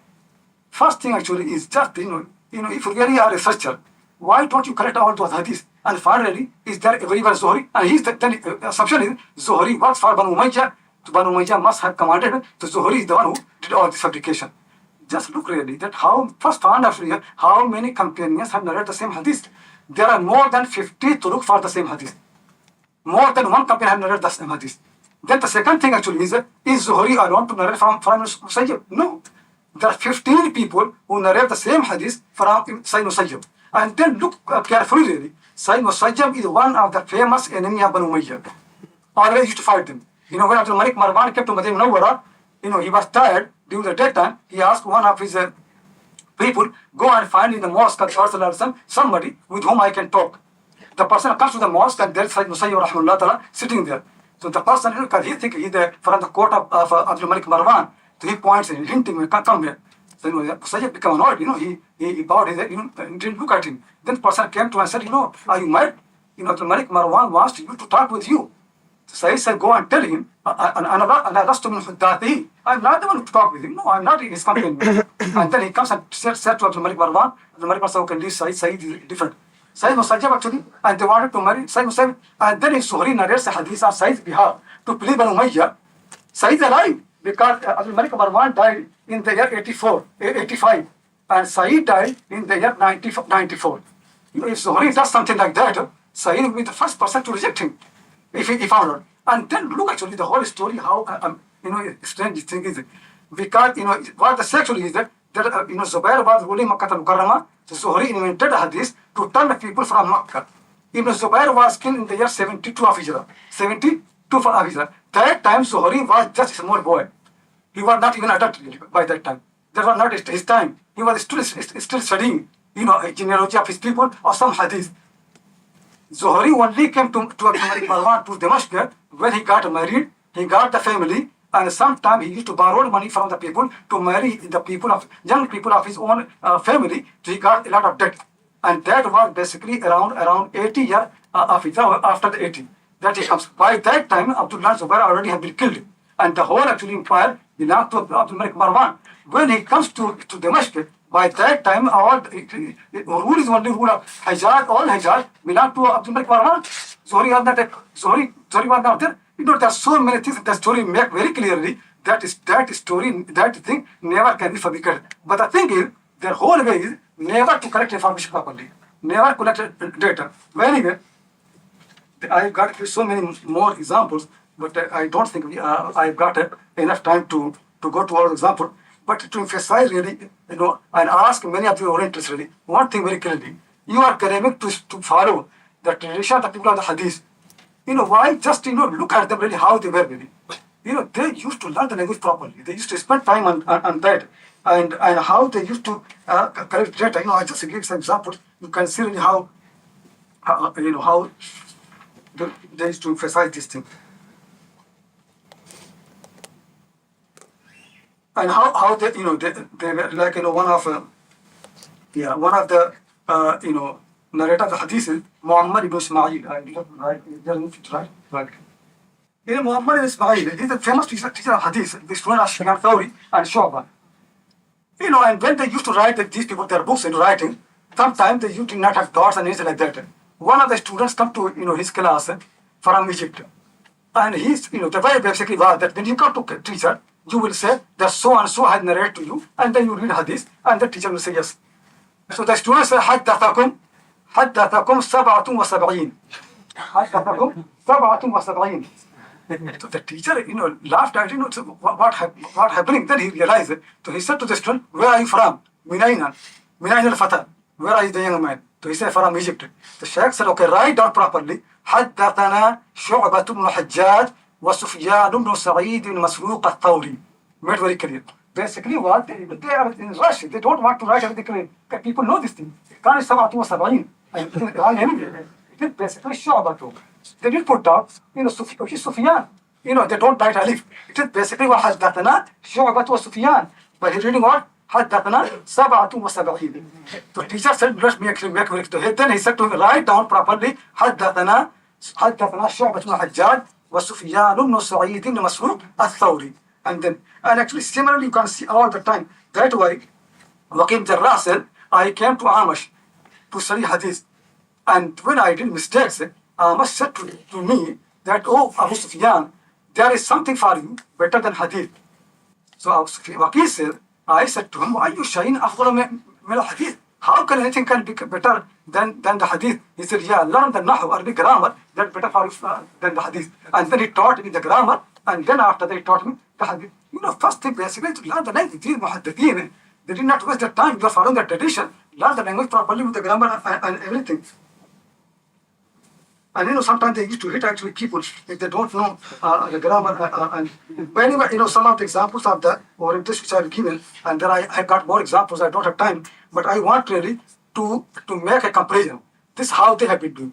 they never fulfill the basic actually requirement of the scholarship to collect all the information. First thing, they lack that. Second thing is they never make effort to evaluate the information properly. They never do like that. They always select information from either what suits them, not what suits the argument. Basically, whenever I read many of these people, I really always feel that the way basically the scholars, when they face a problem, they want to solve it.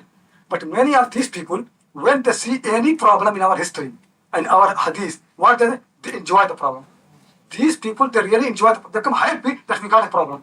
It's not what scholars call. Scholars way, when you find problem, then you make effort to solve it.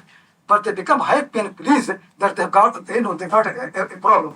So anyway, but you see, muhaddithin, they're not like that. They are really, they want to collect as much hadith as possible, and then after that, they are not very quick to make judgment. No, they really think properly. They compare it, they discuss it, they ask everybody. And I just read some example. You can see how they have been, completely different. Yahya al-Ma'in rahimahullah says, لو لم نكتب الحديث من 30 وجها لما عقلناه. If we did not write hadith from 30 isnad or something like that, we never would have understood actually how hadith means. Number says, الحديث إذا لم تجمع طرقه لم تفهمه والحديث يفسر بعض بعضا. Similarly, in Medina, all these people actually have saying, and they used to use that. One of the very interesting narration is from Muhammad ibn Humayd, from Umar ibn Harun. Umar ibn Harun is one of the famous muhaddith and a student of Sufyan Thawri. He said, I was once in the class of Sufyan Thawri. You see, Sufyan Thawri, very often he used to teach the students, sometimes to test them, and sometimes to teach them how to use different Islam. Sufyan Thawri is one of the good example for many of those things. Umar ibn Harun said, I was in the class of Sufyan Thawri. Somebody came to him and asked him about the hadith of Ali, that the Prophet ﷺ, did urinate and then did masah. Hadith of, very famous hadith of urinating and doing the masah. So somebody asked Sufyan Thawri about that hadith. Sufyan said, حدثنا الأعمش عن أبي غليان حدثنا الأعمش عن أبي غليان عن علي. Then another person came and asked about the same hadith. Then Sufyan said, حدثنا قابوس بن غليان عن أبيه then عن علي. Then third person came and then Sufyan said, حدثنا عبد العزيز بن رفاعة عن أبي غليان. Then another person came in the same somebody. Then Sufyan said, حدثنا الزبير بن عدي عن أكير عن أبي غليان. Then somebody else came and Sufyan said, حدثنا وقاع بن إياس عن أبي غليان أن علي بال. The narrator Umar ibn Harun said, I was really amazed that how he using all his different teachers for the same hadith. And then he said, had somebody else told me that Sufyan did this really, I would not believe that Sufyan will do something like that. So they used to know the same hadith from so many different ways. That's why, for many Orientalists, it's really very difficult to understand what number of the hadith means. Like, Goldziher and many others, they really say that, Bukhari knew 700,000 hadiths or so and so, and he only got 4,000 hadiths. It means all they are fabricated. They don't understand really. Those numbers means the chains of narration. For example, Muhaddithin say, Hadith of Innamal A'mal bin Niyat, which is narrated by Ansari, and from him, more than 300 people have narrated. So now that hadith becomes 300 hadiths, because they're different chains of narration. But people don't understand how they use the word of hadith in all those things. And that's why Muhaddithin used to say, when you go for learning, don't be selective. Learn properly. Abu Hatim al-Razi used to say, إذا سمعت فقمش إذا سمعت فقمش وإذا حدثت ففتش. When you listen hadith, then qammish, collect everything. Collect all information, from everybody. Weak narrator, fabricator, everybody. وإذا حدثت ففتش. But when you narrate the hadith, then evaluate it. Then do research properly. Then think what is sound, what is not sound. So when you're a student, learn from everybody. Take everything. Collect all the data, all information. But when you narrate them, evaluate them and teach them properly. That's how they used to say. That way Hammad said that whenever Shu'bah ibn Hajjaj, he differs from me in any hadith, I leave my hadith and I accept the correction of Shu'bah. People ask him why. He said the reason is because I myself used to be content with hearing hadith once. But Shu'bah never did it. Shu'bah used to hear the same hadith twice, 3 times, 4 times more than me. So that's why Shu'bah has less mistake than me. Whenever Shu'bah differs from me, I will leave my version and accept the version of Shu'bah ibn Hajjaj. And these students of the hadith really, really they are not like us really. Before going to the assemblies of the Muhaddithin, they are not empty-minded. They used to study their book properly. Before going there, because the books were available in the shops. Like Imam Bukhari said, when I was 16 years old, By that time, I have already finished all the books of Abdul Mubarak and Waqim Jarrah and the people of Iraq. I already knew all those books. People used to come to the Muhaddithin already, they know their hadith properly. And sometimes actually, they used to prepare so nicely that they could actually have questions like, when he came to Basra, when he came to Basra, he didn't come just empty-minded. He studied all the hadith of Shu'bah and Sufyan Thawri from all their students. So he knew the hadith of Abdurrahman Mahdi from Sufyan. He knew the hadith of Waqim Jarrah from Sufyan. He knew the hadith of Yahya Salih Qattan from Sufyan al-Thawri. He knew the hadith of Abu Nu'aym al-Fawr ibn Dukan from Sufyan al-Thawri. He knew all of them. And then also he had compared already that where they differ from each other. When Hanbal came as a student to Basra, he said to Abdurrahman Mahdi that I have studied and compared you and Waqim Jarrah both differ in 50 places in the hadith of Sufyan Thawri. So Abdurrahman Mahdi used to quote this to the students. You see, Hanbal has come from Baghdad and he has told me that he had looked at my hadith and Waqid hadith, we differ in 50 hadiths of Sufyan Thawri. The students really, they knew. It was not easy in the classroom that you can. I just give an example, another example. You can see how they were knowing the hadith before coming there. They know who is famous for the hadith. Abbas Muhammad Duri, who is also a student of Sahih al-Ma'in, he said that we got hadith from Shabab ibn Sawwar, from Shu'bah, from Abdullah ibn Dinar, from Umar radiyallahu anhu, and Nabi sallallahu alayhi wa sallam naha an al-qaza. Prophet sallallahu alayhi wa sallam forbade qaza. Qaza means when you grow your hair and cut part of the hair and leave the other. So that against sunnah. Either you have to shorten from all parts equally or you have to grow them equally. But it's not allowed. It's makruh in Islam that you shorten some hair and leave the others. That's a qaza, that's it. That's makruh. That hadith Abdullah Muhammad Duri narrated from who? From Shabab and Sawwar, from Shu'bah. Hadith became very famous in the whole circus of the hadith.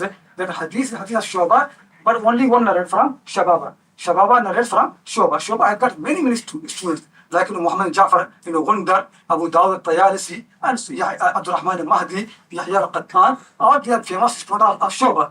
But the hadith became very only famous from Shababa. Shababa used to narrate from Shu'bah from Abdullah Dinar, and Abdullah Dinar from Abdullah Dinar. Then Abbas Duri said, we came to Basra to study hadith with Abu Dawud al-Tayalisi. Abu Dawud al-Tayalisi, while teaching all his hadith, then one day he also said to us, حدثنا شعبة عن عبد الله بن دينار عن عمر عن رسول الله صلى الله عليه وسلم نهى القزع. He said, Abbas Duri said that all the students from everyone in the class, they shouted very loudly to him, it is not your hadith. ليس من حديثك. You see, all of them knew that what is hadith of Dawud. They had known already. They just come in to hear from him, narrate from him. So all of them said, it is not your hadith. Then Abu Dawud, realized that, it is not a way to argue. So Abu Dawud said, then leave that hadith. Now it is a problem in the hadith, how to solve the problem. But anyway, what I'm trying to say, the students of the hadith, they used to be prepared already, really, for these things. And then actually they used to also, memorize the hadith. And I mentioned so many students of memorization. And even the people like Sufyan Thawri, Sufyan Thawri in the circle of this, is the best person in the memory, no doubt really. Thousands of the hadiths with this chain of narration, you ask them again to repeat, people have tested so many times already. But even Sufyan Thawri, who has got such a great memory, he used to say about Imam Malik, Malikun laysa lahu hifadun. Malik had no memory. That how Sufyan Thawri was in the memory. But Sufyan Thawri, his own life actually, he always used to revise the hadith. So, Abdul Razak al-San'ani said that when Sufyan Thawri came to Yemen, because Sufyan Thawri rahmahullah actually traveled to Yemen to get hadith of Zuhri from Ma'mar. Because when he was a student, he could not travel to Zuhri. People asked him that why didn't you go to Zuhri? So he said, because I didn't have enough money. وَقَفَانَا Ma'mar, and Ma'mar went for us. So he came to Yemen and got the hadith of Zuhri from Ma'mar. So when Sufyan Thawri came to Yemen, he stayed some day also in the house of Abdul Razak al-San'ani. Abdul Razak said, one night, at the end of the night, I heard Sufyan Thawri, lying down and reading the Quran. While lying down, and he read the Quran, part of the Quran, and then after he got up, did wudu, and did the prayer, long prayers, and then again he lied down, and then he's saying, Al-Amash, wal-Amash, wal-Amash, Mansur, wa-Mansur, wa-Mansur, Al-Mughira, wal-Mughira, wal-Mughira. Meaning that all his teachers, first hadith of Amash, then hadith of Mansur, then hadith of Mughira, all these three famous teachers of Kufa for Sufyan Thawri. He read it. So I said to Sufyan Thawri, Ma hada ya Abdullah? What happened in this? So Sufyan Thawri said to me, that was my juz my routine for the Quran. This is my juz for the Hadith. And Abdurrahman Mahdi said, when Sufyan Thawri came to Basra, Abdurrahman Mahdi is the one who looked after him very well, and Sufyan Thawri died in his house. So Abdurrahman Mahdi said, one day I asked Sufyan Thawri to narrate Hadith for me. Then he said, Akhirwa, delayed. I asked him what happened. Sufyan Thawri said, now 4 years since I have not revised my Hadith. Let me revise it. Then I narrate, because he was running away from the Basir Kailis for hiding in one city to other city. He did not have time to revise them. You see, even the people like Sufyan Thawri, whose memory is so strong and known, but still they revise their Hadith and they do mudhakara. And their stories related about mudhakara really, amazing. Like, one of the stories, Ali Madini said, كان ستة تذهب عقولهم عند المذاكرة يحيى ابن سعيد القطان وعبد الرحمن المهدي ووكيع وابن عيينة وابو داود وعبد الرزاق. Ali Madini said, see, 6 people, whenever they used to revise the Hadith, it seems to us that their mind has gone, they become mad. So much revision. These 6 people. يحيى بن سعيد القطان عبد الرحمن المهدي وكيع الجراح سفيان بن عيينة أبو داود الطيالسي and عبد الرزاق الصنعاني. So this is how they used to do. And the same time, really, these people, when they come in to learn Hadith, they're not like us, comfortable life, or every day to sleep 8 or 7, 8 hours, then breakfast, then lunch, and then dinner, and then, this clothes, and then TV, and then, life are not like that for the Muhaddithin. Clothes, you don't recognize them, they don't have enough food, really. And this actually, mentioned in a very nice story. Once Mamun, came after a conquest, people came to congratulate him, and they said to Mamun, that that everything that one can think really you have got, the conquest, the big empire and all those things. So Mahmud said, no, one thing I don't have. People ask me, what you don't have? He said, when students of the Hadith come to the Muhaddithin and they say to him, Man dhakarta yarhamukallah, who you mention, meaning start teaching Hadith. That I listen. I want people to come to me and learn Hadith from me. So then the minister said, okay, that's not a problem. Then the next day, they sent all their children and sons to come and learn from Mamun, and Mamun was there. So he asked what happened. They said, no, you said you want to narrate Hadith, these are the people. So then Mamun actually said very nicely, he said, last from Behim, you are not those people. Those who I want to teach, you are not those people. Who are they? إنما هم الدنيسة ثيابهم المشققة أرجلهم الطويلة شعورهم برود الآفاق ونقرة الحديث. Those people, they are different people. Their clothes are dirty. Their feet are injured and hurt. Their hairs are torn because they could not cut them. And they are the people, messengers of the cities, and they are the people who narrate of the Hadith. That's how their life has been. And that Imam Shafi rahmahullah used to say, لا يصلح طلب العلم إلا لمفلس. Only a muflis can learn Hadith. Hadith only can come from poor person. So this is then how they used to really collect the information, really going anywhere, and I'll put couple minutes, okay, that's fine. Then I go to the next thing, really. Okay. I wanted to give some examples how they used to verify the Hadith and compare a lot of those things from Bukhari, because anyway, we don't have enough time for that. But thing actually is that before I end, I make very clear to everybody. The science of the Hadith is not really something that you learn in lecture in one day. This is one of the most sophisticated things, really. You have to have memory, you have to learn really. So many books, there are so many ajzad, and then you have to travel, because it's not change of narration. Okay, that's something. That's something. Okay, but before that, really, I would like to say that it is not that you have come in one of this assembly and learn everything. It's not like that, really. You spend your time, still you don't learn much. That's what Bukhari has achieved, what Muslim has done, what Abu Dawud has done. It's really amazing how these people, and some examples, inshallah, because they have allowed me to, example I give really, that how they used to just everything. These people, they're really good learner really. And I'll tell you a story, and then I'll give some example, which makes it very clear. One of the stories is Ahmad ibn Mansur al-Ramadi, one of the great muhaddithin. He has many hadiths. Ahmad ibn Mansur al-Ramadi said that I traveled to Yemen with Muhammad and Yahya ibn Ma'in.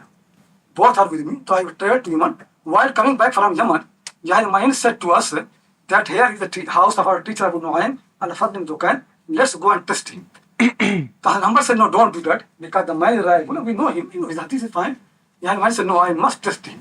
I must go and test him. And then all three people came to the house of Abu Nu'aym al-Fadhi Dukan. They knocked the door. Abu Nu'aym comes and he sits on a high place and he makes Hanbal on the right side and Yahya Ma'in on the left side and Ahmad Mansur Ramadi on the ground, sitting there. And then what Yahya Ma'in did, he selected 30 hadiths of Abu Nu'aym. And after every 10 hadiths, he added one more hadith, which is not his hadith, somebody else's hadith. He added there. And then Yahya Ma'in started reading that your hadith is this, 10 hadith. For every hadith, Abu Nu'aym said, yes, this is my hadith. When the 11th hadith came, which actually Yahya Ma'in had added, so then Abu Nu'aym said, no, delete it, remove it, this is not my hadith. Then Yahya Ma'in read 10 more, and then when another 11th came, then again Abu Nu'aym said, no, this is not my hadith, remove it. Then 30 hadith, and he 10 more, and then after that, one more he added. Then Abu Nu'aym, he's a clever person, he realized that he's a test, it is not a really narrative. Then he said to Ahmad Mansur Ramadi, this point is so low, he cannot reach anywhere. And Ahmad Hanbal, he is so wari', so pious, he cannot do something like that. Oh Yahya, Yalfa, Ibn al-Fa'il, this is one of the busy word they use, but also use it with the students. It is you who did it. And then he kicked him very hard and his chest, and he fell down. And he went to the house. And Ahmad Hanbal said to Yahya Ma'in, did you see? I knew that he knows. Now you have been hit. So then actually Ma'in said, this hitting to me is more dearer than anything else. And now I know that my teacher actually knew. So they used to test it. This is how they evaluated, coming and testing the people properly. And before coming to the class, they know the history, they know the time of the narrators. And like for example, somebody, one of the narrators says that I came to Iraq and somebody said to me that here is somebody who narrates hadith from Khalid ibn Ma'dan. And Khalid ibn Ma'dan was very good narrator from Syria. In that time, there was nobody in Iraq to narrate from him. So I was surprised. I came to that person narrating hadith from Khalid ibn Ma'dan. So I said to him, when did you hear hadith from Khalid ibn Ma'dan? So he said in 113. 113. So he said, I said to him, it means that you heard hadith from him, 7 years after his death. He died when, 106.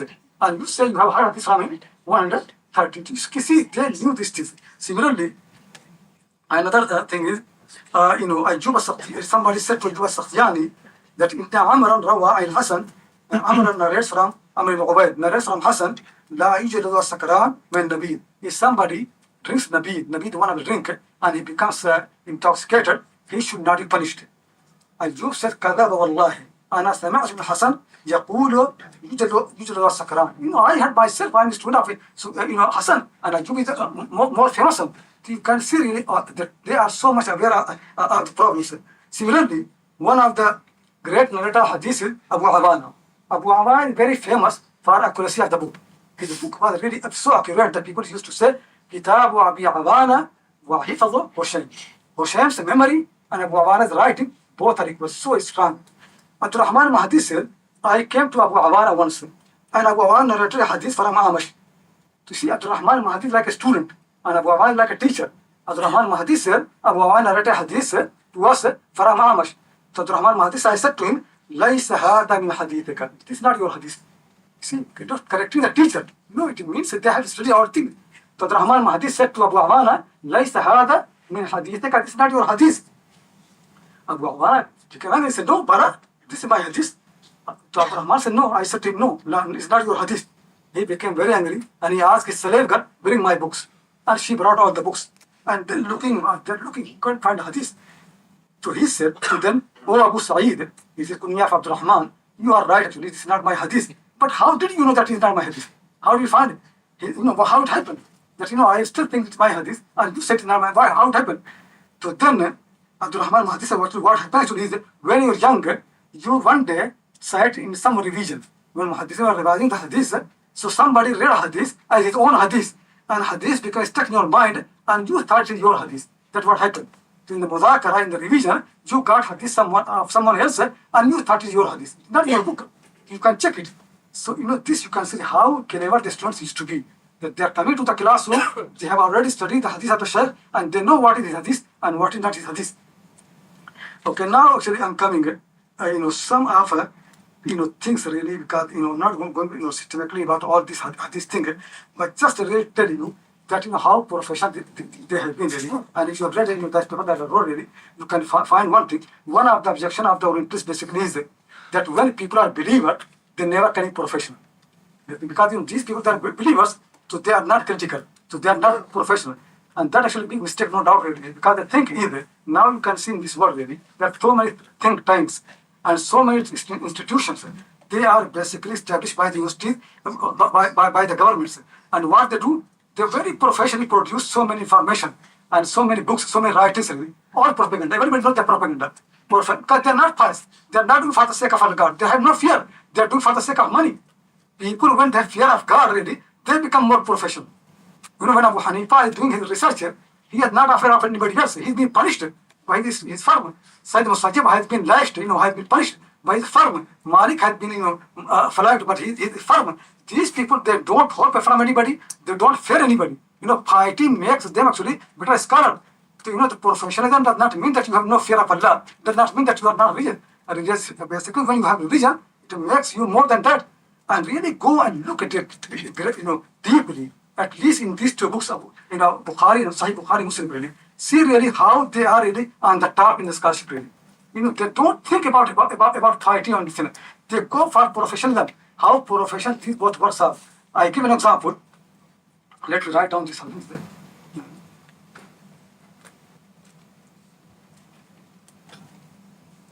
Rahu no bada narrates from of al-Arab of the Iraqi. He narrates from al-Hasan al-Basri wa Muhammad ibn Sirin. And then they narrate from Abu Hurairah, and the hadith is famous about the janazah that we in Kitab al-Iman. That Prophet said anybody who follow the janazah, then he get this reward. That hadith changed. Then Bukhari, after that actually mentioned al-Mutaba al-Muaddin, then Bukhari said, how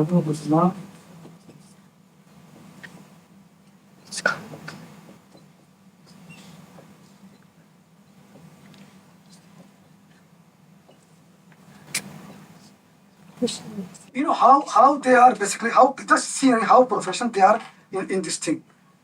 Now this hadith is in Kitab al-Iman, in Bukhari. And the bab is, Babu Ittiba' Janaiz wal Iman. Following the janazah is also part of the Iman. Hadith is that the Prophet said, anybody who follows janazah, Imanan wa ihtisaban, believing and expecting reward, he will get this reward.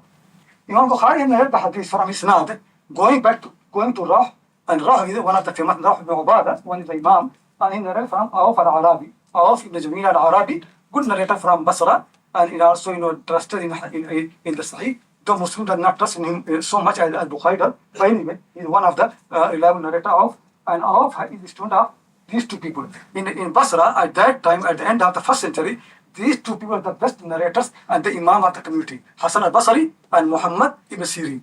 And then narrate from Wara. Not already, if you ask Bukhari, ask anybody, everybody will say in that sense, at that time, Hasan al-Basri is one of the best, preacher, best reformer. Don't talk about everybody agrees on his piety, but see how professional they are really. But people of the hadith, they know that when it comes to narrate the hadith, teach the hadith, then Hasan al-Basri is not professional, Muhammad Sirin is. Muhammad Sirin was very, very accurate. He never will narrate hadith unless he have heard it. He knows the, knows by memory, he knows the words, he will never compromise anything. Hasan Basri, on the other hand, very pious person, reformer of society, but Hasan Basri is not really so accurate. He is not such a professional person. Very often Hasan Basri narrates from many companions, he did not hear hadith from them. He got hadith from someone else, from those companions, and Hasan Basri easily would drop the name of those people. What happened is Bukhari and Muslim both know that Hasan Basri, though he actually was contemporary to many of these companies like Imran bin Hussain, like Abu Hurairah, Ali ibn Abi Talib, he was contemporary of all those people. But all the muhaddithin know that Hasan never heard any hadith from those people. So similarly, Bukhari and Muslim both agree that Hasan's narration from Abu Hurairah has got a problem. Because Hasan never got any hadith from Abu Hurairah. So they never had. Neither Bukhari nor Muslim, none of them had got any hadith of Hasan Basri from Abu Hurairah. Though he had many hadiths and other people had. But Bukhari, Muslim, they never take. Why? Because they know that Hasan had dropped somebody between him and Abu Hurairah. This hadith, when narrated by Faran Rah, when Rah narrated this hadith, he narrated like that. Of Hasan wa Muhammad and Abu Hurairah. Now Hasan's name has come here. Though Bukhari is relying on Muhammad ibn Sirin, not Hasan. But Bukhari's profession, Bukhari think that people will think that I accepted a hadith of Hassan Basri from Abu Hurairah. If you look at that isnad, some people can think Bukhari wants to tell you that I only put the name of Hassan because Allah, my teacher, he put Hassan's name there. Otherwise, I'm not relying on Hassan in this narration. That's why he brings the Mutabah, supporting isnad, Abu Suman Muazzin, Ana Auf, and Muhammad. In this isnad, Hassan is not mentioned there. So now it becomes very clear the reason that Bukhari has got the hadith is just because of Muhammad Sirin, not Hassan Basri. And Hassan Basri's name was there because teacher put there. But otherwise, Bukhari does not trust him. See how professional they are really. And actually, they used to say, Bukhari, all the hadith used to say that many of these pious people, maybe they have already gone into paradise. But this is hadith scholarship, we cannot compromise there. You want a question? Sheikh, this dropping of Hassan dropping one of his narrators, is this the release you're talking about? The thing actually is that the release is only really when you drop, when basically you narrate from someone hadith who is known to be as your shaykh, but that hadith you did not get from him. You get from someone else from him. To drop the narrator, so people will think you got from that shaykh.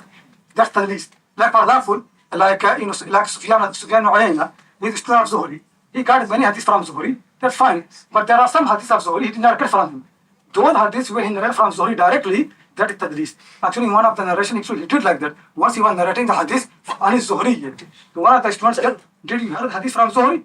He became quiet. Then again he said, on his Zuhri from Zuhri. The student asked him, did you hear hadith from Zuhri? He became quiet. Then third time, Sufyan said again on his Zuhri. The student asked him, did you hear hadith from Zuhri? Then Sufyan said, Haddathani Abdul Razzaq and Ma'amar and Zuhri. Two people he dropped. So when something like that, that's the least. Hassan Basri, when he's known that he did not hear from hadith from those people. That's not the least. But that's basically that not mentioned the full hadith. It is munqati in a qatar. Hassan is known. Actually, Hassan was asked that how can he narrate so many hadiths from this company? He never heard from them. He said, because those companies they narrated to people of Basra, and I'm also part of Basra. So I can narrate them.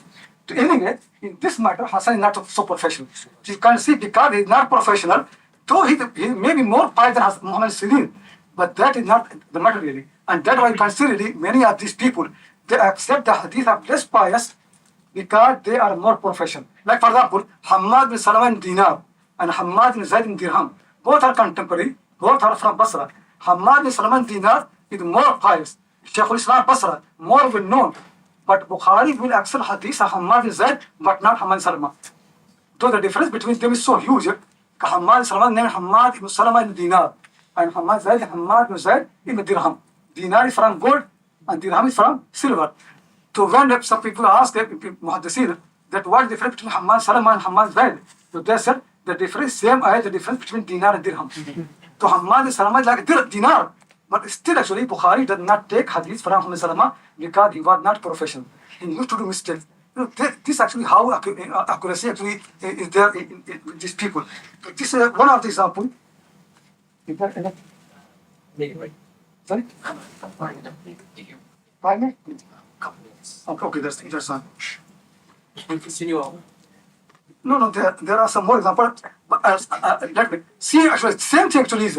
All the muhaddithin, very hard people say that they don't look at matn. And that actually is such a stupid thing anyway, really. Hadith is the matn. If they don't look at a matn, what they're narrating, they realize so specific about that people don't understand really. They know in all the area of the hadith, marfu, mawquf, maqtu, it is far matn. They know when Ibrahim Nakhai narrates hadith as I did not mention the Prophet ﷺ, they know it is not from Ibrahim Nakhai. The hadith of the Prophet ﷺ, he did not mention the name. They know when the hadith is marfu and Prophet not mentioned, they know it is from the Prophet. And they also know what is not from the Prophet and somebody else narrates. That's why for this thing really amazing thing they have done really. That to find the marfu hadith, mawquf hadith and maqtu hadith and the examples for that, amazing really. Sometimes you look at hadith and mawquf, but they say no, it is not mawquf, it is marfu. Sometimes you can see hadith marfu, but they say no, it is not from the Prophet. The matn is from someone else. So they know many things very clearly. Similarly, sometimes you can see really, they know that this chain of narration can be accepted for wudu. This person narrates hadith, they are very good people. If they narrate a hadith about wudu, we accept. But same chain of narration, when it comes for the attributes of Allah subhanahu wa ta'ala, attributes of God, they will never accept. Why? The attributes of God, they are higher, they are not your level. they will say, La yahtamilu, this person cannot carry this hadith. This hadith is too heavy for him. So you can see, some people will be among the narrators of Bukhari, but Bukhari will narrate from that is not only particular hadith. When it comes something higher than that, he will not rely on that. And I'll give some example. One actually hadith in Muslim is Sahih Muslim in Kitab al-Iman. And hadith is very famous. Let me write down hadith.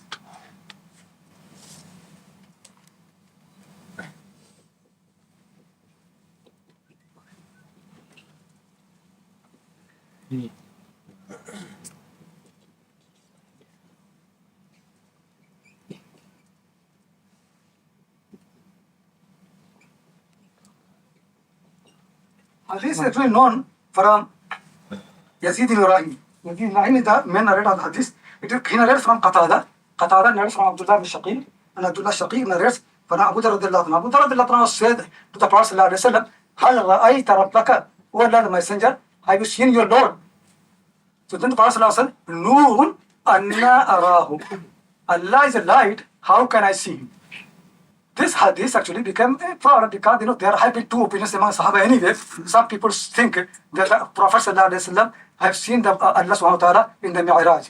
And there are a big number of the companions and also later people who say no, he never have seen, people only can see him in the day hereafter in paradise. But anyway, when Yazid ibn Ibrahim, who is a reliable person, man of the Sahih, and Hanbal has many hadiths from him, and everybody got a hadith from him. When Yazid ibn Ibrahim narrated the hadith from Qatada, from Abdullah Shaqiq, from Abu Dharr, you know what Hanbal said? Hanbal said, Ma ziltu li hadith Yazid munkaran. I always used to refuse this hadith, this one, but not all of them. This one I never accepted this hadith. Until Affan ibn Muslim came to us in Baghdad. When Affan ibn Muslim came, he narrated the same hadith from Hammam, from Qatada, from Abdullah Shaqiq, from Abu Dharr. And then Affan also said, that son of Hisham al-Dastuwai, meaning Mu'ad ibn Hisham al-Dastuwai, he came to me and said to me that my father Hisham narrated the same hadith from Qatada. Then Ahmad Hanbal said, then I found this hadith reliable. You consider it, Yazid ibn Ibrahim elsewhere, in wudu, in salah, could be accepted. When it comes to actually Allah subhanahu wa ta'ala and seeing Allah subhanahu wa ta'ala in this world, it is something they think he cannot bear it. So until he got a support from Affan Muslim is Imam, no doubt about that. And he narrates from Hammam. And Hammam and Hisham al-Dastuwai, they are the two major narrators and most reliable who narrate hadith of Qatada.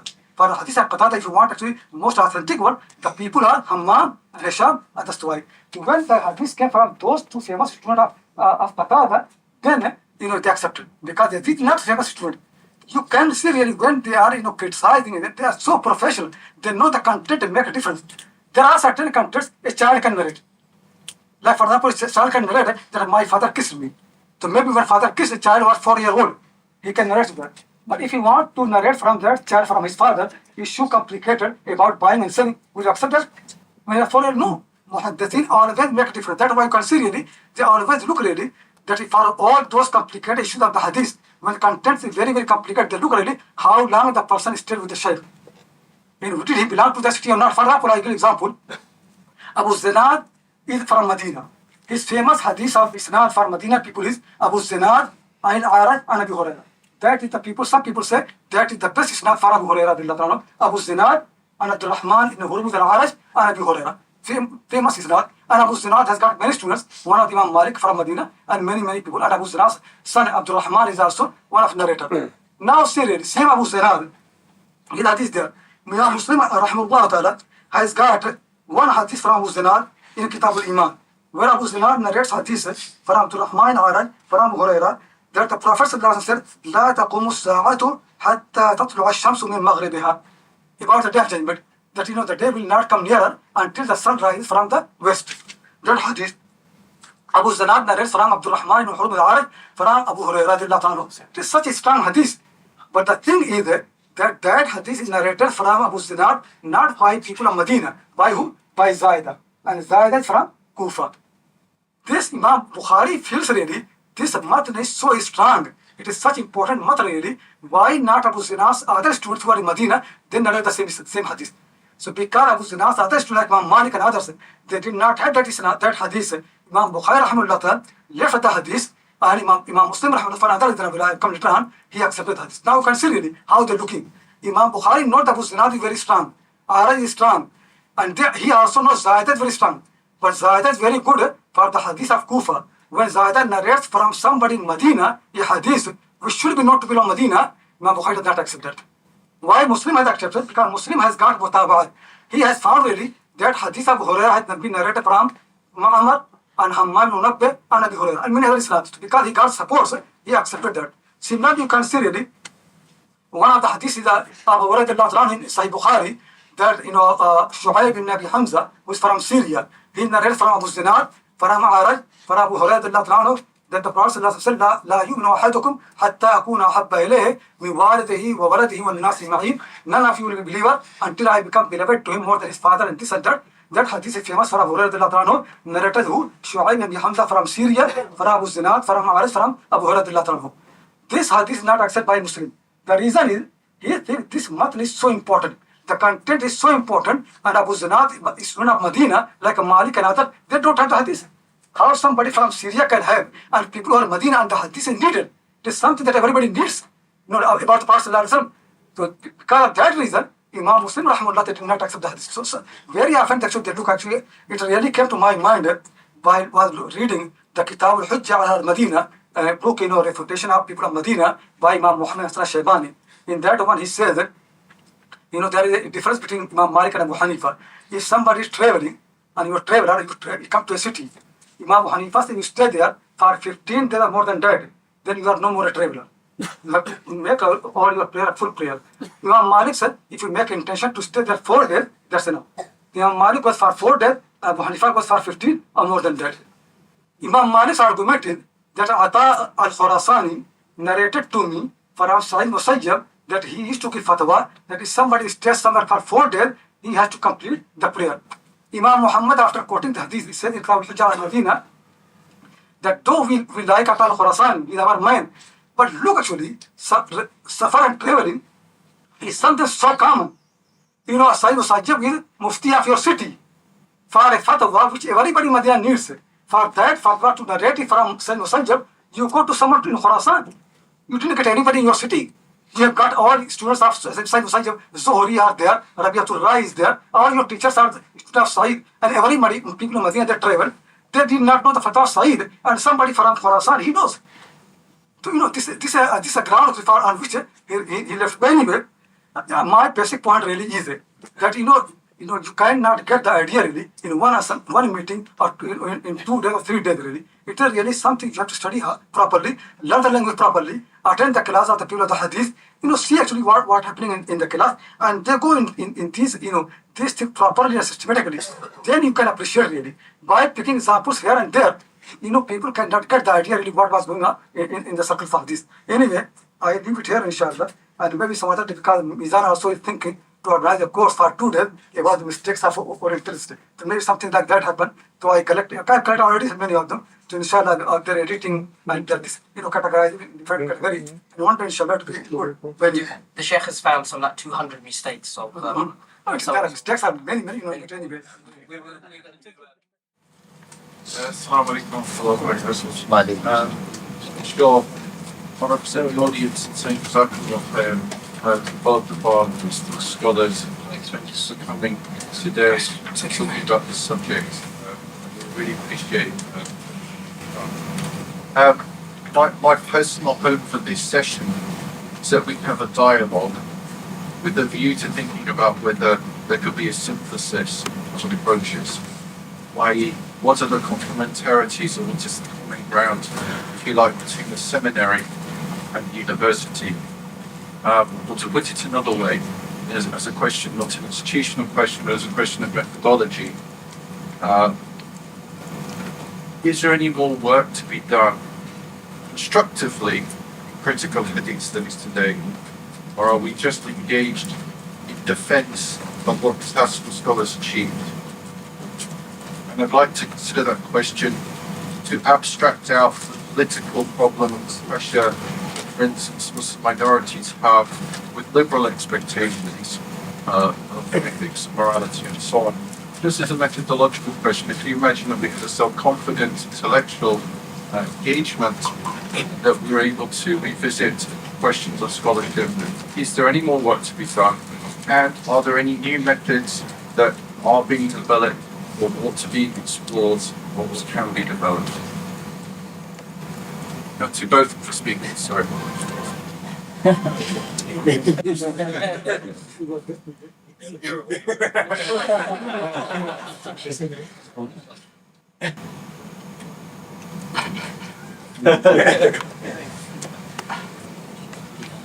Very good question. That's a very good question.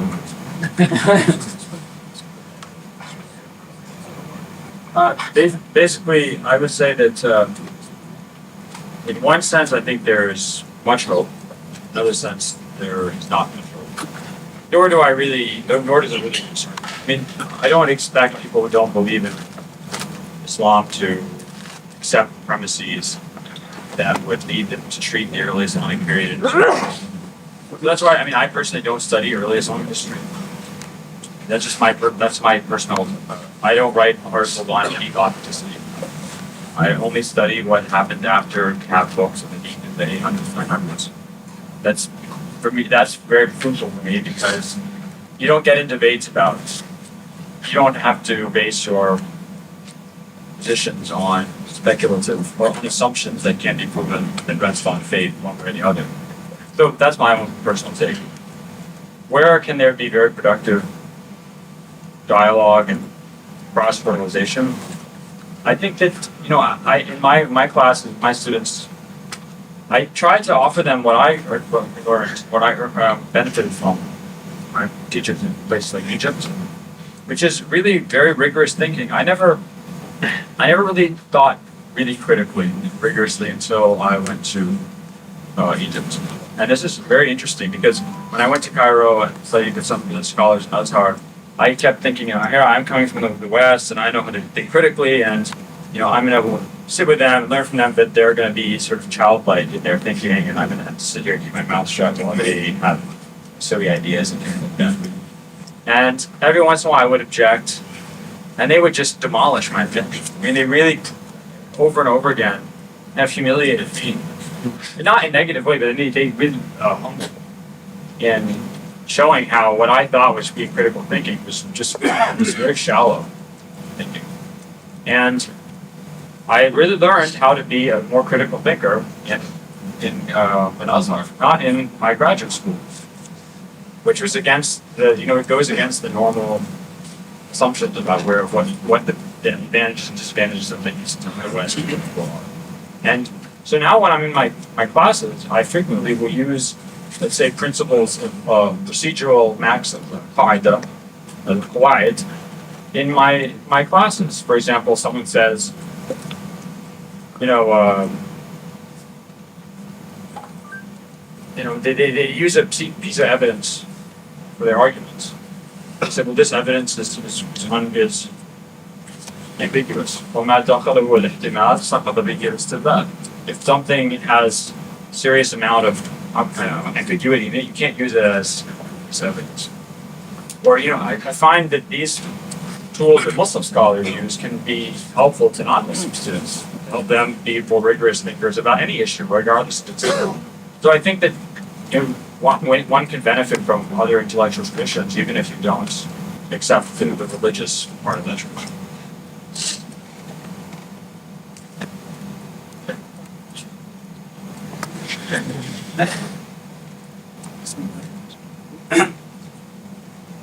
Let me answer the question. I'm sorry. They can't hear you. I don't think. I don't think it's on. Is the mic speaking?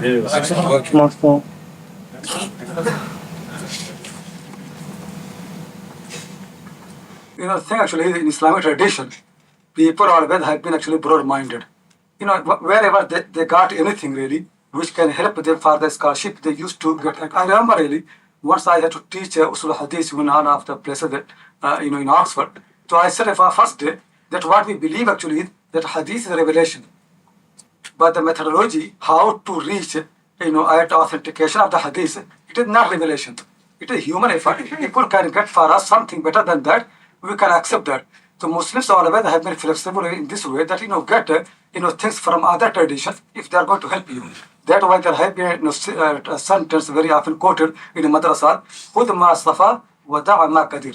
Take what is pure and leave what is dirty.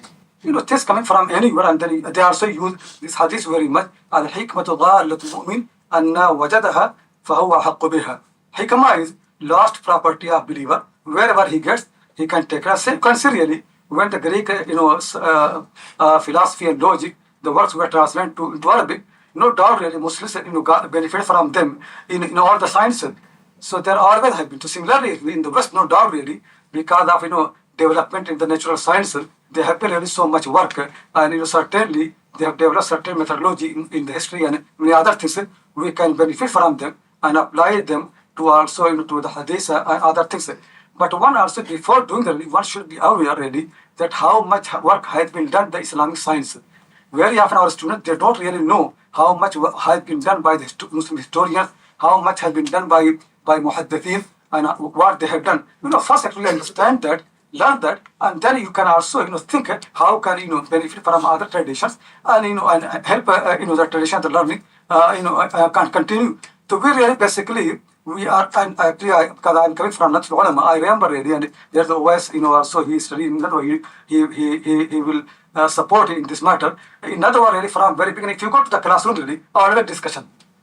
Any that discussion, and people there are from every background. People are coming from the university as well. People are there from Hanafi background, Shafi, Hanbali, Maliki, and from every part of of India, and also from outside. And so much discussion and going on in the classroom. You can benefit really. So that training is there. So no doubt really we are open and really ready for accept anything which can help actually our scholarship or to present them. No doubt really West actually has got no doubt in better way in many ways for presentation. So we can accept that methodology of presentation really, especially for our time.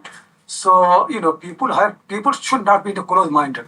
They should open their mind, learn things properly, and then see really how can you use all those beneficial methods which are actually in the field of the sciences and the knowledge. So of course, that my head for the talk, which I very much appreciate. I've got a few questions. The first question related to the Waqir Khabarahat dichotomy. This dichotomy permeates in the Surah al-Fiqh in the Quran. However, the dichotomy doesn't permeate to the same extent in Mustalah al-Hadith. So if you get someone like Ibn Salam, it doesn't really talk about Waqir as such. Why is this the case? Secondly, related to that very closely. Can you repeat the question please again? Why is the Khabarahat dichotomy not permeating in Mustalah al-Hadith to the same degree as it does in Usul al-Fiqh and Ilm al-Kalam? But some scholars don't discuss what the Waqif in their manuals to the same degree as scholars. What will same degree?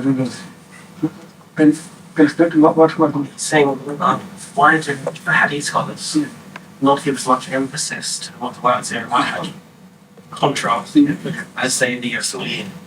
Oh, okay. Do you think want to answer the question? Sorry. The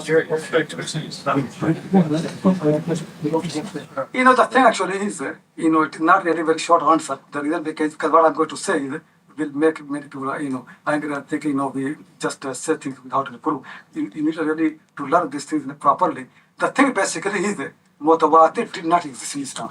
There was nothing as Mutawatir. Neither in the fiqh, neither in the hadith. Where there was no Mutawatir. Imam Hanifa, Imam Malik, Imam Shafi'i, Hanbal, they had no idea of Mutawatir. Mutawatir did not exist really. Mutawatir came only in Islam after the philosophy, and when al-Azami came and when Kalam started, so the people actually wanted that theology must be based on something which is very, very firm.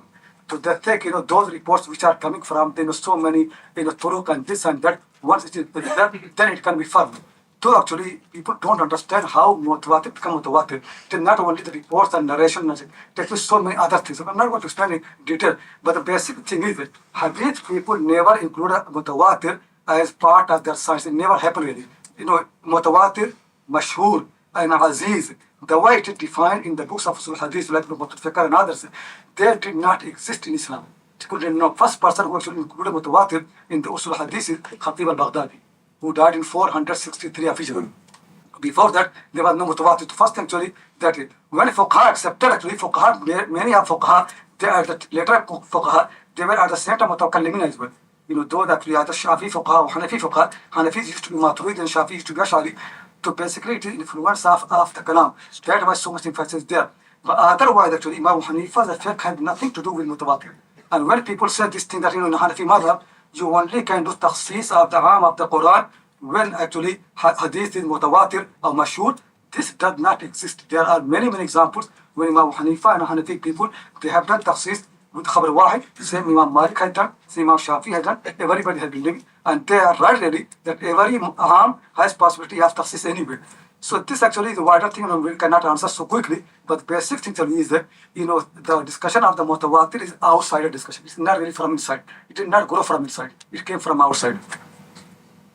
Is it clear? No, Brown to respond to that?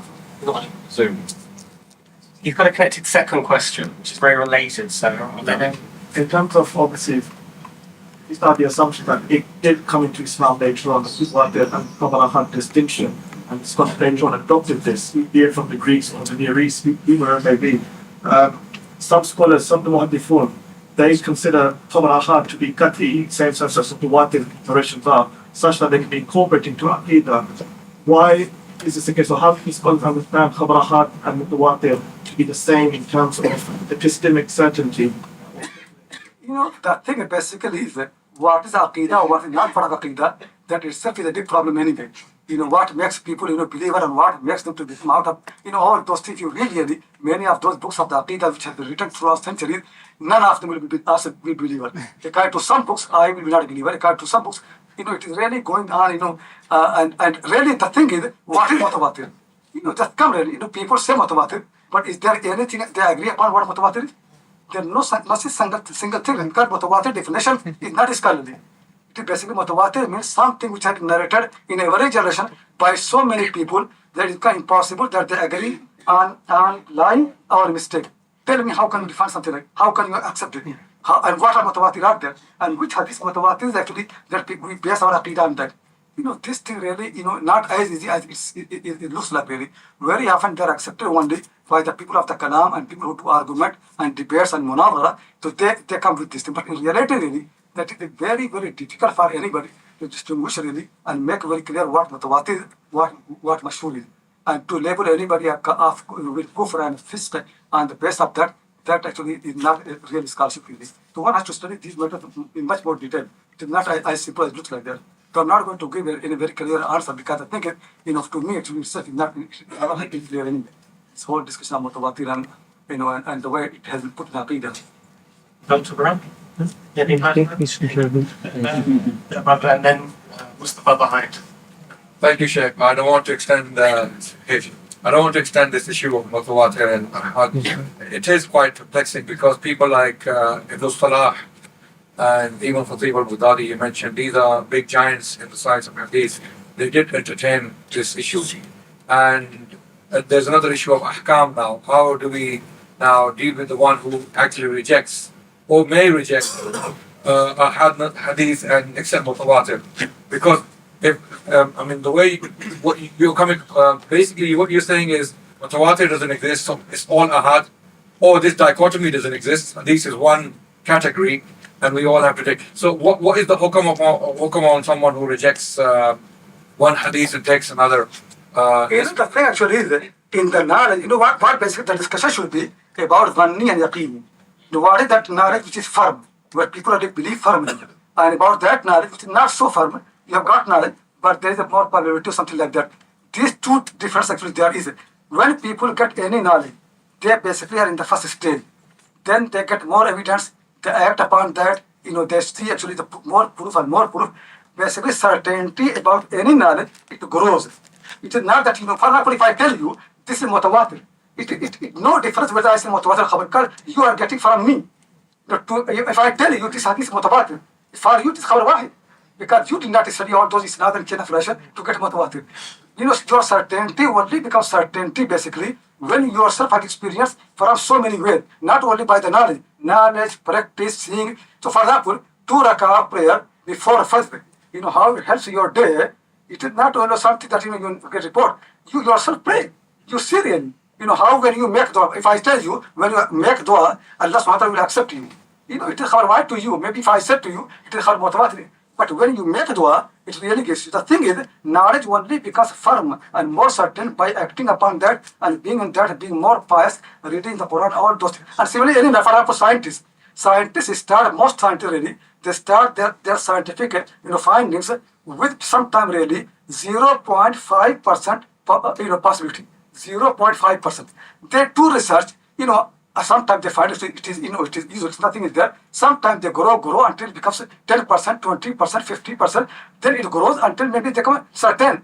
But certainty never comes in the beginning that somebody said it is mutawatir. Certainty always grows in the knowledge. So when people think if I say it is mutawatir, it will have never mutawatir for you is khabar wahid.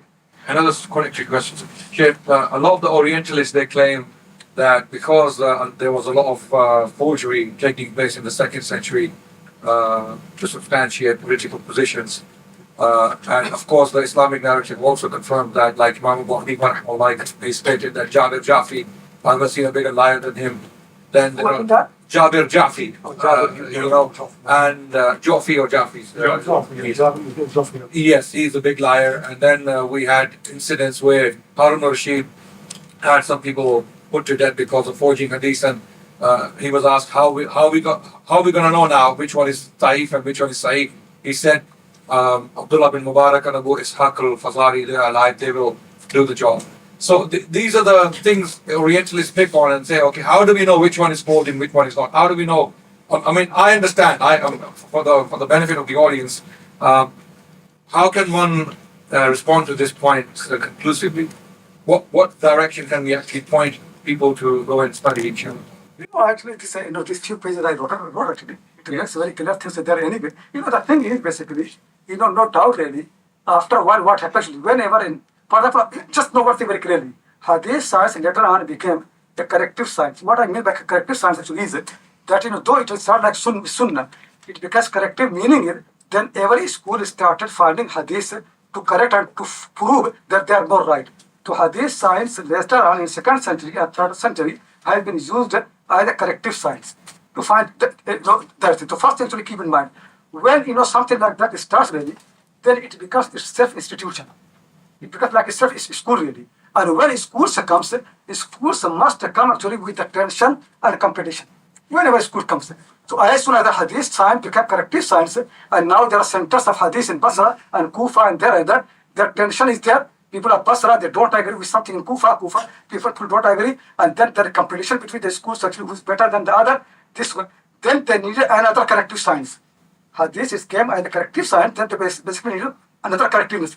That was actually the methodology that was developed by the people of Basra and later on accepted somehow by the people of Kufa, and then it became more popular by Imam Shafi'i and then become more universal by Imam Bukhari and people like that. Don't doubt really center was basically the Basra where actually this new methodology actually came and which makes another corrective for the corrective.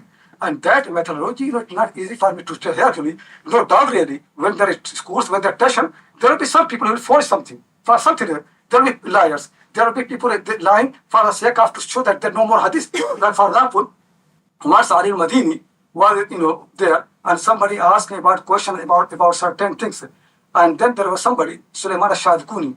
He invented so many hadiths there, and and once actually Abu Zur'a al-Razi said that I was in Muzakara, and Abu Zur'a al-Razi, one of those people in the Muzakara, that nobody can beat because he knows so many hadiths. And Sulaiman al-Shadkuni, he brought a chain of narration with Abu Zur'a al-Razi did not know. Then Abu Zur'a al-Razi was become very, very upset that there is sanad which I did not know. Then people told him, don't worry, Sulaiman al-Shadkuni, he went in immense fabricates. Then he became, little calm. So, things are there when the schools are established, when things like that, there will be competition, there will be tension, there will be lying, there will be forgery. Things happen in the history, things happen in every tradition, every discipline. But at the same time, people who are in the field, they know the methodology, how to find actually what is right or not. It's not easy that I just tell you. Why he referred to Abdullah Mubarak, meaning if people who are like Abdullah Mubarak, they can do. Not like him, like Abdullah Mubarak, then you see that how lies are. They used to say that we can recognize a liar from his face, I do not recognize a mad person from his face. Liar can be known in the field of hadith so easily. But the thing is, you have to develop actually that understanding, that knowledge. It is not easy. For an outsider, it is a miracle. What Muhaddithin have been doing, it is a miracle for outsiders. But when you are inside, you really can appreciate that this can be done, but it needs work really.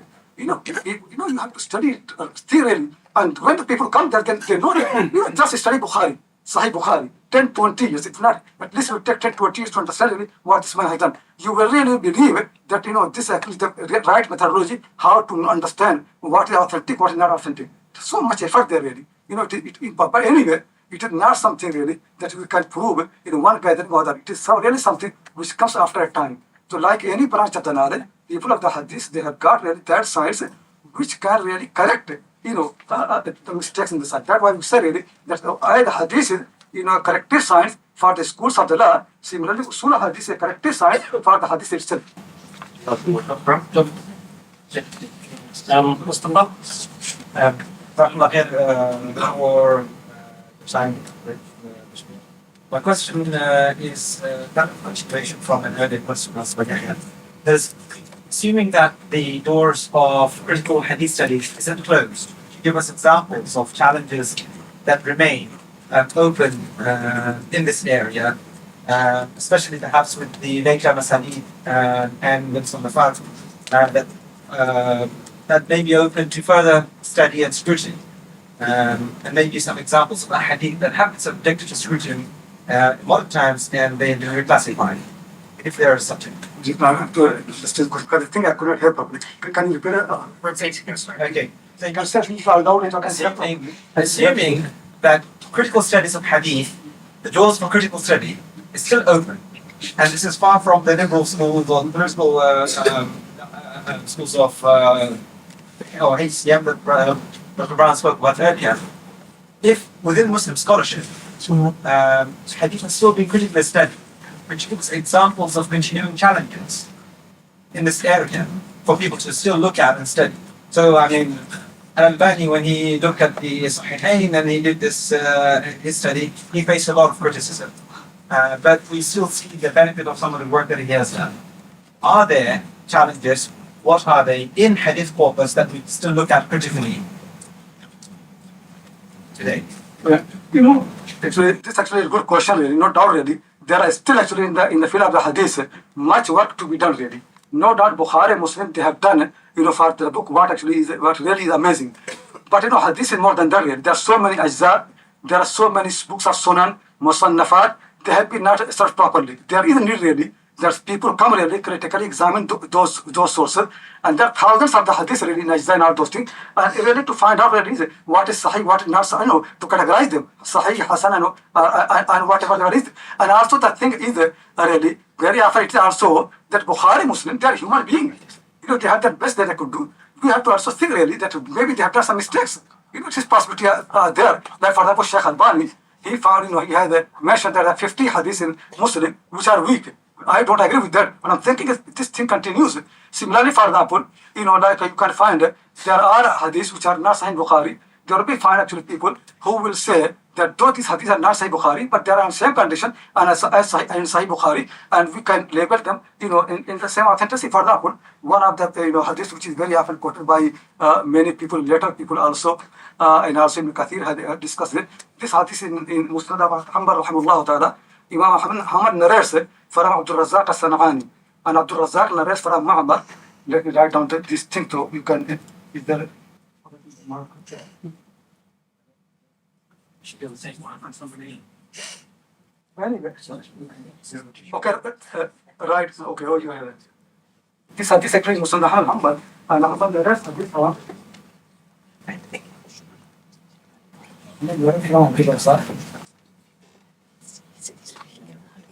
That never felt like my so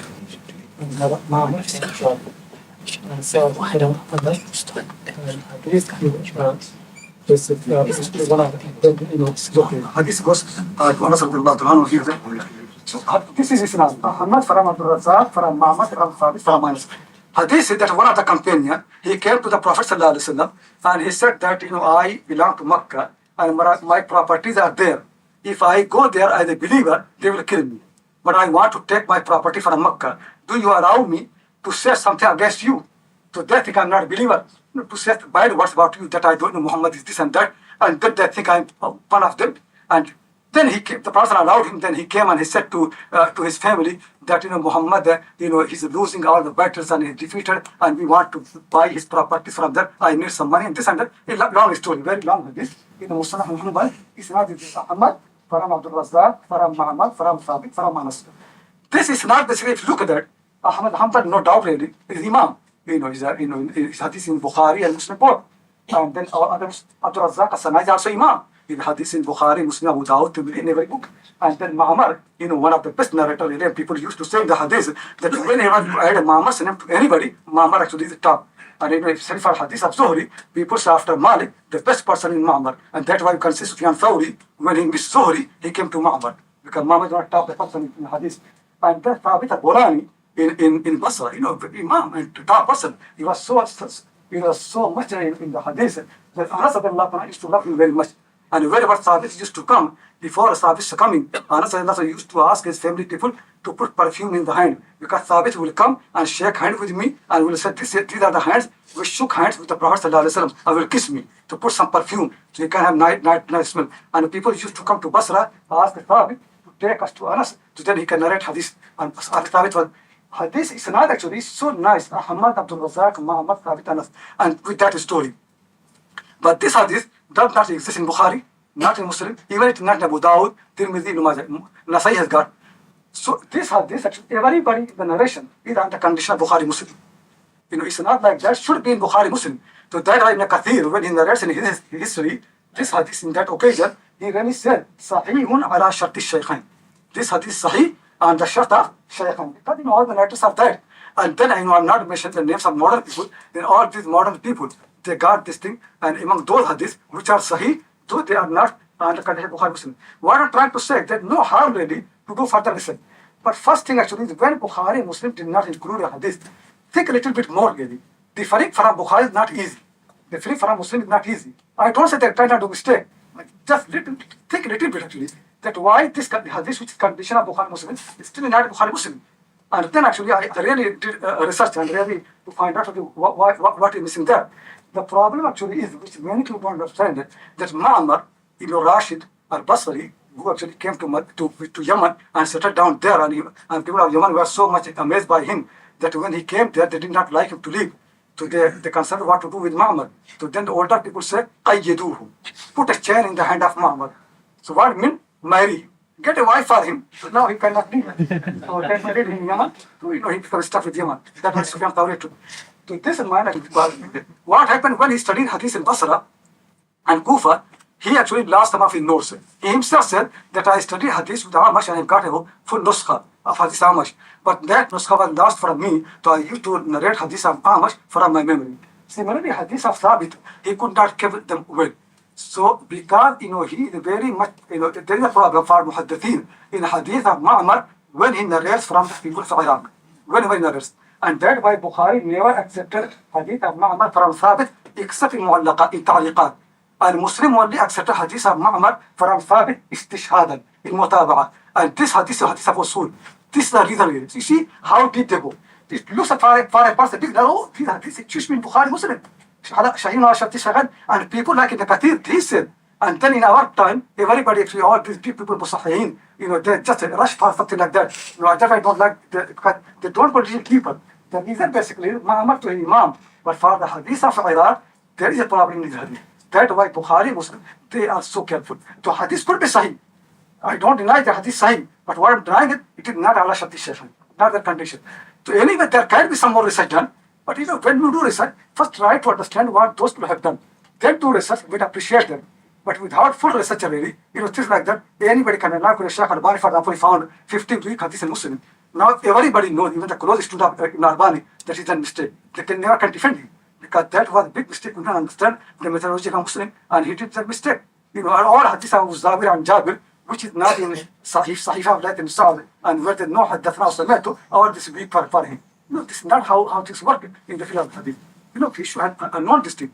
So see all these people, like same Sheikh Ahmad Shafi, his commentary after me, there are hadiths where he said that, this is not very fine, it should be Bukhari Muslim. And I have been teaching and also I've been more research, and I found really none of the hadiths which it said Allah Shati Shaitan, either Allah Shati Shaitan. Every hadith got a problem. They're likely. That I was really thinking that was a book by Hakim Abu Abdullah Nasaburi, al-Mustadrak al-Sahihain, actually, which he said that these are ala Shati Shaykhain. And my thinking is, none of them are ala Shati Shaykhain. I want really to write, if I have time, Ilan wa Hadith al-Mustadrak, to prove really that none of them are on the condition of Bukhari Muslim. How do you respond? Hakim in Mustafa, he said that the Shaykhain are not in their trap anyway. The Shaykhain, they don't stick to their own Shaykhain. And Hakim in Mustafa, he says the Shaykhain are not able to stick to their own law anyway. Muslim. Hakim. But somebody said this. You know what Hakim, I don't really understand properly. What actually happening here, in the time of the Hakim, where is in Nashapur, in Khorasan, what actually basically happening here, there are people of Kalam, and there are Mu'tazila, there are Ashaira, there are big tension and competition going on really. And all of them really say that, Hadith, you see, they're very little anyway, Sahih Hadith. All this, big traveling and all those things. At the end of the day, Bukhari was nothing else. Hakim was to prove that Bukhari, Muslim, they only have got some Sahih Hadith. There are many more which are Sahih. So he is actually writing with that thinking that to prove that there are many more Hadiths. What Hakim has done mistake really, in order to boost that there are so many more, he really what he has done really, it is now to make a difference between two things. Sahih Hadith and Sahih and the Shubut of Shaykhain. What he has got it, we don't deny some of them are Sahih, no doubt about that really, two others are not.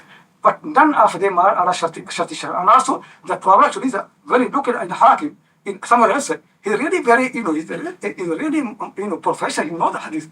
But somehow, in his book really, he's not so strong. So some people say, he got the draft, but before actually revising the book, he died. Something like that. But whatever the case actually is, the book of the Hakim is not on his standard. No doubt about that really. This was, otherwise, Muslim and Bukhari, their conditions really, they are so clear for anybody who reads their book. If you don't read the book, only read Usul Hadith, you never can find the conditions. The conditions only can be known when you read the book direct yourself. Really. You can see it.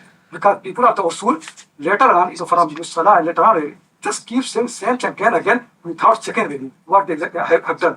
You need, because book is there. Read Bukhari, read Muslim. After 1 year, 2 years, 3 years, you'll find actually what they're doing. But don't try to understand them from the books of the Usul Hadith, because they don't do justice with them. Thank you once again. So I think there is something else. I would also like to initiate and say thank you. Here's why I'm paraphrasing, says, if you don't know, ask those who know.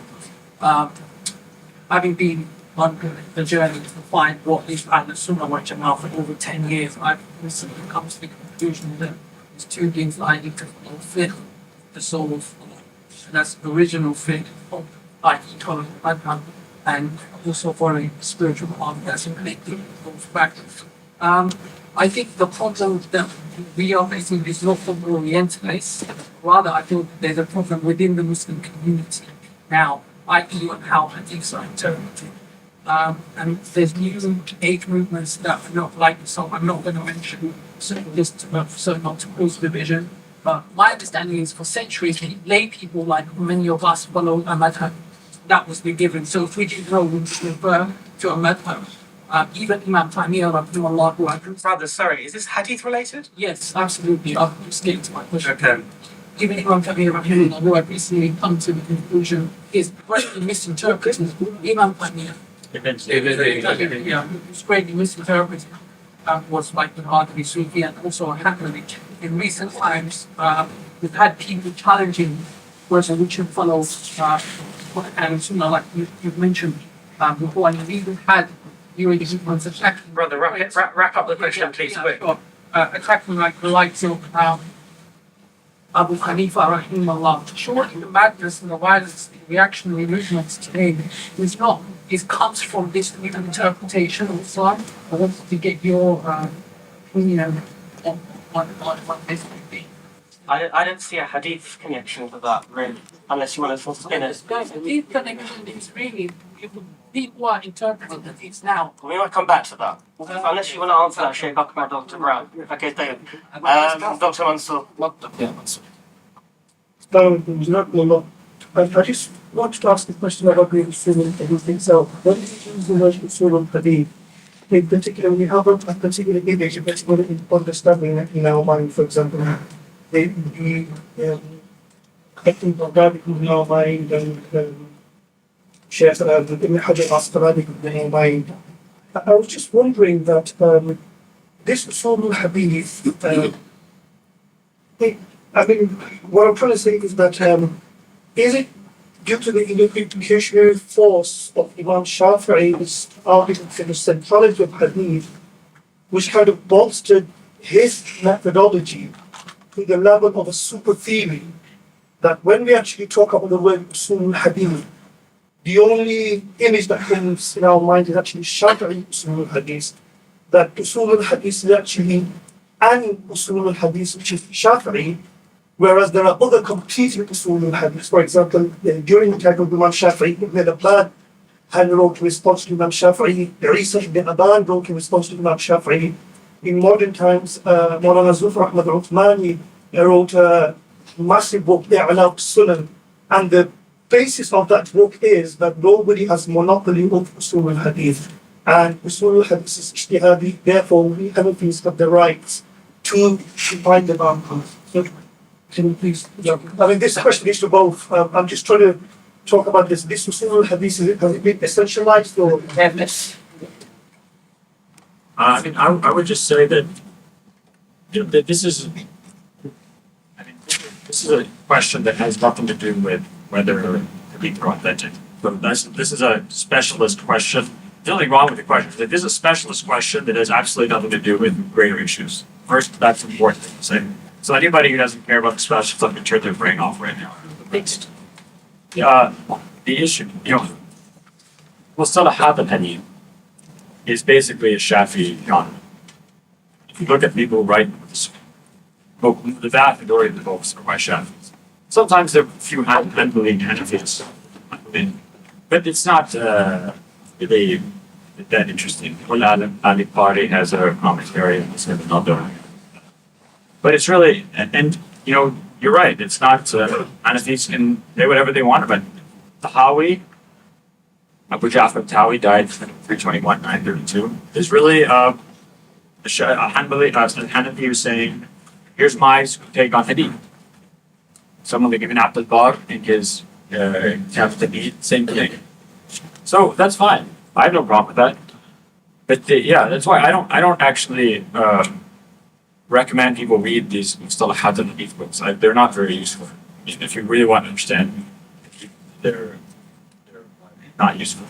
You should just read the original books and commentaries. And these Mustalahat books they just become kind of a curriculum exercise. These books are as mustalahat really. They are useful in one sense that you get some sense, of the history, how people used to think about, development of the hadith science, how to authenticate. To know that for the beginners, we need really something like that. But one thing keep in mind really, when these later usul book have been written really, it is not that they have done the full research of the methods of all the muhaddithin and they got those usul. No. But if you really look very, very closely, for the muhaddithin later on, these two books became the easiest thing, Bukhari and Muslim. They basically all the definition of the Sahih Hadith or Hasan Hadith, whatever actually is, it is basically based on the way of the Bukhari Muslim. But there used to be, as you mentioned, there used to be other definitions as well. Even in the time of Bukhari Muslim, really, there are Hadith Sahih in Tirmidhi, and Imam Tirmidhi himself actually sometimes quotes Bukhari, and he said, I asked Imam Bukhari, and he said, this is Sahih. But that Sahih does not exist in Sahih Bukhari. It is Sahih, but it is not there. And you can find the illah for that. You can find that there used to be Hadith Sahih, even Bukhari or maybe Muslim, they would accept as Sahih, though they did not include them in their book. That makes very clear the definition of Hadith Sahih is more general than just what is in Sahih Bukhari Muslim. And that why really my thinking is that when people talk about actually Sahih, we should talk about al-Hadith al-Maqbul and Ghair al-Maqbul. Hadith al-Maqbul actually is something which really has been developing in the century. What is Hadith al-Maqbul in Medina and Kufa at the end of the first century and the second century, it is something different from what actually has been developed by the people of Basra at the end of second century and what had been picked up by Imam Shafi at that time, and then which what became popular in the Hadith circles in Baghdad because of al-Hanbal and then Bukhari Muslim. Actually, there has been development.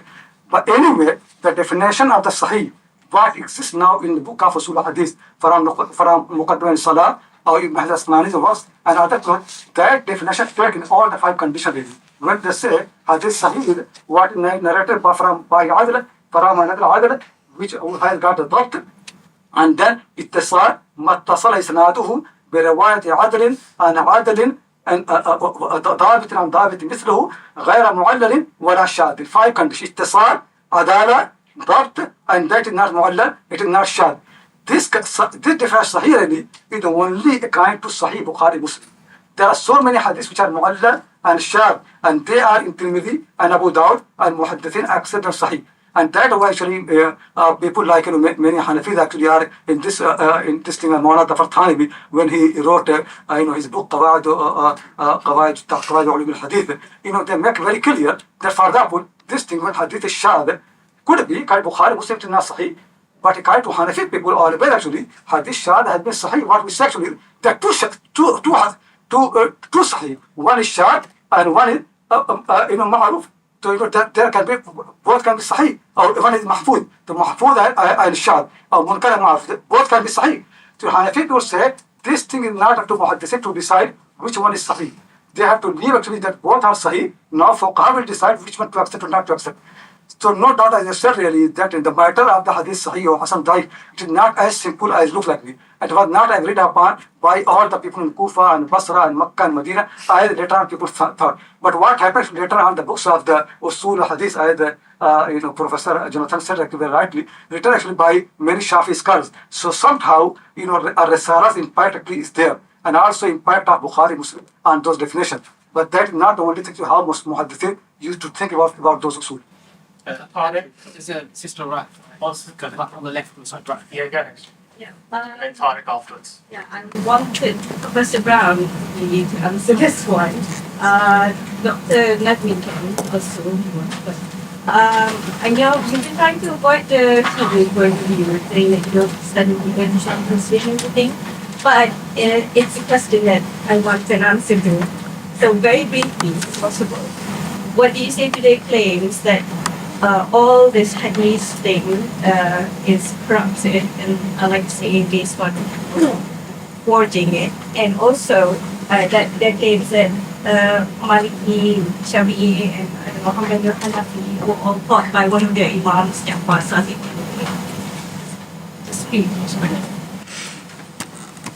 Well, I mean, the Jafar Sadiq died in 765. He's a figure who's venerated by Sunnis and Shias alike. So 12 Shiites believe that he had their vision of law and dogma. Sunnis think he did not have that vision of law and dogma. So he's, I suppose, sort of a mannequin on which you can put whatever pose you want. Both who's venerated. In terms of what do I think about the Shiite claims, that tremendous number of good percentage of the Sunni Hadith tradition is unreliable and made up. I mean, I don't agree with it, and I personally don't agree with it. But I think that I'm such a terrible person to ask these questions. So, my mother is an anthropologist. I think I get into different mindsets. So, I mean, I think that if you accept the Shiite version of Islamic history, then it makes sense. If you don't accept that version of Islamic history, it doesn't make sense. So, I mean, it kind of depends what your point of view is. And because, I mean, if you believe that the Islam is sort of defined by the Quran doesn't give you any evidence that you should be Shiite, as far as I know. I've read it many times, and I've never found anything that suggests that I should believe in 12 Shiites. 12 Shiites say, well, that's because you're not understanding it correctly, because you're not understanding through the teachings of the Imams, which explains the real meaning of the Quran.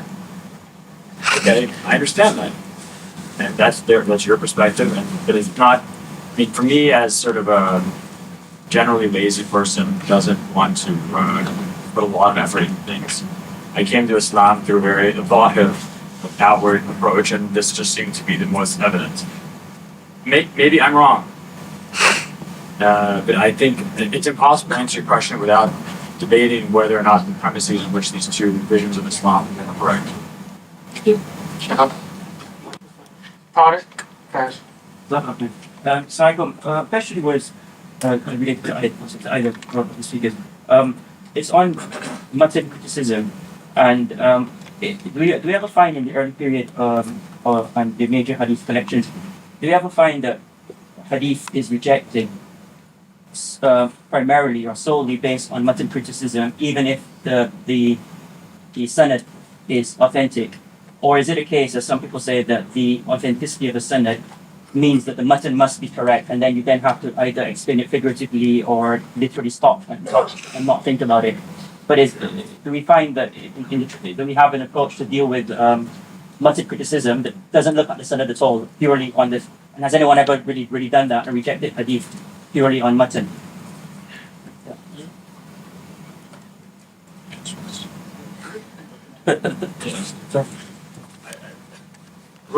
I wrote one article on this, and then another article is coming out, and you may be the only human being these.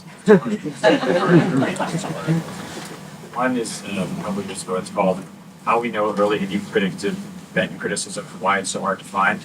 And the second article coming out soon, inshallah, in Islamic Law Society is the rules of Benton criticism, there are no rules. It's like a rock music joke. The point is, it based the Edmund Hadith, the science of Hadith criticism is designed to solve the problem of, the Quran says, don't follow what you don't have knowledge of. How do you use your brain to criticize, to find what the prophet said or what God says or doesn't say? You have no knowledge, you have no way to understand this. So they developed a system that they thought would allow them to take the reason out of the equation and just use transmission. The problem is that you can never take reason out of the equation, because if you come across a hadith that says something that makes sense, you might just look at the isnad, you criticize, okay, this is sahih. Now you come across something that doesn't make sense to you. Well, I really should look at this isnad. Actually, there is a problem here. So I think that this is not reliable. But the whole reason you stopped and added this additional moment of criticism is because it didn't make sense to your subjective reason, which is culturally determined and personally based on your personal recollections, etc. So you don't see, it's very hard to find in the early period.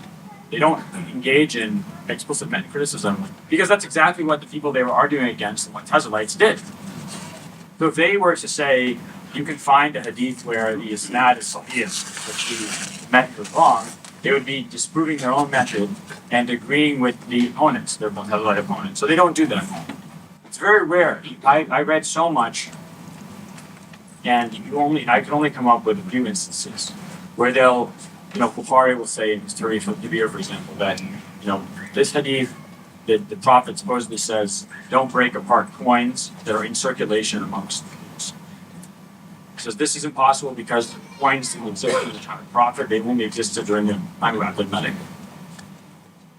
Now, I sit there and I read and I say, okay, but how many other hadiths do you have where the Prophet talks about the future? If he knows the future, why can't he know the future about coins? Or Imam Muslim in his Kitab Tamiz, there's a hadith that says there's 5 surahs of the Quran. They have each of their value is 1/4 of the Quran. It's just you read it and it's like you read 1/4 of the Quran. And he says this 5/4 is impossible. But if it's not impossible, if you think that no, he's just saying that each one, you could have all the surahs could be worth hasanat for them. So in both these situations, you see them using openly instrument criticism, but they are also exhibiting the inherent problematic nature of criticism, which is that it's subjective. Now, in both cases, they also say, here's my comment, but the real problem is that the isnad has this weakening rate. It's only later on, when you get to the 1200s, 1300s, and onward, that you start having people saying very explicitly, لا يلزم صحة المتن لا يعني صحة المتن لا تلزم صحة الإسناد. or صحة الإسناد لا تستلزم صحة المتن. Now, what that means, they then justify that by saying that one of the, let's say the isnad is sahih, but the hadith is shad. The hadith is shad. It's anomalous. Like the hadith where the Prophet says to the man, my father and your father are in hellfire. This goes against the Ashari principle that you can't be sent to hellfire without they're like Fatima. This person hasn't had a chance. And it's also against what becomes the Ashari Sufi principle. The parents of the Prophet are in heaven. There's lots of books written about this by Sufis and others. Now so the problem is that in theory, one of the conditions for the authenticness of an isnad is that it's not shad. The meaning isn't shad. So that, in theory, has already been determined when it was declared to be authentic. So then what you have is this sort of like weird, odd, fiqhi, usuli appropriation of hadith terminology and then slightly misusing it. This is all in this article that I wrote, the 2 articles. If you email me, I can send them to you if you don't want to get them from the journal because you might not have access. Dr. Brown, sorry, on that, in your article on Mutton criticism, just maybe in direct response to Tariq's question, what about the Sahih Muslim hadith that God created the earth on the 7th day, which has some dispute from other scholars? Would that be a clear example where Muslim says this is Sahih, but then other scholars have disputed that? It is. It's an example of Mutton criticism of someone, but especially Hanafis tended to use this hadith to criticize the Sahihain. But other people have no problem with this hadith. Why? Because you're talking about free time. I mean, you're talking about a universe that predates our universe. So, who knows what day means here? God created the earth on Saturday, but he created the world in 6 days. Saturday is the 7th day. Maybe our notion of days of the week isn't applicable to this free time environment. This is an example of effectively saying we have to treat it metaphorically. Sheikh Akram, do you want to add to that? About the Mutton criticism from the early Muhaddithin, please? There was a brother at the back. I think you, sorry, in the orange. You had your hand up very early on. Sorry, thank you again for the talk. I was just wondering, from Western scholarship, has there been much work on the non-orthodox hadith sources from the Imami or from any of the other non-orthodox sources, or is it just more focused on origins and therefore it's not really looking at sort of data sources from the Imams as well?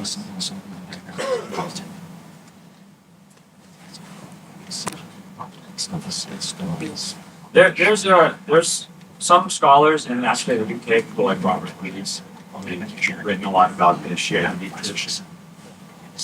Older Shia Hadith position. So that there are some scholars who are very interested in it. It's from the perspective of the origins issue, the authenticity issue. It's some of the non-orthodox, non-Sunni books are very useful if you want to critique Sunni claims about the nature of the early Islamic period. So you'll see very commonly that Shia narrative is used. But a lot of the early hadith, not hadith, but tarikh books, and mu'arrikhun like Abu Mishnaf, my gosh, Yaqubi,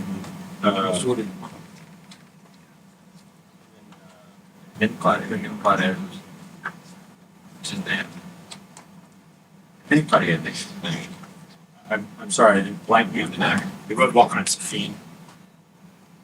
It was often a thing. These scholars, many of them actually are actually Shiites. So it's interesting, when you look at Tariq and not Hadith, a lot of the early sources tend to be Shiite anyway. So that material, that's why in a way the early Islamic period is so complicated.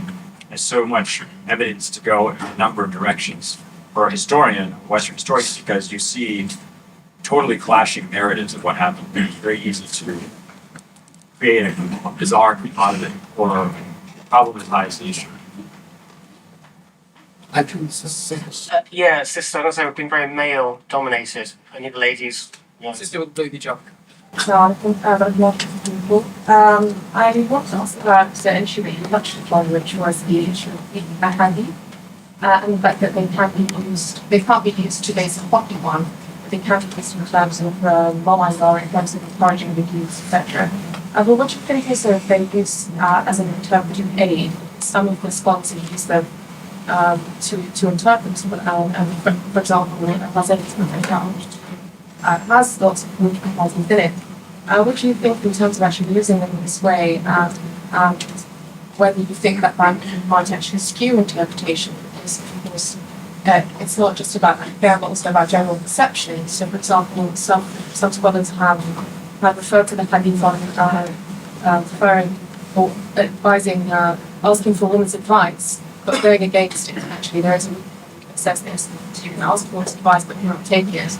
And this actually, in terms of method, this goes against the general ruling in the Quran, which is not specified men or women.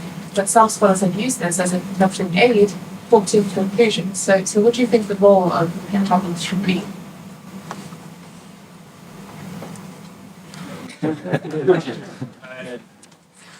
I have my own particular opinion on this issue. So, I personally believe, I take the position of many scholars going back to like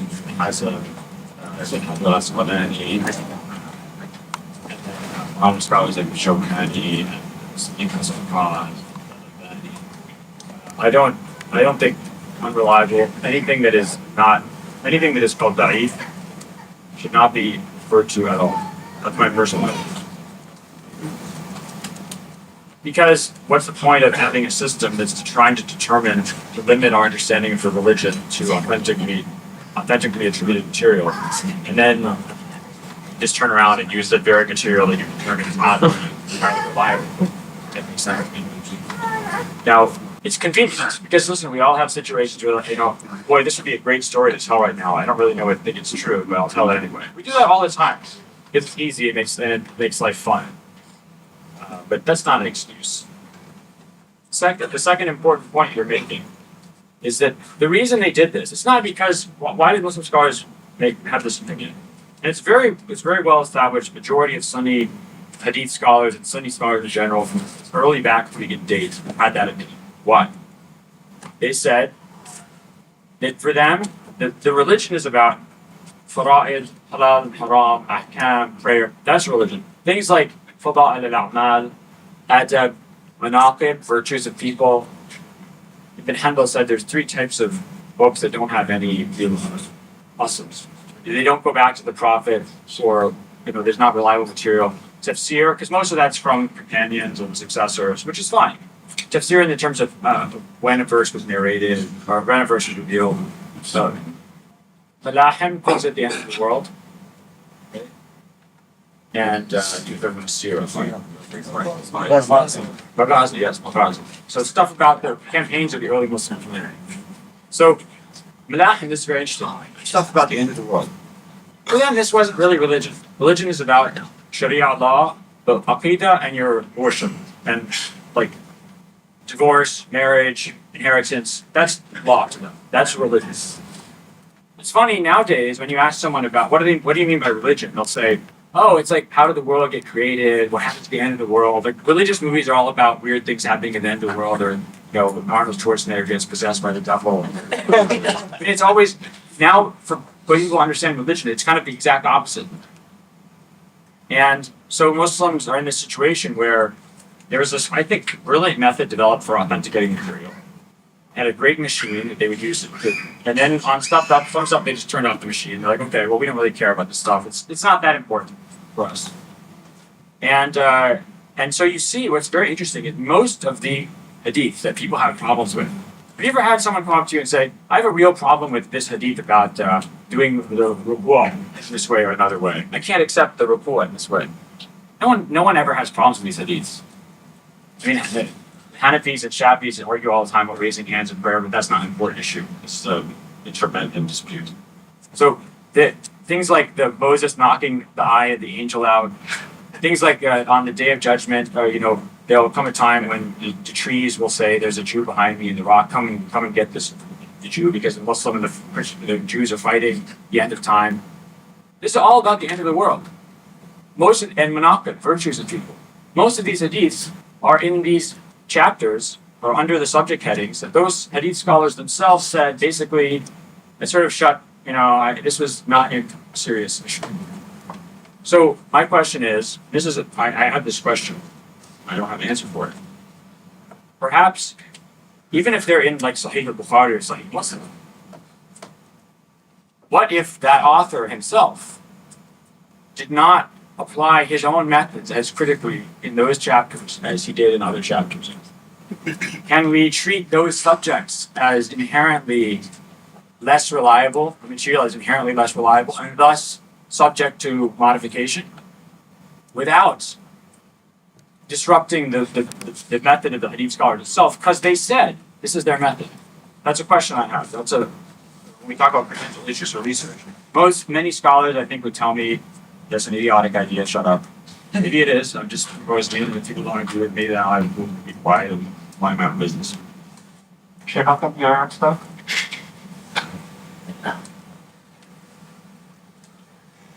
Professor Jonathan, please answer it, fine, but just I wanted to add a little bit more if you allow me.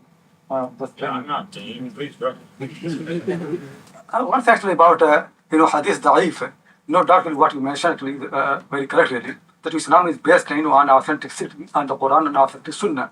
But the thing actually, when muhaddithin say hadith da'if, one has to understand actually it is the term they use.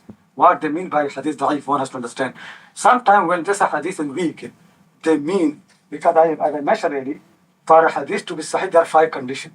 One of the conditions is adala, that the person should be honest and true. So if this condition is missing, if the person who narrates hadith is not honest and true, then no doubt really weakness is very bad.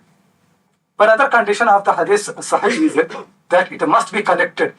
Every narrator must be narrating from his teacher. No link should be missing. That we say hadith muttasil, connected. If a link is missing, it will weak according to muhaddithin. But it is the same category as when actually somebody is not reliable.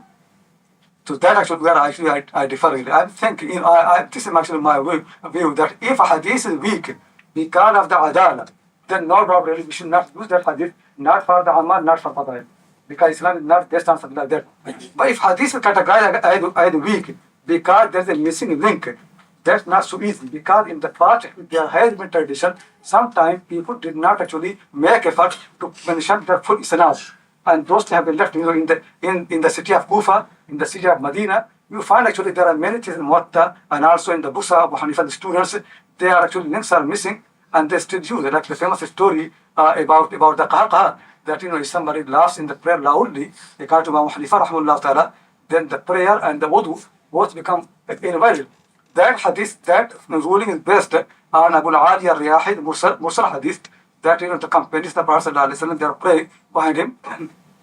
A blind man came and he fell in the water.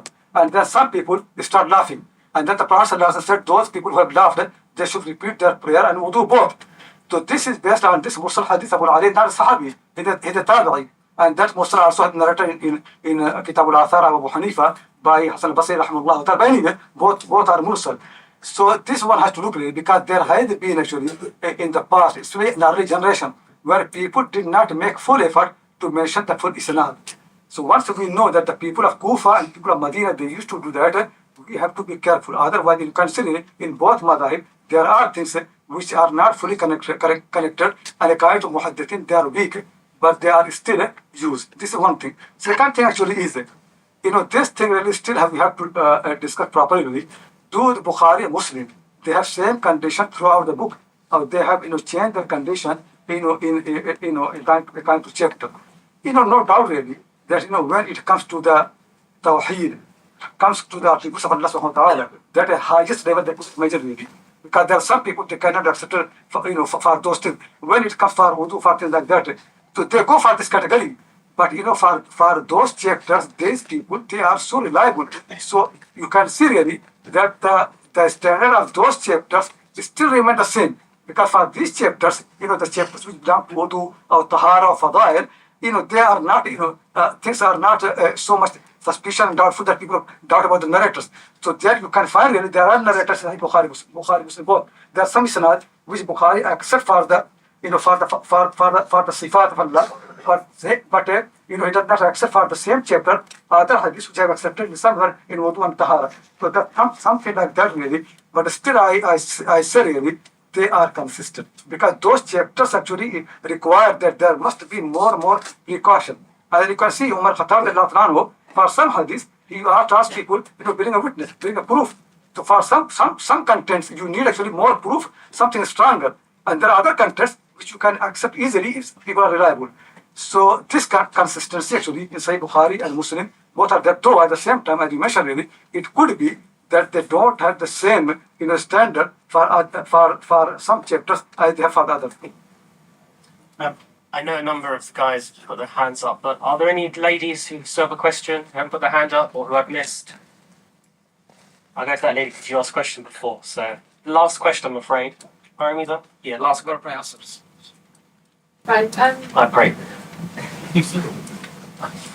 I don't have a strong background knowledge, so my question might sound very naive, but I'm just wondering, based on the answers that I've just heard, what about reading Ihya Ulumuddin or Imam Muhammad al-Azami, and with what that hadith that we mentioned there, how would you deal with it? I think because many of them, al-Iraqi, I think, and he says that they're hadith by themselves.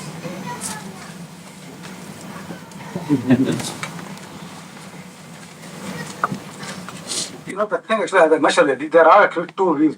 Some people say hadith weak can be accepted for Fadail, and others say no. For Fadail and Amal both are from Deen, and only Sahih hadith can be accepted for both of them. Nevertheless, those people who say that weak hadith can be accepted for the Fadail, they are very clear that weakness is only because of the irsal, means there is a link is missing, or because of the doctor, because of the memory of the narrator. But if the weakness is because of the adala, hadith becomes a munkar. They don't accept. In Ihya Ulumuddin, actually, no doubt, if you look Takhriyah of Iraqi, there are hadiths which are mawdu, there are also hadiths which are munkar. Those hadiths should not be accepted. Imam Ghazali, we respect him, and no doubt Ihya Ulumuddin is a great book really, but he is not man of the hadith. And very often what actually happened is Imam Ghazali Rahmullah did not take those hadiths directly from the hadith sources. He has got them from the secondary sources, Sufi materials, which actually already they are not books of the hadith. He got from there, and he did not actually make effort to check them directly with the muhaddithin and with the writing. That actually always happened in the books of the Fadail. I know in Urdu there are so many books of Fadail. Many of these books, they basically are coming, hadiths coming from the secondary materials, books of the Sufi and later people who are not in the field of the hadith. So one should be careful about Ulumuddin. So Iraqi, the Takhrij, that actually no doubt very important. If you anywhere find that there hadith is munkar or mawdu, don't take that. But if it's just weakness because of the SAR connection or because of that, then one can use that for the Fadail. Okay, right. Because of time.